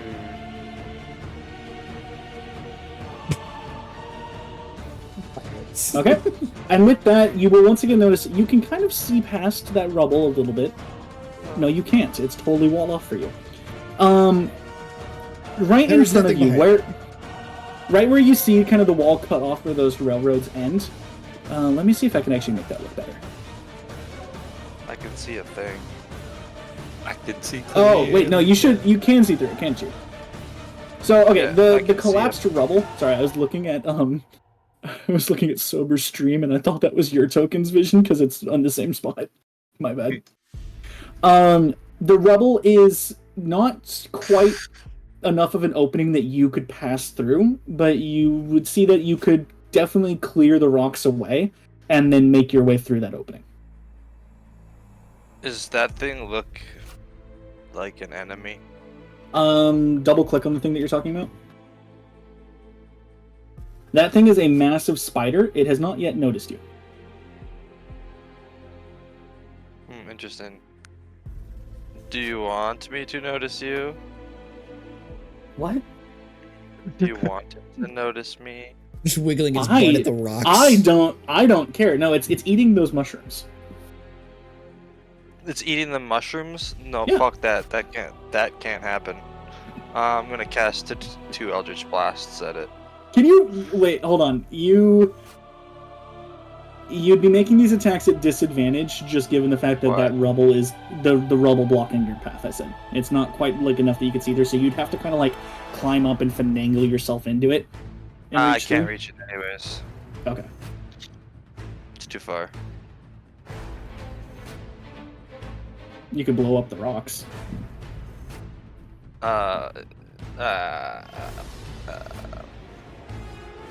No, I'm just gonna look at the ground in disappointment and end my turn. Okay. Kick a rock, you know. Look down at the ground, kick a rock. Beans.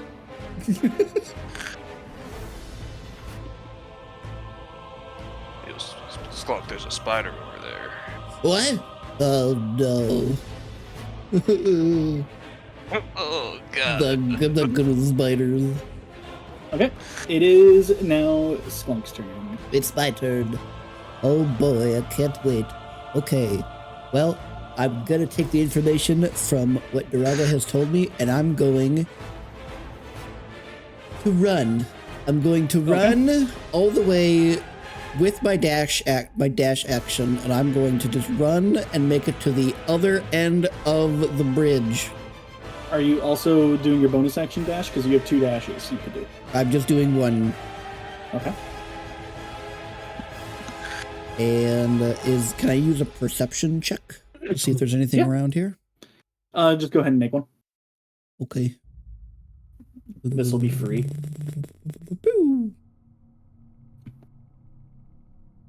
So you notice a few rocks, a couple mushrooms kind of along the ground.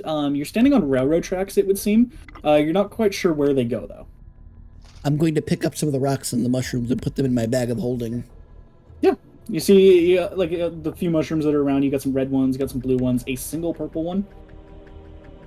Oh, there's 2. There's one on the train tracks. Oh, okay. I didn't see it. It's hiding. So yeah, I'll grab all those. Go ahead. Grab. Okay. What noises do you make when you grab things? I don't know, just like a grunt of exertion. I thought you were just maybe. gonna say like he grabs you grab. When I these said things. go ahead, I more so meant add them to your character sheet. Oh, okay. Yeah, Sklunk being as tiny and short as he is, doesn't even have to bend over to pick up these mushrooms, which are actually quite large. If you notice that they come up nearly waist high on Sklunk, about shin high on a normal person. Nice. I put one in my pocket. Okay. One of my newly found pockets. Which pocket? The left one. Okay. Okay, so I just need to. So what do I need to do? Go to my inventory and just add. Yeah, so just hit add custom item and then just say mushroom and then click up the like little plus button until you have like 5 of them or 6 of them or something. Okay, I'll just put like X5 or something like that.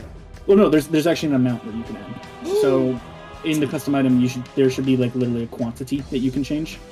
Because that way, if you want to remove one from your inventory, you can just remove one rather than editing the whole item. Okay. And then I add it to my.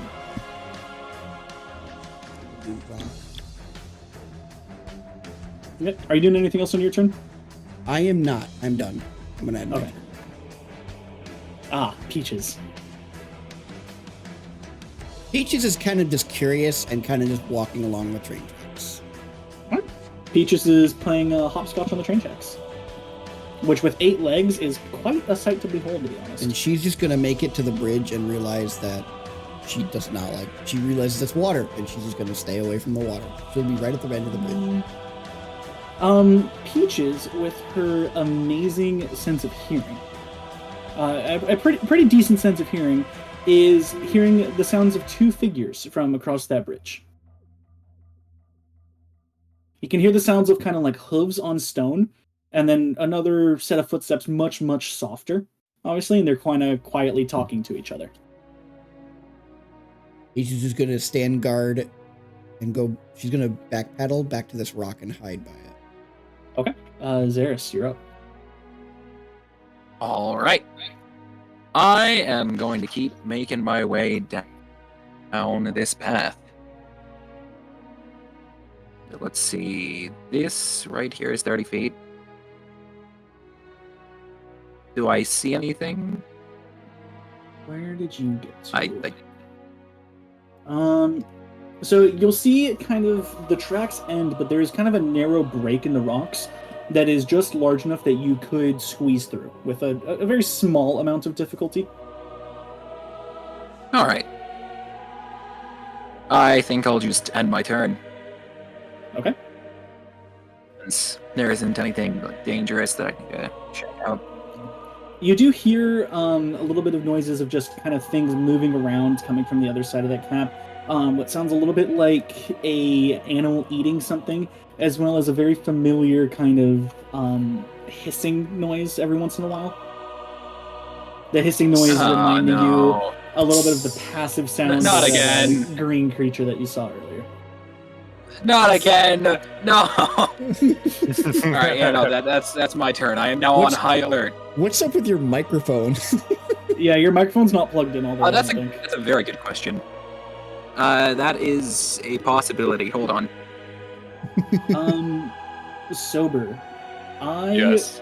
It is going to. This will take up your action. I need you to make a strength check. So for weak, that, though. No. He just rolls the dice in his pocket. Rolled a natural 19, fucking 18 roll anyway. So you slowly are stirring to conscious, kind of shrugging off the effects of a little bit of a venomous kind of poison that you've been inflicted with. And you, as you're waking up, we're wrapped in spider webs, but almost accidentally managed to kind of snap them off of you, just with your kind of restless coming awakeness. So that has used your action. You do still have your bonus action and movement, though. Okay. Other than that, you're a bit groggy, not quite sure where you are, and not sure how long you've been down here either.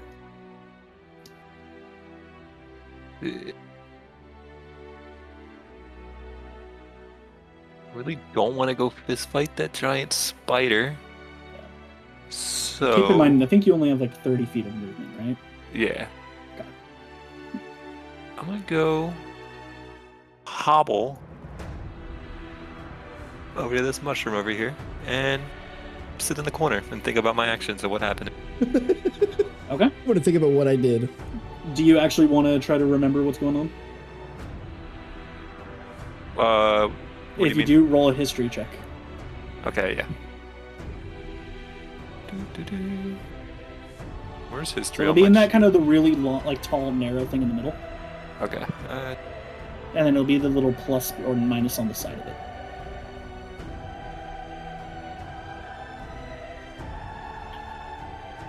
Okay. You manage to kind of, as you wake up, kind of shake off a little bit of the grogginess, and you'll remember that you were out kind of walking along in the rain and came across what seemed to be some sort of a temple. And you were hoping that you would find an amount of solitude inside. As you were going in, though, you heard some amount of like a little bit of a giggling chatter, and the door slammed behind you, and that's the last thing you remember before waking up here. That was definitely Bib giggling, but I got you. It might have been. Who knows? Alright, so do I click end turn? Yeah, go ahead and click end turn. Okay. Alright. We are back onto Skittles, who now is going to approach this chest, and having spent a long time in the Underdark, is going to be wary of things, and is going to go ahead and rather than trying to pick the lock, just straight up Eldritch Blast the lock on the chest.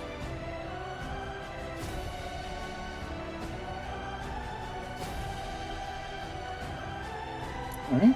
And with a 22, the Eldritch Blast is going to hit, and rather than breaking off the lock, the chest is actually going to react quite harshly as it reveals itself to be a mimic. Oh. So the Eldritch Blast dealing a little bit of damage to this mimic. 3 damage to be specific. Skittles is going to recoil a little bit and make one more Eldritch Blast attack at the creature. Sorry, I keep forgetting to string these rolls for the player characters. 19 to hit does hit the mimic, and he's going to roll another 3 for the damage. If I refresh, I won't lose anything, right? Nope, you'll be fine. Alright. I feel like I can't see everybody's token. You definitely can't see the ones that are not within your character's line of sight. Oh, okay. I thought I was going crazy. Well, Yeah. When sorry. you rolled your dice, was it like laggy or was it smooth? Me? It was smooth. Yeah. Okay. You got hardware so. It literally just toggle it and it fixes the problem. Regardless of if it's on or off, you just have to change it. Alright, with that, one of the spiders, it is now their turn, and he's going to continue just nibbling away at this orange mushroom. Quite enjoying himself, actually. Nom nom nom nom nom. Moving on from there, it is Maximilius' turn.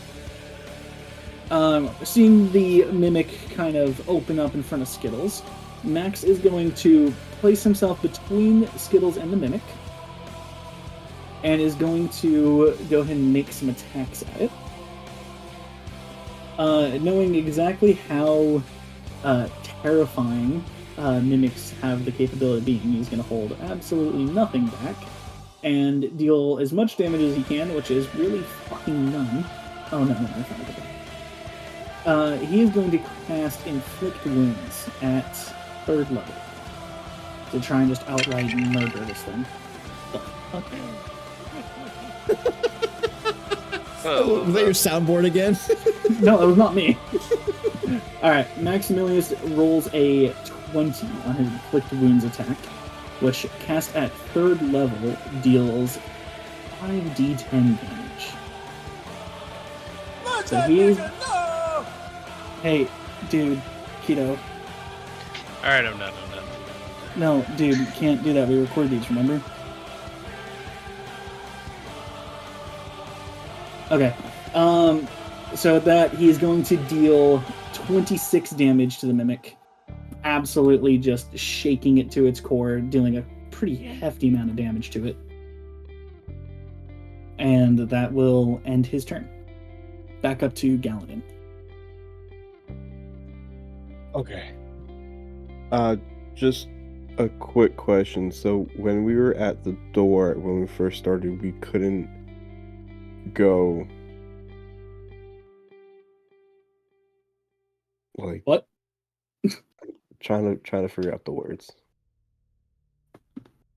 The only way we can advance from where we are is where we are right now, correct? So you could leave, but deal with the fairies for safe passage was to take care of the threats inside this dungeon. No. So- So I was trying to decide if I should go like all the way back and then try to make my way down. No, to okay, where- so when you first entered, you did not see that as a possibility. The door was what was behind you. So we're trapped. So like we have to go through this crack. Or the river. Yeah, but the current is so fucking strong. Like there's no shot. That would appear to be the case. So like yeah, like I originally said, the only way to advance is go through the crack. Pretty much, yes. Okay, so I'm gonna have to dismiss my horse then right now. Yes, you will. Unfortunately. Alright, which is fine. It's not a problem because I can. I can tell you're excited. I'm gonna make your token back to the normal size then. Yeah. So I'm gonna dismiss my horse, and then make my way over to this crack. Nope, that's 30 feet. Well, if you have nothing better to do, you can always dash. Yeah, I'm gonna dash over. So it is difficult terrain to get through there, so your movement speed will be halved while you're inside the crack. Okay. So get right up to it. You could then move. You can move halfway through. Okay.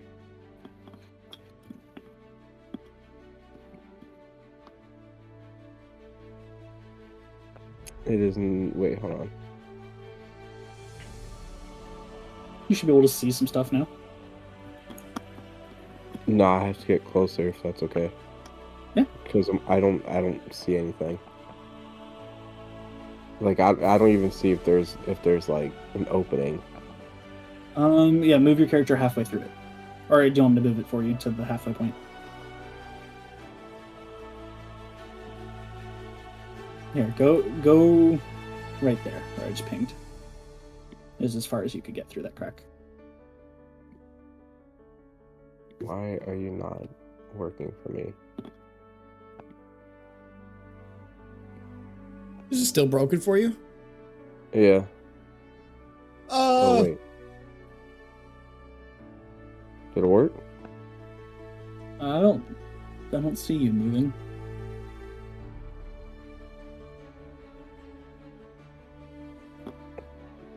Holy shit! I don't even know where I am on the map.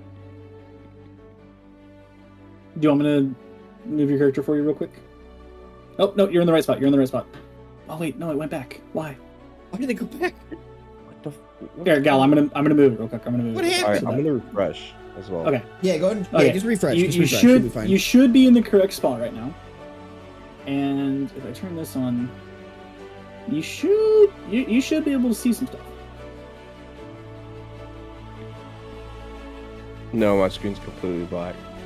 You have to click on your token. I don't even see my token. Do you see the ping? I see nothing. Are you zoomed out entire, like all the way on the map?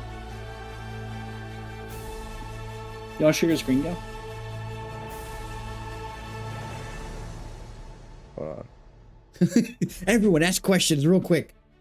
Yeah, just fucking confuse me. That's great. All right. What's I'm 9 good. plus 10? What's the square root of pi? All right, I'm good. Okay, sweet. Pies aren't square. Yeah, but every number has a square root, Jesse. Triangle. I hate you. Does that end your turn, Galadin? Am I free from the crack? No. No. You're still kind of just within the crack, and that has used up your movement. Yes. There we go.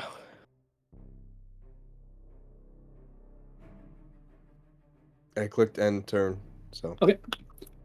It is now the Mimic's turn. And the Mimic is going to lash out at the person who just did a ton of damage to it.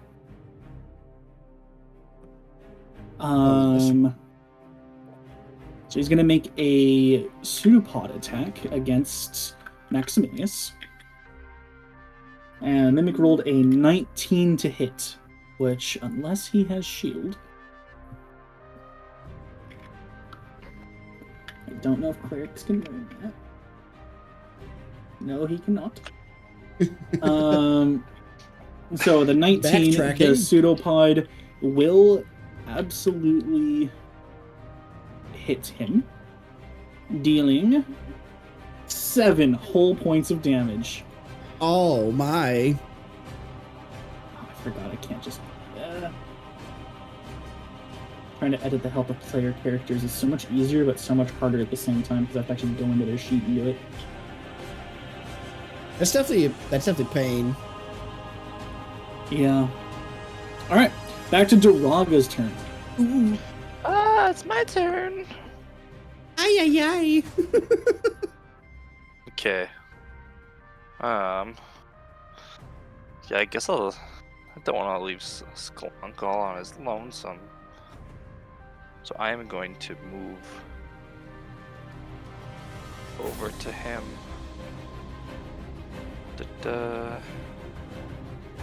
30, and then I'm going to use my bonus action to dash another 30 feet. Okay. Oh. And how much dark vision do you have? I don't have any, I just have a torch on me. Okay, yeah, you can't see shit. I can't see shit. Skunk, you have dark vision, right? Yep. Out to what range? 80 feet. 80 feet. Oh, it's such weird. You do see one corpse of a golden dog on the ground in front of you. Of a golden dog? Yeah, I don't know if you can actually see the token or not. Yeah, I can see it. Okay, so we didn't kill that golden dog. I wonder who did. And how do I know that's a golden dog? Because I'm telling you that's what it looks like. I could lick it for you Who if you said want me that? to check it out. God. Who said that? Fourth wall gets broken. And yeah, that ends my turn. And confusion for some reason. You feel confused, but also horny at the sound of this mysterious voice. Yeah. I'm into some weird shit. Okay, with that, it is the 2 more spiders' turns, and they are both going to spend their turns eating mushrooms. That's a good kind. For some reason, these spiders seem to really like eating these mushrooms. I wonder why. Psilocybin. Or whatever the equivalent. What was the word? is. All right. A weirdly shaped green creature is going to kind of wander forward into this part of the cave and is going to notice a newly mobile and moving character down and below him. Can I roll like a check so he doesn't see me since I'm hiding behind the mushroom? You would have had to use your action to hide on your turn. Oh, okay. Never mind. No worries. Yeah. And just straight up, you're within his line of sight, and there's... Let's see. Okay. Yeah, no, his He's staring at me. His I'll just roll a perception check on him. But he rolled a dirty 20 for his perception check. A dirty, sexy 20. He's staring at my eyes. Yeah, he is fixated on you. He can't move anymore, but he wants to keep moving towards you. It's like a mime with a magic wall. All right, Sklunk, you're up. It's my turn. Here we go. After finishing picking up all of those mushrooms, I have decided I'm going to keep walking and adventuring more into the depths of this cave. I'm just doing a monologue by myself. No, I'm here. I'm going to dash. I'm going to go another 25 feet. I'm going to see the corpse of this Charizard-looking thing. You and your short little legs. Yeah, it's gonna be like the Tom and Jerry piano. Yo, what you see over there? What you will see is a very furious-looking dog with kind of yellowish fur. And here, I'll actually send an image of it for you guys. Oh. Scary dog. Yo. It is very dead, and at this point you can see at least one more dead dog, as well as up in this area, you'll see kind of some charred explosion on the rocks and tracks. Almost like someone detonated a piece of TNT. Hey, Duraga, I found a Houndoom. Is it a woman? Huh? I don't see a winner. Ah. Jackpot.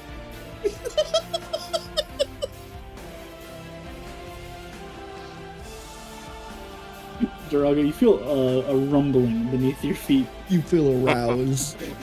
No, that is not what I said. I didn't even think I could get an erection. Cling, cling, cling, cling, cling.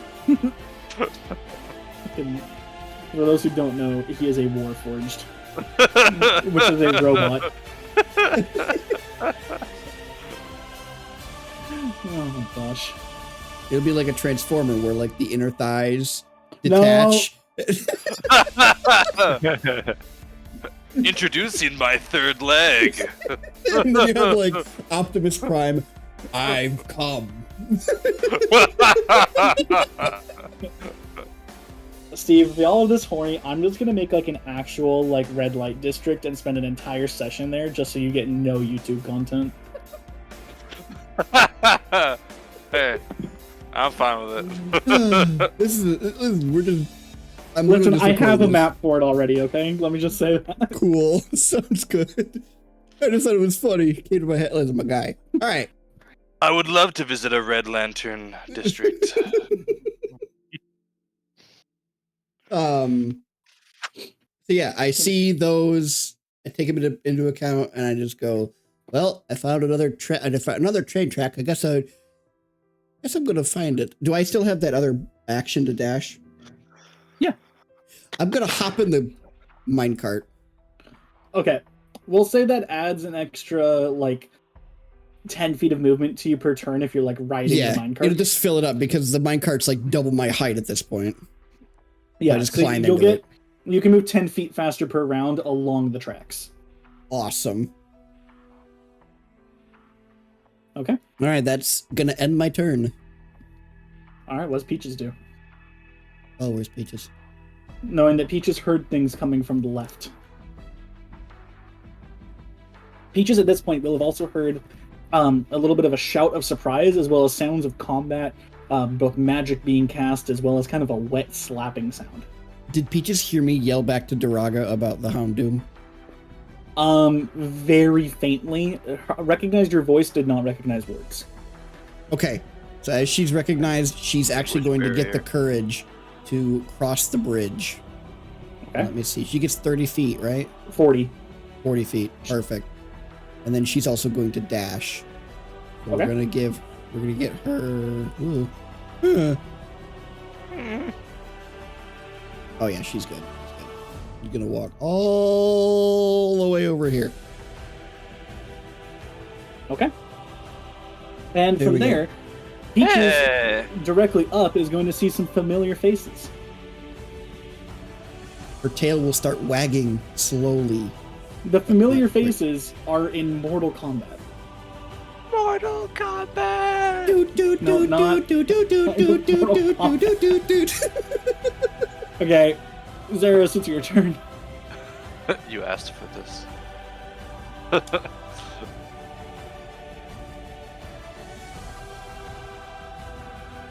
Okay, so yes. Zeros. Terra. Hera! Terra. Hera! Terra. I'm here. I exist. Okay. All right. I did some braining. I could have done something last round, but I'm just gonna move like right here. I'm gonna move right here. Okay. And then I'm gonna have my trusty friend, the pseudo dragon, Okay. come out. I'm gonna use my action to bring him out of their pocket dimension. Go ahead and spawn in. They are now out and ready. I shall do so. One moment. We'll see where it places. I'm hoping it places the token right on you. Yep. Yep, it did. Right here. All right. And I'm just gonna tell the dragon to just go through. I'm gonna tell this little buddy to go through and scout out what's going on in this next room. Okay. I can already see it, dude. It's not. Hold up. It's not why were two? Let's say we're not going forward. Why are there two? It's. What? Why are there two? There's more than two. Why are there two? Hey, Galadin, make me an insight check real quick. Why, buddy? I can see what the fuck. Make me an insight. Make me an insight. Make an insight. Just make an I insight. was saying, why It are could there be two good. pseudo dragons? All right. Could be good. Oh, Lord. Anyways, I believe this little pseudo dragon can move 40 feet, if I'm not mistaken. No, 60 feet. Dang, a lot more than I thought. Well, in that case, pseudo dragon's turn is literally just going to be flying to the entrance of this area. Okay. Can you see what it can see? That is an action, so I don't know what it can see yet. Okay. Well, your I pseudo mean, dragon, arguably, could I it has telepathy. It can speak. use the action? That's true. That is fair. Yeah, you're good. But You I was can- going to ask, can I use the action taking it out to also be the action of seeing through its eyes and like hearing what it hears? Fuck it, go for it. Yeah. Yo, all right. So the way that we're gonna do this is keep track of where your token is and just move your token to where the pseudo dragon is for a little bit. Take it all in and then move your token. Okay. I Yeah, can so- see what the pseudo dragon sees Oh, sweet. on the map. So Perfect, yeah, it okay. works. Make a Grabs. history check. Alrighty. I'm kind of taking an average of your check and Galadin's check. History. Perfect. What do I get? I can't see what the roll is yet. Oh, Perfect. 23. 23. So between the two of you, you will actually know that these massive spiders, although much more terrifying than the ettercaps that you fought previously, the resources harvested from them actually don't sell for as much as an ettercap. What does that do for me? Shit. What do I take with that information? Usually monsters that are more dangerous, their materials are worth more. Okay, so you're saying these So monsters are basically, not them so being dangerous? big is just showing off. Take it as you will. They got Take more what? bark Bitch, than you haven't bite. given- Okay.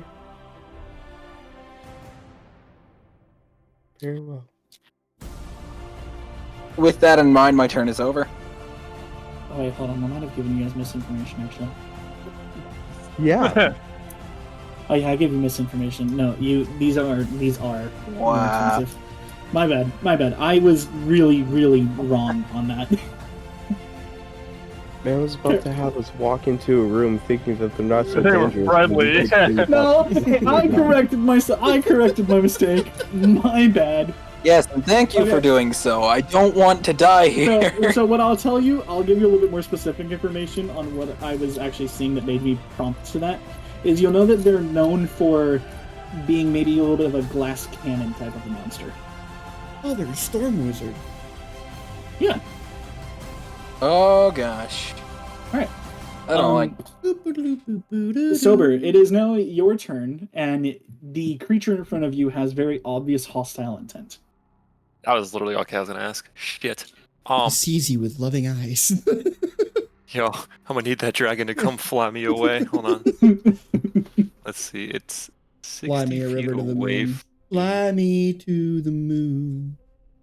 Let me kiss Can I Bruno cook up right Mars. now? That's what Frank Sinatra was singing about. Oh yeah. What'd you say, Silver? I'm gonna see what I can cook up real quick. Okay. I pull out my entire kitchenette and my easy bake oven. Yeah, mitts. in your pack, I think you have like some dried meat, maybe a couple apples. It's an action to eat, I'm assuming. No, I'm joking. Oh, okay. Wait, did you actually I'm not wanna that cook? hungry, anyways. Do you actually want to cook something? I wasn't No, I'm not hungry anymore. cooking right now when I'm being stared at menacingly, alright? Not gonna bust out the campfire just yet. I mean, you could. Just like Well, the Sklunk's creeper done gets it. like, I would love it if like the enemy just sees you and you just start making that food and they just like they tilt their head to the side like a dog does and it gets curious and just walks towards it and then you stab it. I mean, Sklunk's literally like hopped up on a feasting table and started taking food and stuff in the middle of combat before. I did. And then killed everyone that tried to attack me. That was my greatest moment so far. With the fight with Batch. Yeah. Yeah. Especially when you thought that everyone was around you and it was just Peaches that got your dialogue and understood your plan very well. Oh yeah, that's right. That was...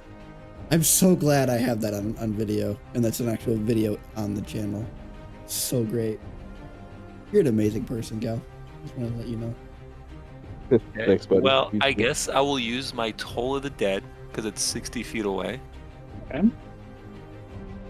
The creature has not yet taken any damage, unfortunately. Oh, okay. I didn't read that part. You can still, it's still the best thing you have, I think. Unless you want to use like a high level something or other. This thing scares me. Hold on.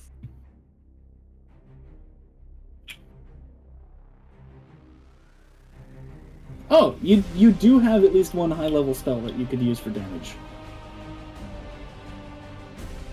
Not Hellish Rebuke, right? No. 2 down from. Disabled it. Oh. And if you look at Moonbeam, that'll last for 10 turns, and you can use your action to move it again every turn. Yeah, I'm definitely Moonbeaming that thing. So, you also have the option to upcast it if you want, but you keep in mind how many spell slots you have of each level. And then the way Moonbeam works, it is very similar to Baldur's Gate, so it's when you first cast it, it will deal the damage, and then when they start their turn in it, they will again take the damage. Yeah, very much how Baldur's Gate works and everything. So they take damage twice from it, as long as you place it right on them. Yeah, so I'll use my third spell slot. I'll upcast it. Okay. So if you click the little cylinder this. button, Okay. it'll actually give you the little area of effect, and you can drag that to where you would like it to be.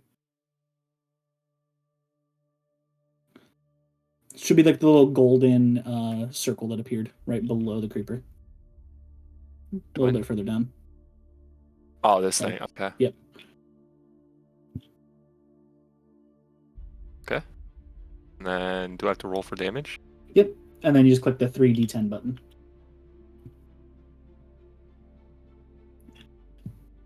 And the creeper needs to make a Constitution saving throw. Oh my gosh. Okay, so the creeper rolled a natural 1 on his Constitution saving throw. The way one of the little homebrew rules that we play with is a natural 1 on a spell saving throw means that the spell counts as a critical hit. Oh. And the way that we do critical hits is you take your rolled damage and then you add that to the maximum possible damage instead of just rolling twice. So your critical hits are always going to be like a massive hit. Okay. So you rain a moonbeam down on this creeper, and it takes 45 radiant damage. Absolutely, absolutely incinerated to the point where there is quite simply nothing left. And That's what you get for looking at me. it is not only dead, but it is gone. Like, there's not even a body, there's not loot, there's nothing. You incinerated this shit. Alright, so how do I remove my beam of death? Keep it there, because it's up for 10 rounds. And you get to, as an action, just move it every round. Okay, cool. So if you look at the spell, I believe you can move it 60 feet? Yep, you can move it 60 feet in any direction on each of your turns as an action. Gotcha. And then I move up here. 30 feet. And that'll be about it for me. Alrighty. That guy is dead. Alright, Skittles' turn. Does it automatically take Skittles, away my third spell slot? Or do I have to adjust for that? did you hit cast for Moonbeam? I If you scroll No. down, so you either have to hit cast on the spell or take off the spell slot up at the top. Either way. There we go. Gotcha. Oh no, click add the second red square. They start off blank and then you. There we go. there Okay. Alright. So for Skittles, he is going to also be kind of nervous of this mimic. It did quite a hefty, slappy, meaty, wet sounding hit to Maximilius, and he wants to kill it. So he is going to cast a spell. Does he have any damaging spells other than Fireball? He can slap it. Never mind, he's using, you never guess it, another Eldritch Blast. Rolling a 16 and an 18 to hit. Both of those... No, I sent the 18 twice. Whatever. Both of those hitting, so rolling the damage twice. Water. Dealing a beautiful 10 damage to this mimic. It says to self. Is that intentional? So that is the roll is going to self. Oh yeah, yes, you can just see that, Steve. Mm-hmm. Because I'm recording. You're yeah. I was very confused. Don't look at that screen. So that's the roll to self means only I can see it, and then to everyone means everyone can see it. Okay. Fucking screen cheating. What if I'm fudging numbers, Steve? That's why I'm not saying anything. That's why I can edit this part out. You geek. What do you mean? No, I haven't fudged any numbers. What do you mean? No, The you same haven't, you're not which is saying good. anything makes people think. I'm just being quiet so that you can do your thing. I was just like, what No. is self-word? The only number fudging I do is if I realize that I made something way too deadly and would have party wiped you guys if I didn't nerf the monsters a little. Ah, gotcha. It's I only fudge numbers in response to my own improper planning. True. But usually I just lower the monster stats. I don't fudge rolls. Okay. So the roll is just for them. It's just okay. Yeah. All right. This spider, it's gonna hear the sound of Moonbeam being cast. I believe Moonbeam does have a verbal component to it. I'm gonna double check that. Shitting. Yeah, it does have a verbal component.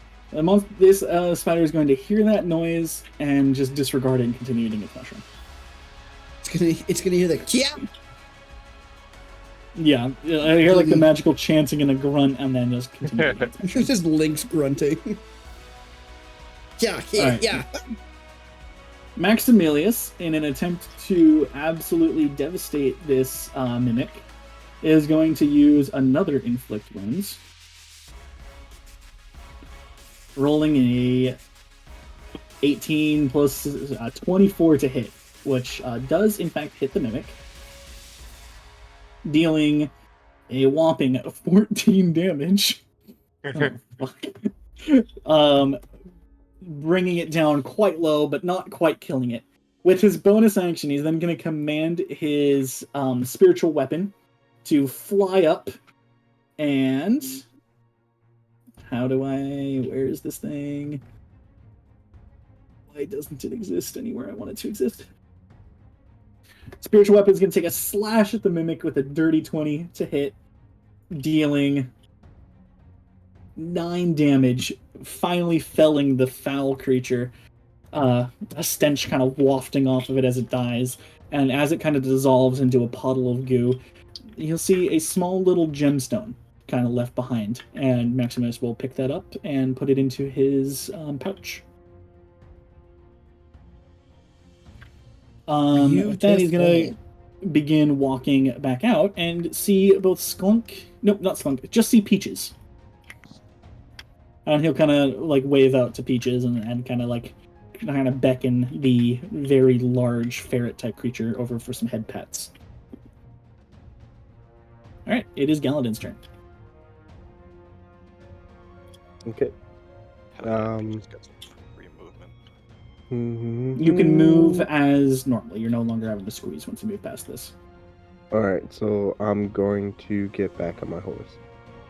Okay, you'll have to move a few feet first. And The then horse gets hop on your stuck. horse.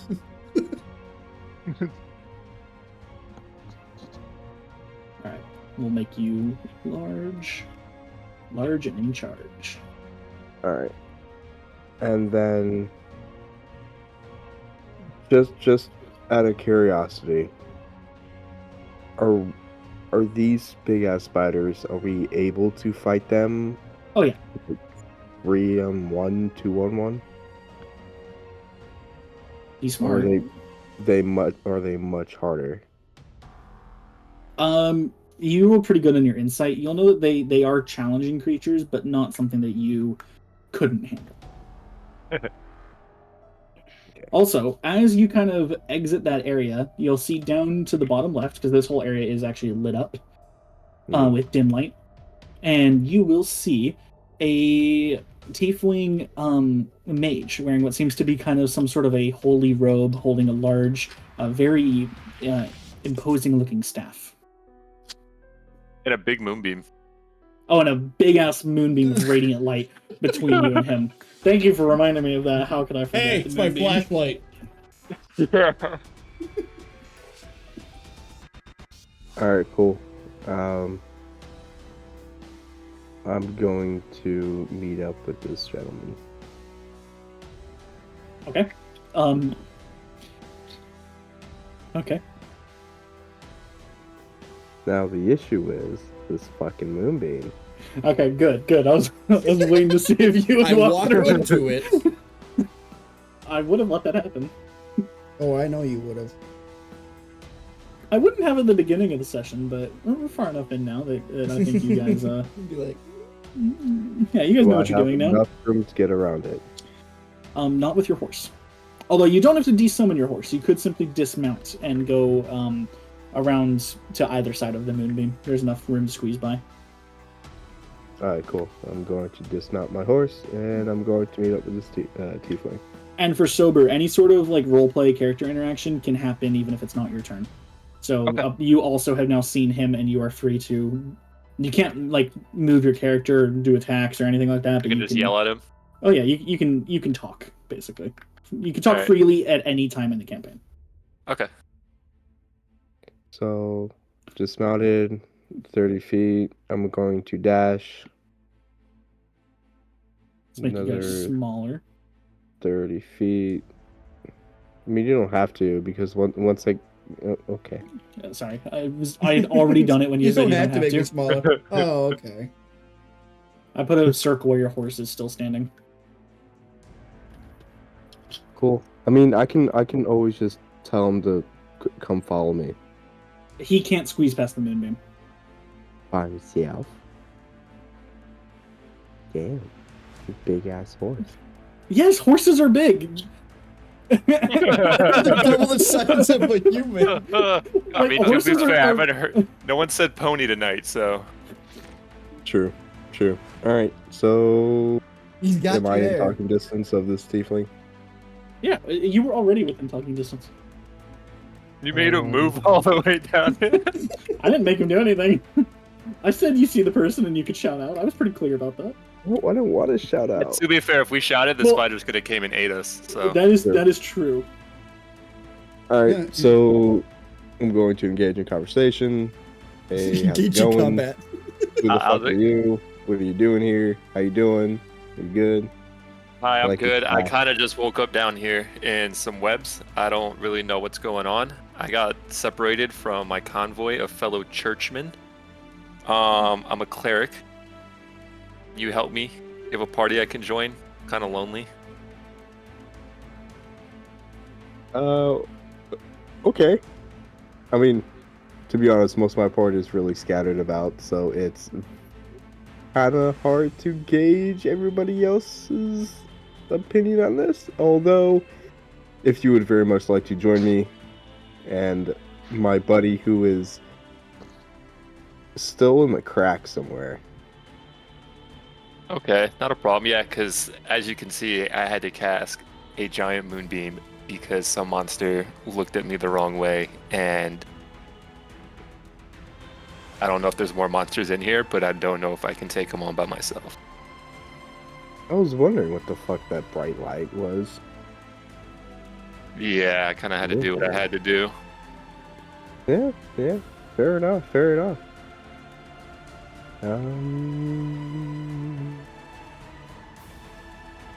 All right. Cool. Let's we could just chill here, wait for my buddy to come out of the crack, come out of the closet, and we'll continue. That works for me, yeah. I assume you guys were trying to whisper and not alert the spiders, right? Yeah. You doing all right? Okay, if you guys were trying to be closer. if you guys were trying to not alert the spiders, please both of you roll a stealth check. Don't worry about your disadvantage if you're wearing armor. Just roll it without disadvantage because this is just for whispering. Okay. Even though like we're super close. Well, yeah, you're whispering. Like whispering still makes noise. Don't worry. You might be okay. What am I rolling? Stealth. Stealth. +0. Love it. Let's get it. Jesus Christ. We're gonna die. Some stealthy boys. I'll send this to you. This is what the spider rolled in their perception check. Oh, bet. Wow. Dumbass spider. Could it be me? Alright, the other spiders are now also rolling. Huh? Because of Jen. There's no shot. There's no shot. Yeah. I'm kidding. Now the third spider approaches. The spiders are now all very interested in this orange mushroom at the bottom left, and they're going to group up on that. I'm kidding. You're really trying to. This man's really trying to aggravate Gal. What about that? I just, red I think it's time for Gal to play a new character. Is all. Bro, I will throw everything I have at these spiders, bro. If need be, I'm everything on cooldown. Everything. Listen, I'm just gonna put this very bluntly for you, Galadin. I think you and this spider could both one-shot each other if everything plays out nicely for each party. Both one-shot each other. Okay, so that means I should, if the thing comes to pass, Shield of Faith increases my AC by 2. So yeah, but that's not a reaction. You have to cast that beforehand. No, that's bonus. It's a bonus action. Right, but still, that means you have to cast it beforehand. Yes. So, like, on your turn right now, you could cast Shield of Faith. No. It lasts for a long time, Gal. I know it lasts for a long time. Don't dress fine. Hold on. Give me a second. I need to think. Because now you're putting me in these situations where I can't fucking think. Give me 1 fucking second there, bud. Wait, real quick. So, like, it lasts 10 minutes, right? How long is 10 minutes, like, in game? That is 60 rounds. 62. Yeah, no, 100 rounds. Very long time. No, hold on, wait. Try again. Yeah. 100 rounds. Well, we're gonna be here for a while. Okay, so how long is 1 minute? That's 10 rounds. Okay. So it's each round is like 6 anime. seconds. It's like anime cutscene or something like that. Each round is 6 seconds, because even though we're going turn-based, everything's supposed to, in theory, be happening at the same time. Yeah. So yeah, Gal, all you lose from the Shield of Faith is it uses your concentration. Yeah.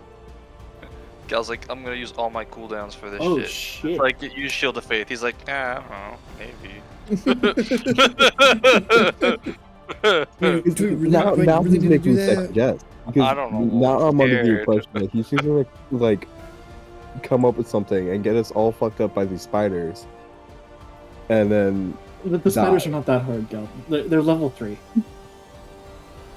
They just deal a significant amount of damage. It's just bigger than us. Oh, listen, they Triple just have my the size. potential. They just have the potential to deal a lot of damage if you roll really poorly on your saving throws. Oh. But like, first they have to Thanks for hit the you. confidence boost. First they have to hit you, which they don't have a good hit bonus. Then you have to roll poorly on a saving throw. Like you'll be fine. Alright, dope. I'm casting Shield of Faith on myself. Literally, when I reassure him that he'll be okay is when he casts the spell. Yeah, he needs to know. If he doesn't 'Cause I know, don't he's not trust gonna do you. it. No, I'm gonna Gal. whisper at Galadin and be like, "Hey, man, I can bless you too. We'll make you the fattest tank ever." Galen, I'll give you a hint. Your backstory is my favorite. I'm not going to kill your character if I don't have to. I don't have To everybody else, I'm lying. That's fine. I'll just make a shorter gnome. Since I unironically gained 4 inches during a fight. Oh yeah, I forgot about that. You got 4 inches taller. Yeah, no, Alright, Steve's so backstory my is my AC is favorite. now 20. Okay, do you know how to update that? No. Okay, I'm gonna do it for you because I'm just assuming your laptop's not gonna be able to do it. But on armor class, you can go to customize, and you can add additional magic bonus, which in this case is 2. So now it'll actually display as 20. Nice. Okay. I think that's the end of your turn, right? Wait, hold on. You could do that? Because my steed adds, I think, what? An additional 1 or 2 AC? Does it? You Oh, just let found me pull out. this up. Hold on. Your turn is over. Go ahead and research that while we go into other people's turns. Duraga, it is your turn.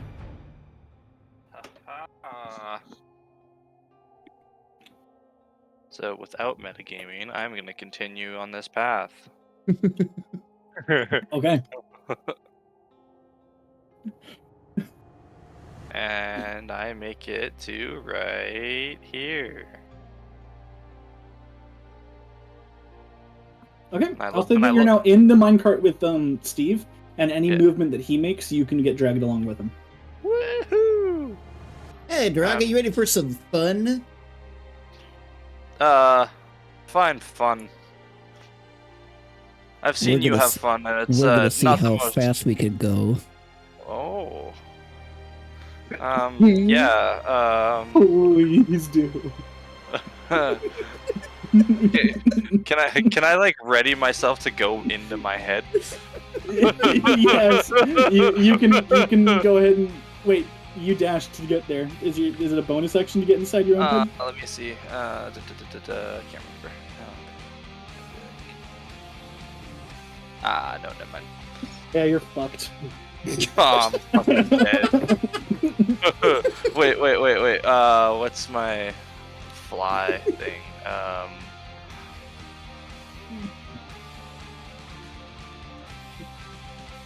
I think it's a bonus action to fly.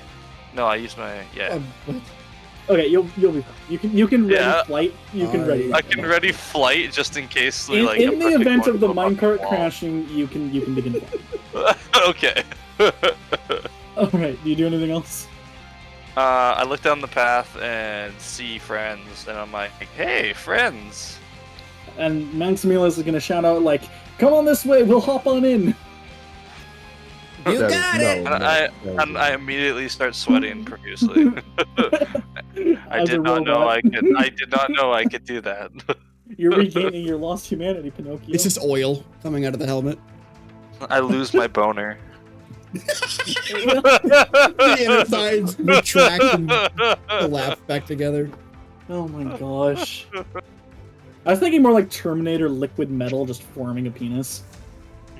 Come with me if you want to come. Okay, fuck all of you. Is that the end of your turn? I gain my penis again. Okay. It is now the spider's turn. The spiders can smell the penis. So they have noses. What? Yeah. Write And that being down, able write that to being able to smell the penis, they are going to continue eating their mushrooms. Oh, that's disgusting. Alright, Skull, it's your They turn. just hear an echo. Drag faster, drag faster, drag faster, drag faster. Alright, so you get to add 10 feet of movement to, actually, no, I want you to just have 50 feet of movement per move with this minecart. Alright. If you go past Max, he's going to be making an acrobatics check to jump onto the minecart. Why doesn't he just get on Peaches? He's too heavy. No, Max the satyr with his goat legs is rearing and ready to jump into the minecart as you pass him.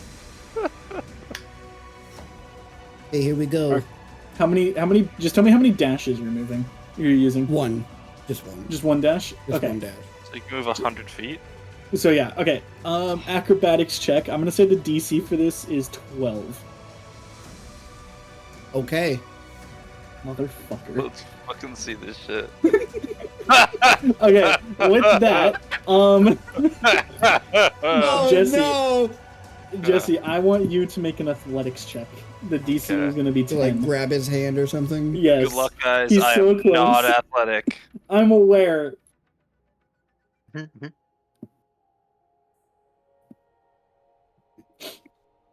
Alright. So Maximilius is going to attempt to leap into the passing minecart and is going to hang on to the very edge, and Jiraga is going to attempt to pull him into the cart, but I accidentally stiff arm him. Yes, you accidentally do more harm than good, and he is going to fall down. He will have been moved a little bit by the cart, and he's going to be prone right here where I just put him. And the rest of you guys make it. So let's see, that's 15, 45. You can make it to like the middle of the bridge, I think. It's a little bit more than 100 feet, but like with the tracks and whatnot, I don't know. My math is bad. I'll say you can make it to like, yeah. There you go. Woohoo! Can the bridge support the weight of the minecart? Oh yeah, and no, the two bridge is people fine. in it? Yeah, bridge is fine. It's not even creaking underneath you. It's actually Bridge very collapses, they both die. Yo. solid. It'd be Sorry, really Mac. funny. Bye. And by the way, you'll notice that you've gained considerable momentum. Here we come. Oh boy. Yeah. Does that mean we gain another like 15 feet for next round? You'll find out on your next turn. Oh boy. Alright, what does Peaches do? He just sees me, and she's going to book it after me. Okay, go and have her dash and do whatever. She'll make it all the way to us. Alright. Did she jump in the cart with us? Yeah, she does. Of course she does. She can make an acrobatics check. Alright, let's do it. DC of 12. Okay. If she doesn't have an acrobatics listed, it would be dexterity. Yeah. Oh. Oh, So can I try to help her again? Very, not with that roll, no. I only let you try to help because it was only 1 below the DC. So with Peaches is going to majestically sprint along the tracks and do a running leap, arms outstretched, very like fully extended, perfect form, and is going to just flop a little bit short of the track, or of the cart. I mean. Okay, so she's still on the bridge. Yeah, she's just on the bridge, but she kind of like belly flopped onto the bridge. You just hear a. Not a very agile kitty cat. Are you okay, Peaches? Oh my god, I didn't mean that. You almost died. Oh my god, you could have died. You could have. And you're still like rapidly pulling away from her, just seeing her fade off onto the distance. I'm sorry. I try to encourage her with a little like. She's a little bit dazed and just doesn't even notice. All right, Xeris, you're up. It's a simple spell. Yay! Alright, what I'm doing is simple. I am currently just trying to... Like, I'm gonna pass by the crabs, not gonna pay them much attention, and by that I mean I myself, is there anything specific I need to do to get through this crack as Xeris? The best way you could do it is use one of your teleports, or you have to go through it as difficult terrain. I ran out. Oh, did you? I ran out of teleports, man. Alright, well, it's difficult terrain. Ah, fun. Alright, I'll move 15 feet then. Fun. And Okay, after you're moving those through the 15 difficult feet... terrain potion at that, though, so you can get the rest of the way out on your next turn. Alright. Or if you dash, actually. You also have the option to dash. Mm, If you dash, you have your full I movement think speed. I am good. Okay. I think I'm good. I think I'm just gonna. You do Let's see. I'm gonna move from there. 60. From there, Or- you'll see Galadin's horse, kind of chilling at this top Alright. of or the bottom of what kind of looks like a. The steps kind of go up into a little separate cavity, and you hear voices and talking coming from that area. And you will recognize Galadin's voice, and then one other voice that you do not recognize, even with your Okay. superior memory. I actually found out that I have Voice of the Chainmaster, so I don't even need to use an action to share the senses of my familiar.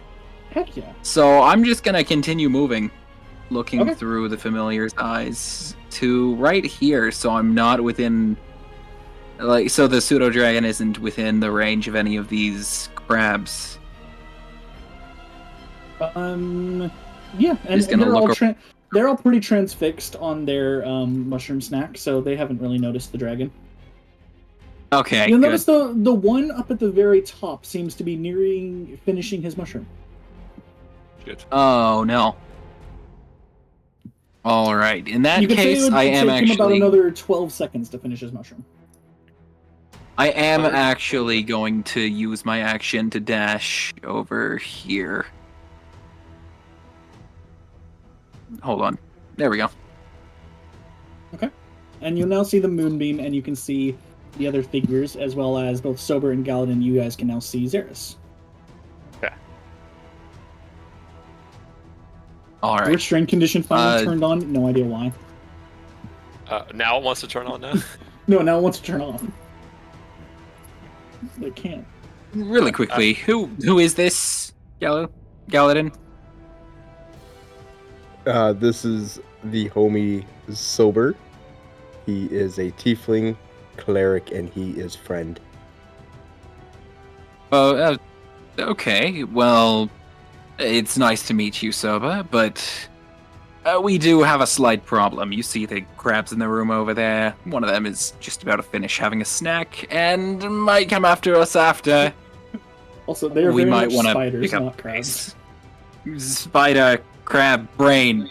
That's me. That's me. Spider, not crab, bat. Ah! The crab spider. Not Do to we want flag. to You know fight what? yet? Or Crab. do we want to sneak around? Spider. To be honest, I do not think that we can go around. All right. And I will remind both Galadin and Xeris that they made a deal with the Fae that they would take care of whatever's in this cave. And you will both know from past experience that breaking a promise to the Fae is not the wisest thing to do. Yep. I currently have my familiar scouting the area, so I would say let's just continue walking. Preferably, I'm just gonna point this way. I just suggest we keep walking. Leave the spiders alone. Okay. I think we should at least all heal up. Because, Sober, you're looking quite hurt, so we should at least heal up, kind of recuperate, and then maybe continue. Okay. I'm down. And that will be my turn. Okay. That it is Soba's turn. So if I want to heal up, what are my options if I don't want to use a spell? You don't have any options at the moment besides your spells. Okay, well. Your only other option for healing would be like healing potions or resting, and taking a short rest takes an hour. Okay. Does me moving my moonbeam count as like an action or a bonus action? That is an action. Although if you don't use your action to move it, it just stays still. Can Galadin walk through it without taking damage? Oh wait, we have to sneak. We can go by it, right? Yeah, you can just go by the sides of it. So I think If you wanted to do healing, yeah, the best thing you have right now is your prayer of healing. And as a cleric, you will have had some experience with paladins, and you know that paladins have sort of healing hands, is what they're commonly known as. Gotcha.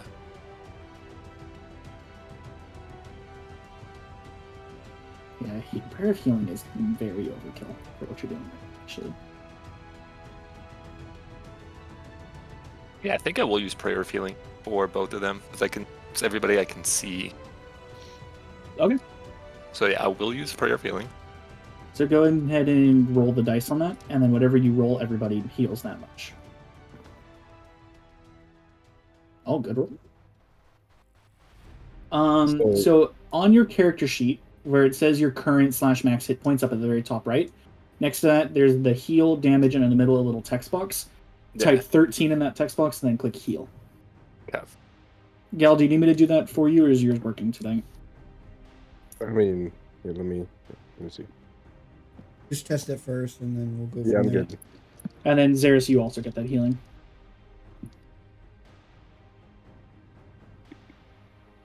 And then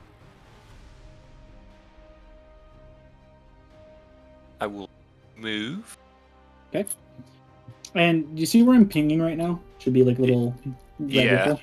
That is kind of steps up that you could kind of walk up, or yeah, you could walk up that if you wanted to. Yeah, I'm not doing that. I'm gonna sneak by my my moonbeam over here. All right. And end my turn.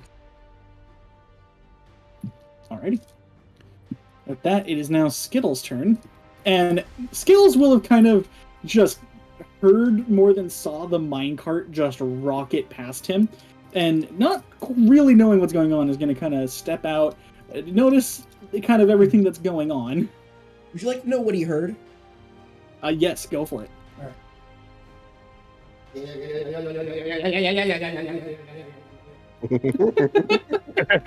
Oh, I fucking love that. So Skittles is going to do something that I've not yet decided. Okay, I've decided. Skittles is going to get here. He is going to dash the remaining distance here, and then use Blessing of the Raven Queen to teleport into the minecart with you guys, kind of screaming at Maximilius to come catch up. Mustard. And mustard? Yeah. What? You said ketchup. I hate you. Fucking whiz streamer. All right. Funny. So he is now in the minecart with you. Perfect. All right. It is now Maximilius' turn. He is going to spend a few feet of movement getting up, and then is going to chase after you guys, and is going to make kind of a running leap. And this time he is able to catch up and just get in, using his action to dash after you. You've not gained quite enough momentum yet that he would have had a problem with that, and he's going to kind of drag his knife after as well. Although on your next turn, you're gaining more speed, so. He's zooming. All right. Galadin, you're up. All right, quick question. Are we able to go through there? Go through where? The rubble. Yeah. Oh, like down, like where the tracks meet? Yeah. It's not a big enough opening for someone to actually get through, but it does look like it could be kind of cleared. It'll take a little bit of time, but it is doable. Will there minecart smashing into it? Well, who knows? Right. Yeah, I mean, there's no way to tell a group to do that, so. Yeah, also, you're not really anywhere that you could access that rubble right now. Yeah. Well, here's my plan, and I'm talking to these two over here. What if we take care of that dude, the one in red, because he's pretty much almost dead.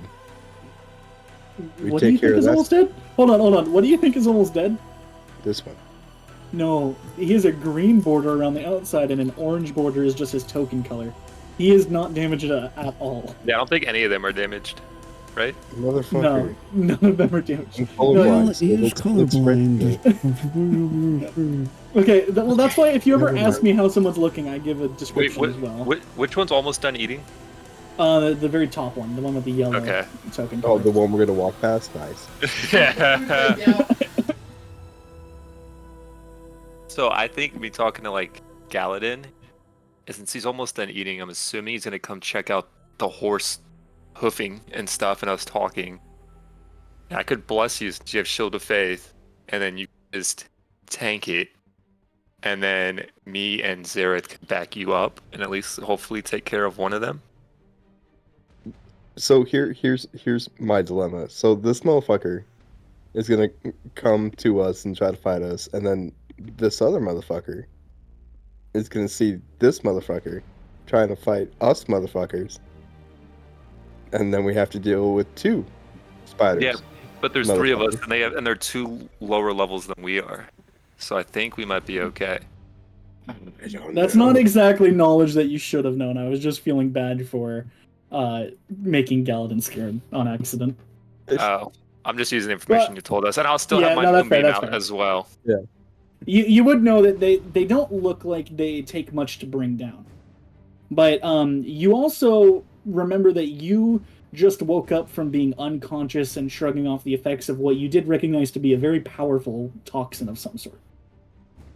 Galadin and I have cure. Okay. I mean, you're not still under the effect of it, but yeah, that's very good. All right, fine. Fuck it. Let's do it. So I'm gonna walk around, and You get bonus stats if you remount your horse. yep, and 25 feet. I'm gonna tell Jack to walk the remainder 5 feet, and I'm gonna mount him. What stats do you get while mounted? Oh Lord, 1 sec. Wait, didn't you just look this up earlier? Do you get an AC bonus? Is what I'm most. No, I don't curious get about. an AC bonus. Okay, then you just use the horse's movement speed, which I think is 60 feet. Yes, correct. Okay. But I do get while I'm mounted.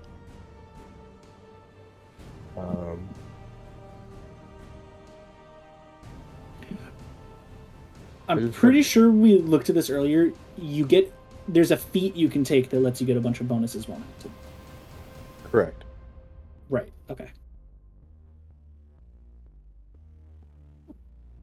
Yeah, so I'm gonna mount him, and then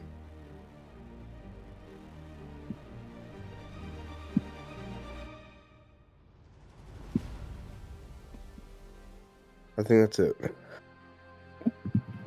Or should I attempt to move another 30 feet? How much of your movement did you have to use to get on the horse?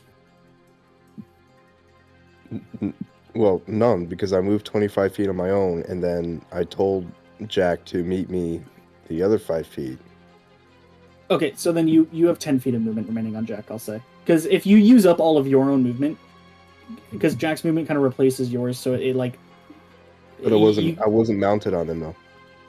Right, but you have a certain amount of movement per turn, not like...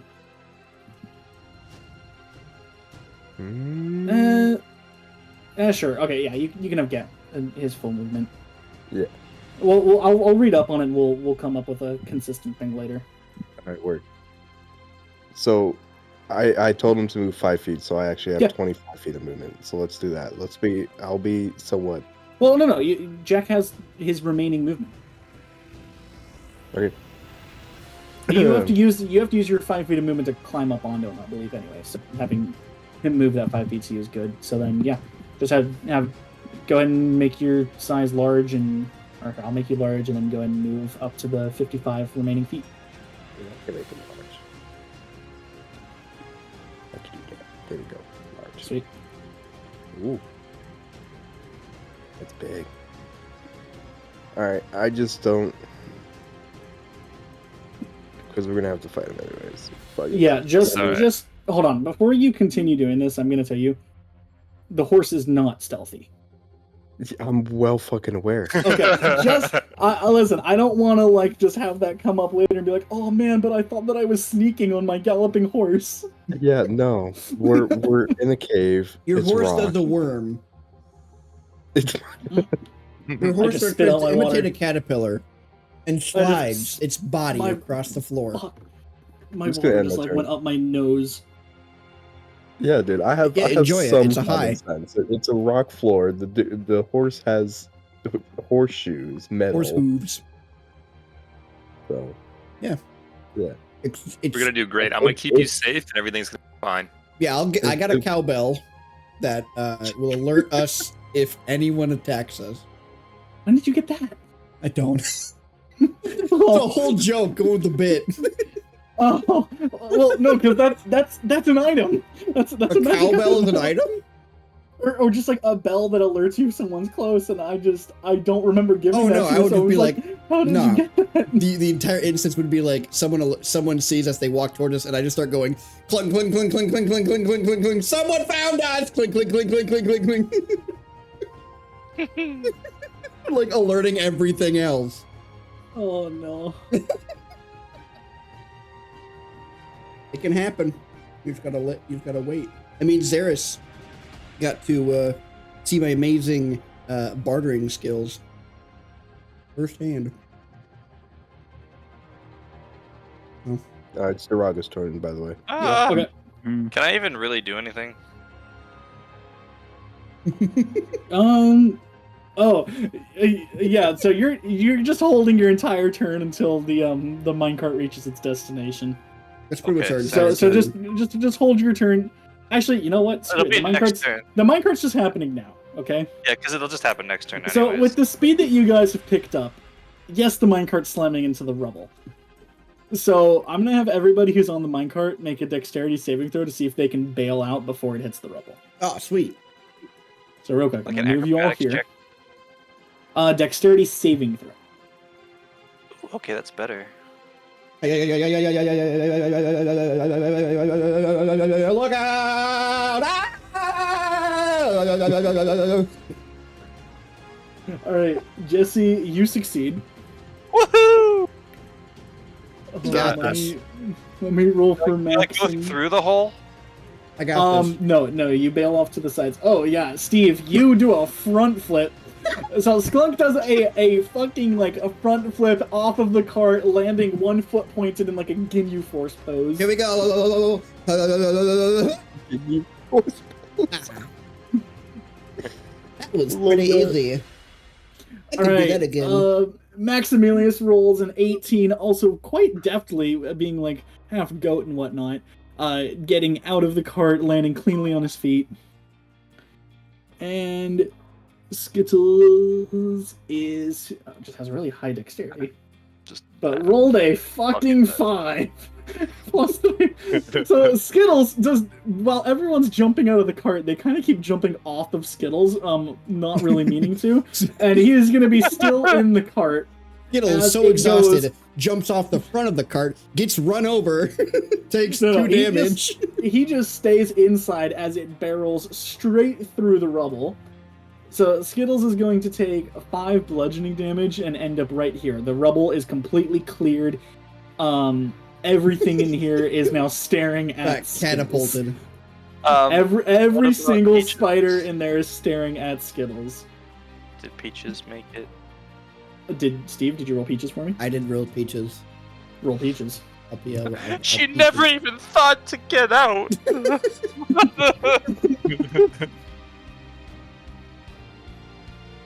I see this through Peaches the is also Pseudo-Dragon's eyes, right? Oh yeah, no, this is incredibly loud, like obvious. Yeah, Peaches and Skittles are both now prone on here. Both of them taking a little bit of damage. How much does Peaches take? Peaches takes 3 bludgeoning I'm just damage. I'm gonna say to Galadin and Sober, well, I know where the rest of the group is. And I assume you do as well, seeing how loud that was. I'm assuming the spiders heard it too, so we might be in luck. Yeah, no, we should probably go that in kind there of defeats our purpose of just sneaking around, so we might as well just charge in. Can I run to Peaches and like comfort her? Or On is it your only during turn. on my turn. Okay. It is. Do I have mine still? Yeah, it's your turn. It's still your You're- turn, You're yeah. full turn right now. Okay. And I'm that rubble is completely clear. You can just walk through as if it wasn't even there. Okay, I'm gonna walk past them, and I am going to cast Wind Wall. Okay. What is it again? It's my dad. Dude, you're gonna do Phil? You're gonna do your dad?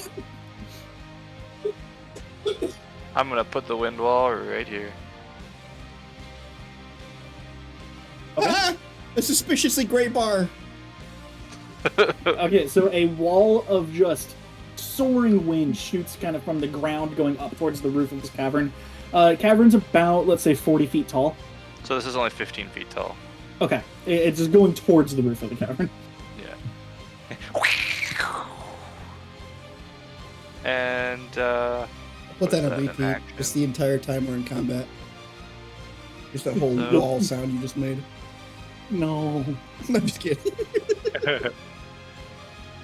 Oh, Galadin, did you read the thing that I DM'd you, by the way? Oh, you DM'd me. Interesting. One sec. You know.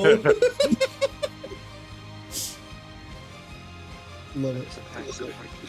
So yeah, that's my turn. That's it. I don't understand what you sent me. Okay, It's so I also sent it to you.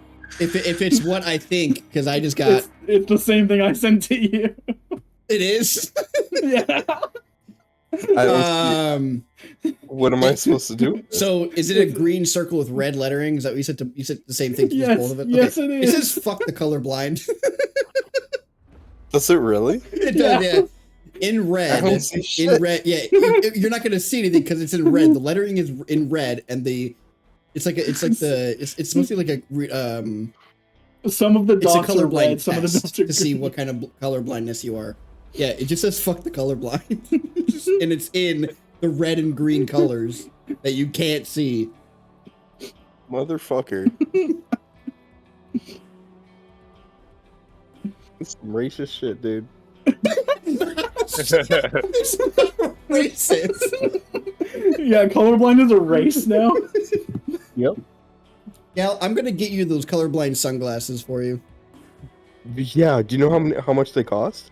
Like Yeah. $4. Bullshit. They cost hundreds. $4. Take it or leave it. Wait, are you Yo. actually colorblind? Yeah, he's red green colorblind. Yeah, let's set up a GoFundMe for you to get that. Let's do it. That'd be awesome. Yeah, you could see colors that we've all been seeing. It'll be awesome.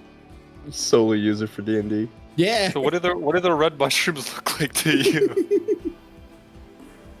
Which ones are the red mushrooms, Jesse? The red mushrooms.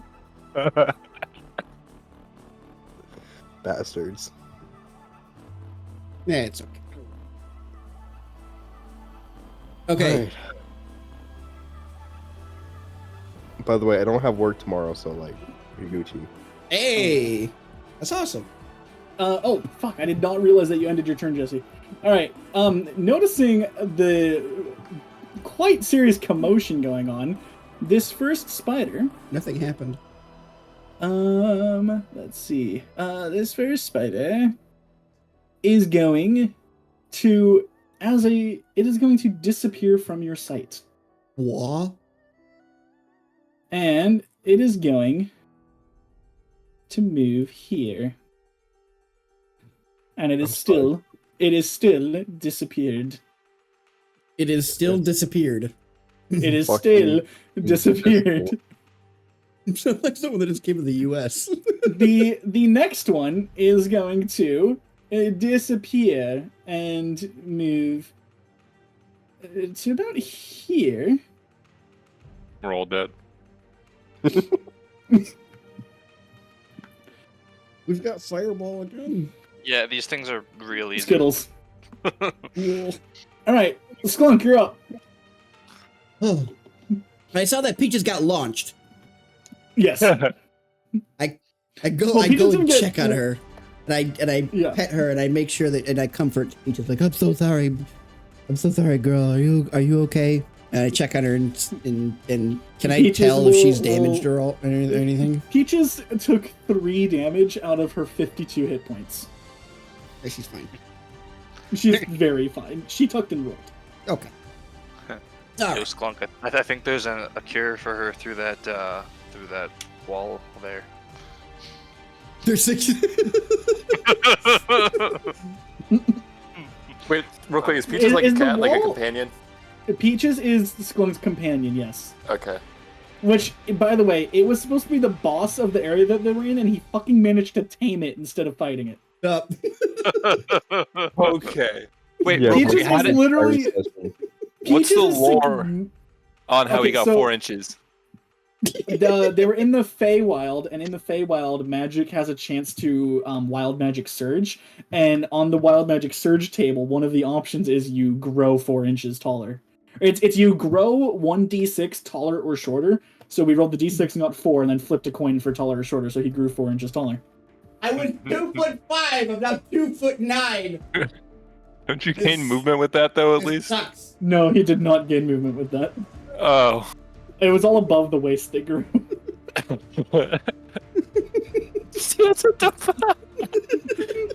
Your arms are longer than your legs. No, I have tiny arms. I'm a gnome. Yeah, now they're 4 inches longer.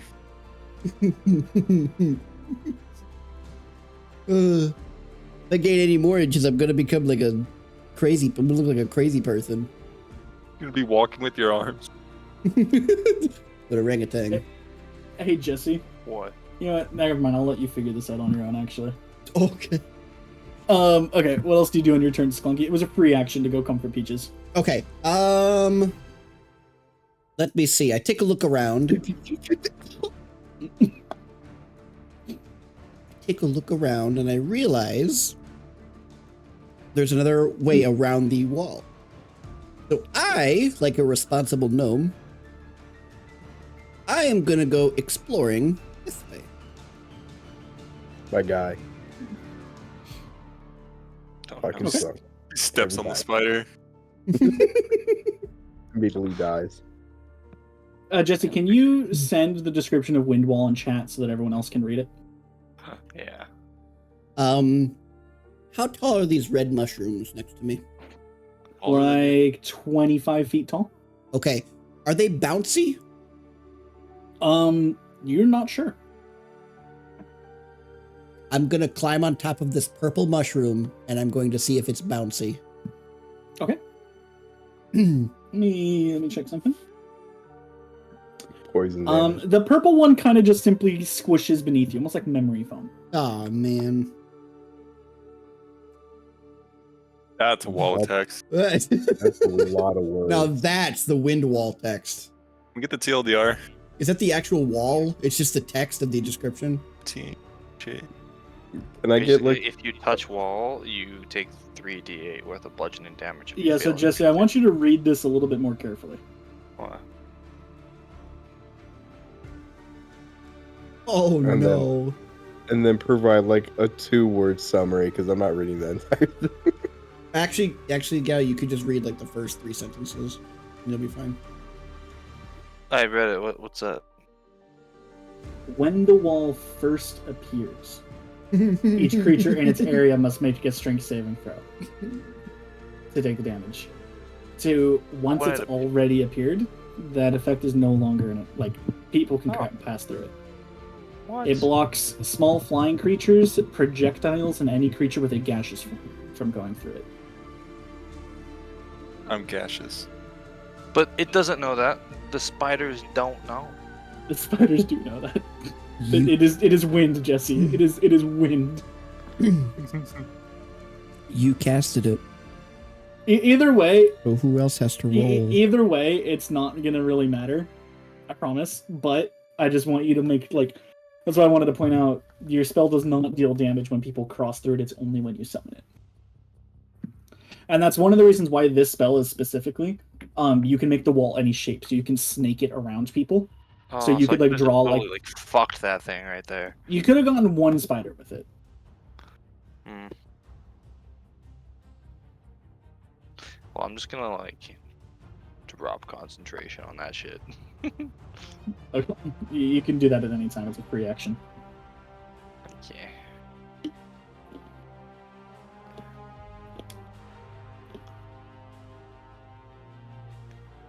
I hate my life. I'm sorry. Can I Jesse. also use a free action to like slit my own throat? No. No, you do not. Right.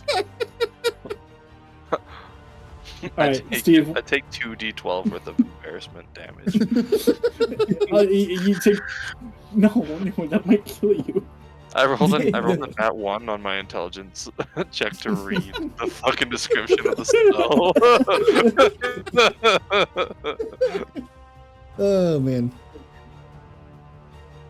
Alright, Steve, are you doing anything else? That is it for my turn. I'm gonna end my Okay. turn.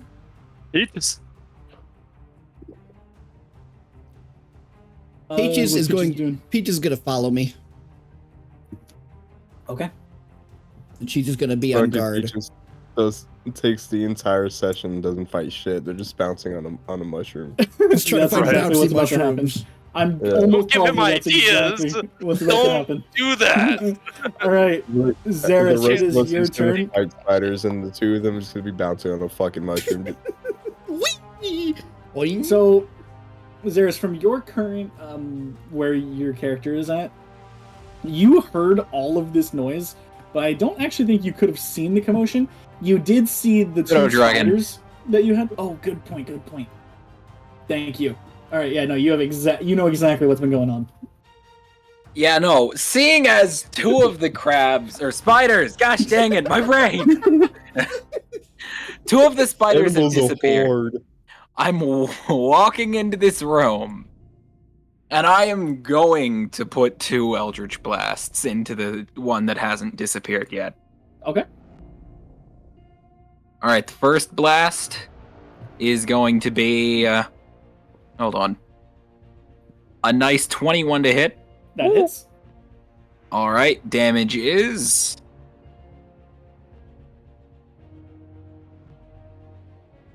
10. Ooh. Second beautiful one. Damage. Second one is going to be 16 to hit, That hits. and the damage is going to be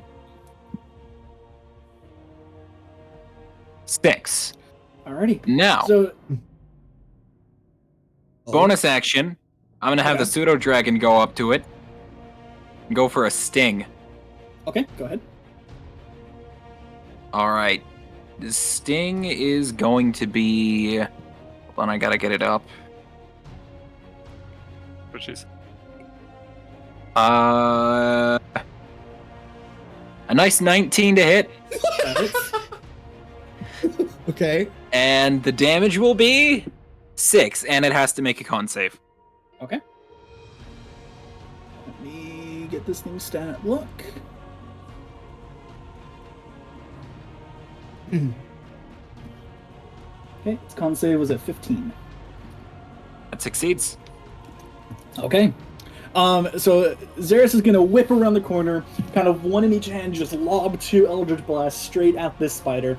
Both of them just absolutely slamming into it, staggering it back, and it takes a significant amount of damage. You can see kind of like a little bit of green blood oozing from its bright blue shell.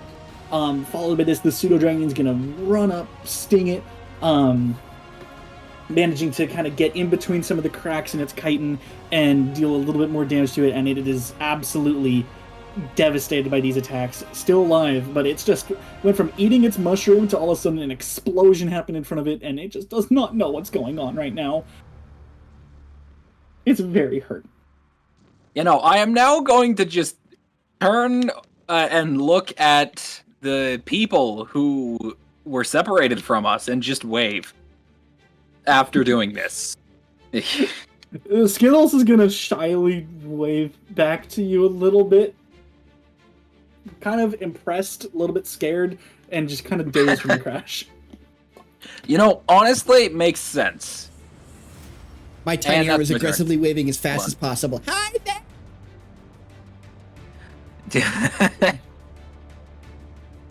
Okay. Sober, it's your turn. All right. Can I move my moonbeam to that thing? If it's in range. Yeah, as long as it's within 60 feet. Yep. Okay. So I'm gonna grab that, and then I'm gonna drop it right on it. Okay. Go ahead, and it's still the upcasted damage. So roll the 3d10 damage again. Okay. And it makes a Dex save or a Constitution save. I don't remember. Let's see.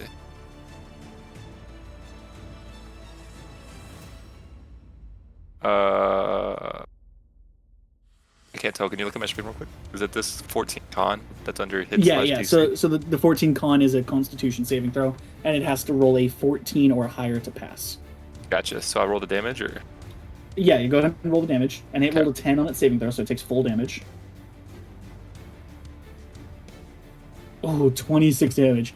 So this moonbeam kind of shoots up, or no, sorry, shoots down. It has light just like descending from the heavens, and deals a solid 26 damage to this thing, absolutely incinerating it. And it is dead outright. I'm gonna whisper over at Callahan, saying, "Sorry, I guess we're not getting loot from any." No, this one is still there, but it's just a charred corpse. Oh, cool. And then it was an action for me to move that? Yes. Okay. And then as my bonus action, I would like to use Harness Divine Power to get a spell slot back. Sure. And it's third level spell slot back. You can get a third level back with that? It says... I honestly just don't know. As a bonus action, you touch or holy symbol on the player and grade one expended spell slot. The level of which can be no higher than half of your proficiency bonus rounded up. I don't know what that means. So your proficiency bonus is 3, so that means you can gain back a level 2 spell slot. Okay, so I have. Where's this at? Okay, so that's still expended, and then back a level 2 spell slot. Which, yeah, your level 2 spells are also really strong, so. And then I have to...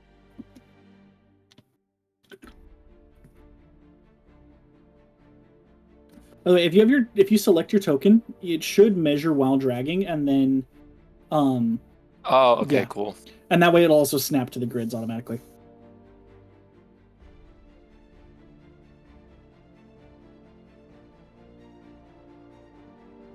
And then I'll end my turn. Okay, go ahead and hit the enter button then. Perfect. Alright. Coming up on Skittles, he's gonna kind of stand up and a little bit dazed. He's gonna just kind of be like, did we win? I mean, we they're all gone, right? Like, we're good? Yeah, we're good. We're good. We're good. Okay. As far as I know. So that he's going to kind of step out here and start kind of looking around the room. Kind of trying to see if there's anything worth grabbing. Dun dun. Dun dun dun dun dun dun dun dun. No, there's no dun-duns. Yet. Where else did two spiders go? So Maximilius is... Oh, they were scared. Maximilius is going to come in here and kind of seeing nothing going on. He's going to take a chance to heal himself. He's going to cast a high-level Cure Wounds on himself. A level 2 Cure Wounds. And he's going to heal back 12 health worth of... Yeah, 12 hit points. That'll be his turn. Galadin, you're up. Cool. I'm going to... Can Ibidir. And Ibidir. Ibidir. And then 20 feet. Also remember, you can't actually be on top of other players. I wasn't on... Dude, I wasn't on top. You're currently on top of Xeris. No, I'm not. You literally are. I'm right next to him. No, you're not. He is in the You've now same destroyed square as you. Xeris' ankle. Yeah, your horse You'd has have to stepped be on like- its toes. You'd have to be like here, at least. Right there. And then... And then I'm gonna dash. Over here. How much is my Okay. dash? It just doubles your movement speed. Takes up your action, though. That's fine. Dip it, and then I'll be right here. And then I can't Harvesting from a dead creature takes up an action, right? It takes significantly more than an action. It takes about an hour to harvest something with the rules that we're using. Very well. And it requires like multiple people contributing and whatnot. Do you want to kind of start harvesting that thing? Oh, yes. I would not be opposed to just staying here for an hour, maybe resting up a bit. Yeah. Whoever's like not contributing to the harvest can take a short rest. Okay, so we're gonna get through this round and then we'll do the rules for the harvesting. And everyone go ahead and make your move around what you're planning to do right now. Oh, I want to harvest.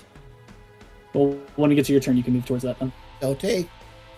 All right, Jesse, what are you doing?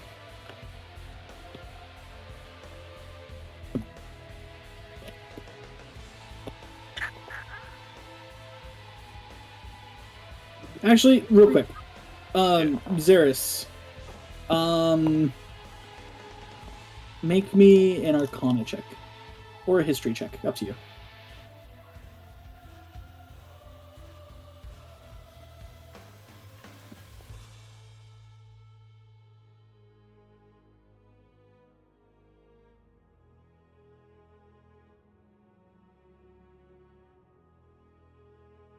Okay.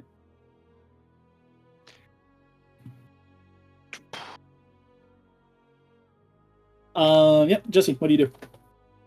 I am going All right. to... Dang.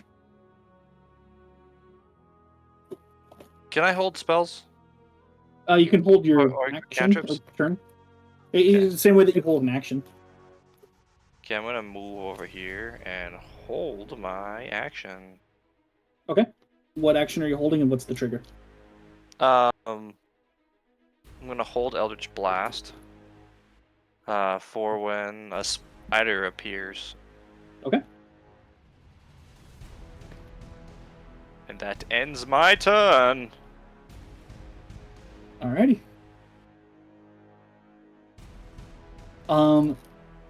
Believe it or not, the spider's right fucking here. Oh. So go ahead and launch your Eldritch Blasts.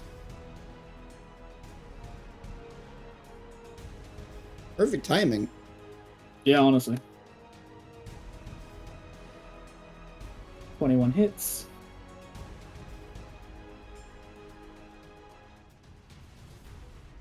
And you have another one.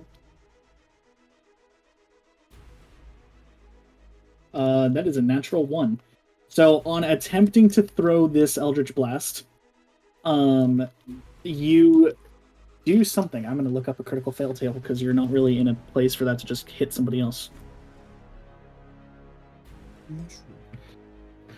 Where's the critical fumble chart? Oh no, there's an actual critical fumble chart. Wait, what's Jesse, roll a d20 for me.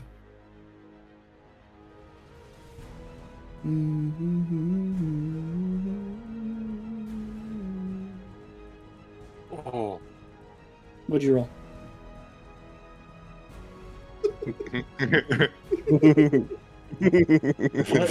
What did he roll? What did he roll? He rolled a 3. We got rolled a 3. We got a 3 on the board.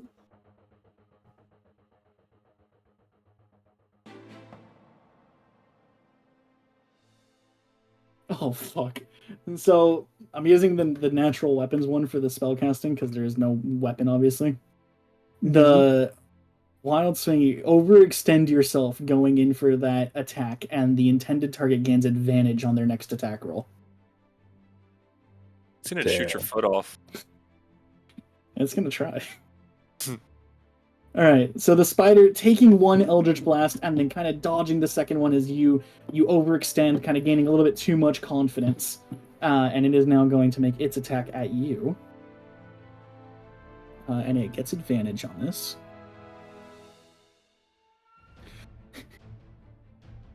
God, I was muted. Oh, that's funny. It rolled a nat 20. So yeah, I'm gonna die. So not only does the spider get a damage advantage, but you take bonus damage on top of that. Yeah, you don't win this. There's a good chance you're gonna just be prone for That a long will move. time. Yeah, it's called indefinitely. Yes. All right. Oh, fuck, Jesse, you take 7 damage. It didn't add the flat bonus for some reason. Oh no. Yeah, I don't do the maxed out crits for monsters. Okay. I thought you were gonna at least take like a double damage. Like No, he 15 did. or He 16. did. I rolled 2 d10s and got 5 plus 2. Okay. He takes 7 damage. Does he please make a Constitution saving throw? I'm disappointed in this critical hit right now. You fucking lucky bastard. You succeed the Constitution saving throw, but just barely. As the spider bites into you, you can feel some of the poison and venom seeping into the still like living portions of your mechanical body. And You but you mean managed my to heart? yeah, you kind of managed to shrug off the effects for now.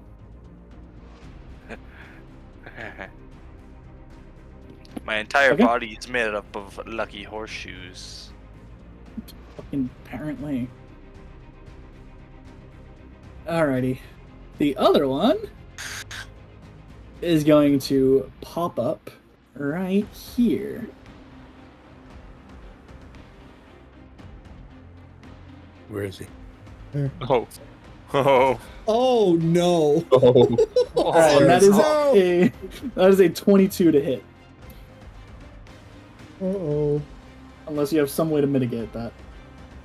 Weird going after the warlocks, eh? I Well, see how it is. The warlocks You know- are the only things that have done damage to everything right now. Hey, You know, hey, don't disrespect Take the a moonbeam. guess. Does it Oh, hit? true. Take a guess. Does it Well, hit? Listen, I don't know if you have, like, I don't know, reactions you can take. Nope. Alright, so It just hits. you take 12 Why? damage. It rolled a max roll.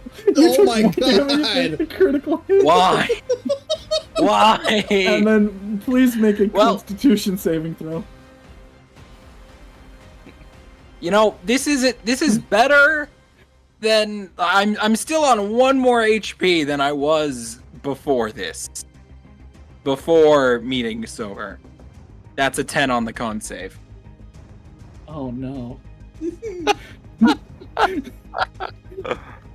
Oh wait, Jesse, you were still supposed to take some of the poison damage on a successful save. Oh well. My bad. Alright, so you take... Next no. turn you Different. discover it. Next turn you just Yeah. discover it. No, it's fine. If I make a mistake, I don't backtrack on it unless it's like a majorly important thing. Okay. So you're gonna take 17 damage from that poison damage. Wow. Oh, dude.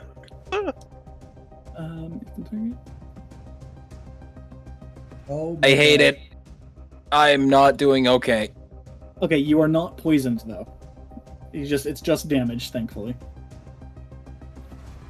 For now. Skunk, your turn. My turn. I see the spider. It is now You do see the appeared. spider. I see him in between the mushrooms. Does nothing. Continues to jump.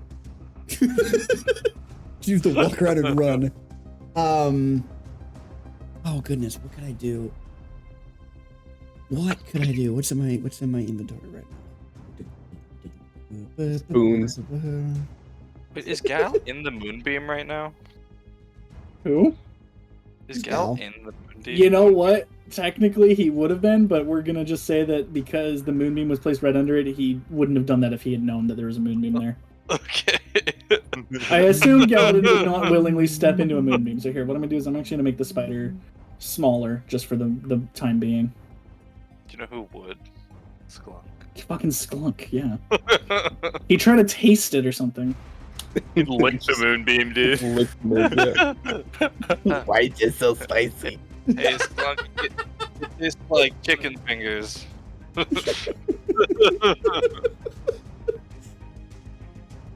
I have an idea. Oh god. Can I combine the crowbar that's in my inventory and the rope and try to make a makeshift grapple? Spicy. That would be significantly difficult. You'd either have to bend the crowbar into a more grapple-like shape, because kind of a crowbar in its default shape, you could kind of tie the rope to the middle of it and like hope to use it as a grapple, but it would not be easy to use. Okay, let's not do that then. What about a hammer? Same as the crowbar. Okay. So grappling hooks are actually a thing in D&D. So if you make a non-grappling hook out of stuff, like, yes, it could theoretically work, but it would be It'll be much a harder to MacGyvered. control and make and Exactly. succeed. Exactly. Okay. You have long arms. No, I don't have long arms. They're short. My body's just long. Your legs are short. I'm You got big 2'9". torso. Big torso. Everything about him is short. Except, didn't we roll to find out that you have like the biggest penis out of every member or something? No, I have a micro penis.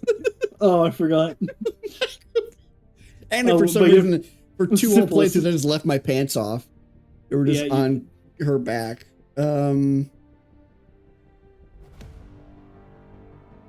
Oh, what if I tied the rope around one of my daggers? That would be a little bit easier than the other things. Yeah, I'm gonna do that. Okay. I'm gonna. It's still gonna be somewhat difficult, so we'll say. I assume you're trying to climb the mushroom. No. Okay, it'll be a DC Yes, I am. 15 athletics check. 15 athletics. Okay. I think athletics would make sense for that, right? God damn it. You make it about halfway up the rope, and then your knife kind of comes undone from the top of the mushroom, and you slip and fall on your ass.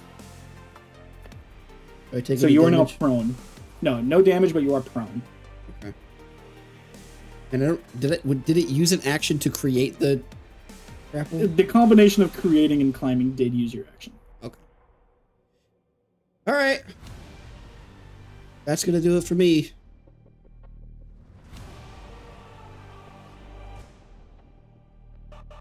Here we go. Peaches sees that I fall and thinks it's the spider's fault. Okay. So Peaches is going to attack the spider. And you're going to have to probably refresh my memory because You get one of each attack type, but you do not get the grapple part of the claw. Okay. So you use your bite first, and then you get to pick one of the two extra things. Okay. If it's hit, that is. If Oh wait, it's no, hit- it's if it's wearing armor. If it's wearing armor. Okay. We're going to go for the... It was specifically bite and then pick one of the two, or I could do the Yeah, claw it'll be too. bite then claw, but the spider's not wearing armor, so you're not going to get the frenzy or invigorate. Okay, so yeah, we'll do so bite and claw then. Yeah. Okay, so we'll do that. So Peaches is gonna move over to the spider. He's gonna go in for a bite attack. Okay. That hits. And her roll 17. Peaches absolutely just tears into the spider, ripping out chunks of flesh and chitin. Blood's going absolutely everywhere. Duraga's positively splattered at this point. The spider is kind of like missing a couple legs now. It's nearly dead. And then I can use the claw attack. Yes, you can. Claw attack going in. Believe it or not, that does also hit. Oh, okay. Cutting it close, probably. Yeah. And the attack. 23 hit, but a 23 kind of just barely hits, you know? Yeah. 11. All right. Peaches goes in with the claws, just blenderizing this thing, just shredding it to pieces. It is dead and scattered over a quite large area at this point in time. Peaches is so fucking OP, dude. And Peaches is just like a cat, like braced, like back hunched, everything, and just panting very heavily. The hair's up on end. Yeah. Oh, yeah. And just not breaking eye contact with this spider's face, even after it is now a puddle of viscera and guts. Peaches then looks over to me, and I give her Good job, Peaches. And I put my arm down and I'm just laying there. You're still on the memory foam. Oh, yeah. Mushroom. It was like... In fact, you are very comfy. Yeah. Memory foam. Yeah, falls asleep. No, I don't fall asleep. I'm prone. Alright. With that, it is then Xeris' turn. Yay! Alright, this thing just took a chunk out of me. I think I'm gonna take a chunk out of it. It took a couple chunks out of you. Yeah, fair. So I'll do the same. That is... Hold on. There we go. Yeah, no, that's a 12 to hit. It does not hit. Unfortunate. Well, what about a 9, huh? Does that hit? No, it does not. Oh, you need a 10. Okay, in that case, the bonus action. Screw this guy. How about this? Please, please hit. Someone has to get fucked by RNG every session. It's usually 14. 14 hits. Finally. Okay. Con save, go. Alright. One moment.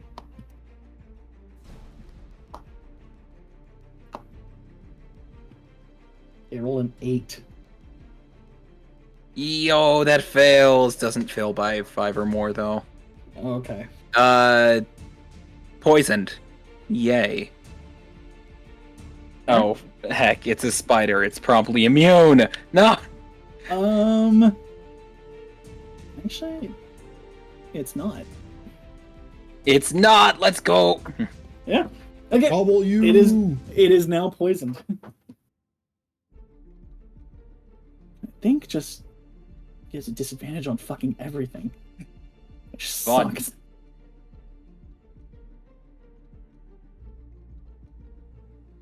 Alrighty.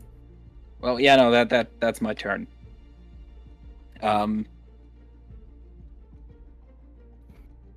Unfortunately. Hold up, why is it... It's not letting me press end turn. I think it's still... Sklunk, did you ever end your turn? Yeah, here, I'll just I put did, it this yeah. turn. I didn't It's end on- Peach's turn, though. It is I now see. Sober's turn. Alright, I'm taking my Death Star Ray of a Beam, The gender reveal cannon. Blasted. dropping it on him, Gender reveal cannon. and then let's see where.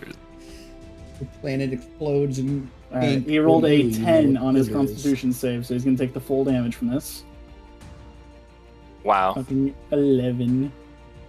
So with that, he stands in the beam, which so far has incinerated everything it's touched. And it seems to be that this one is maybe wearing a little bit of like some SPF 50 sunscreen. And it does burn. You kind of smell a little bit of singed chitin, but other than that, he is still standing tall.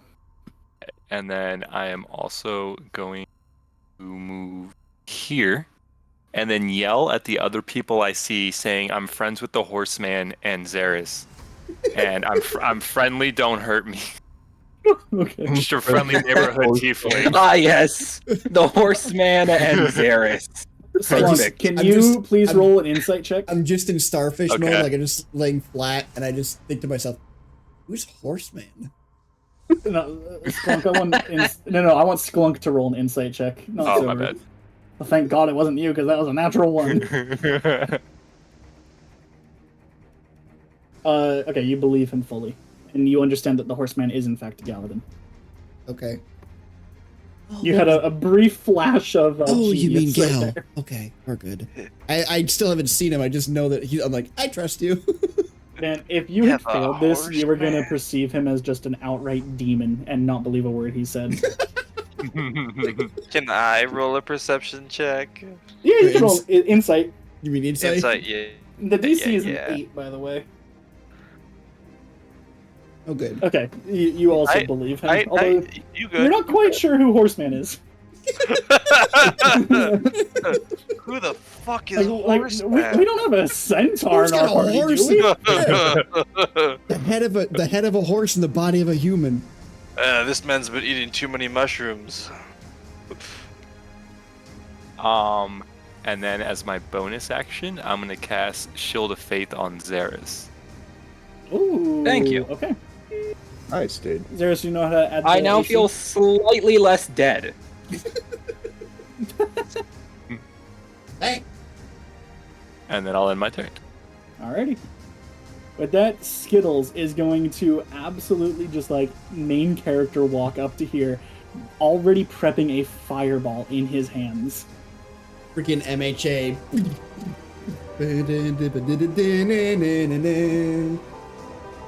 He's gonna make eye contact with Xeris as he is preparing what you do recognize as a fireball. Oh no. And Oh my god. and Oh, he's a grower, not a shower. he's gonna throw it right there. Okay, thank you. I summoned the They're all gods done. from the I was kind of sky scared there for a to second. eliminate this infect. Xeris about to get his hair singed off. Shoot the right of the fucking Fire ground. roll. Hey, there, it's like your new haircut.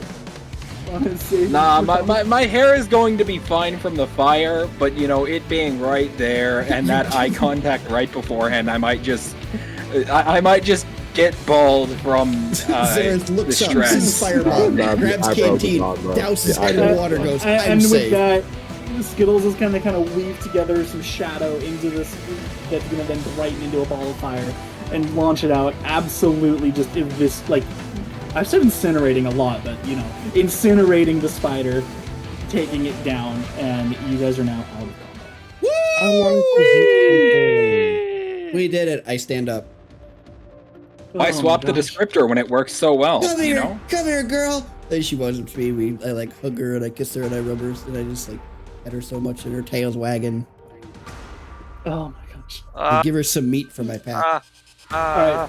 Somebody is harvesting a spider, I believe, right? Yeah. Yeah, I'm gonna Yes, harvest, skeleton. but I'm gonna go up to Xeris and heal him.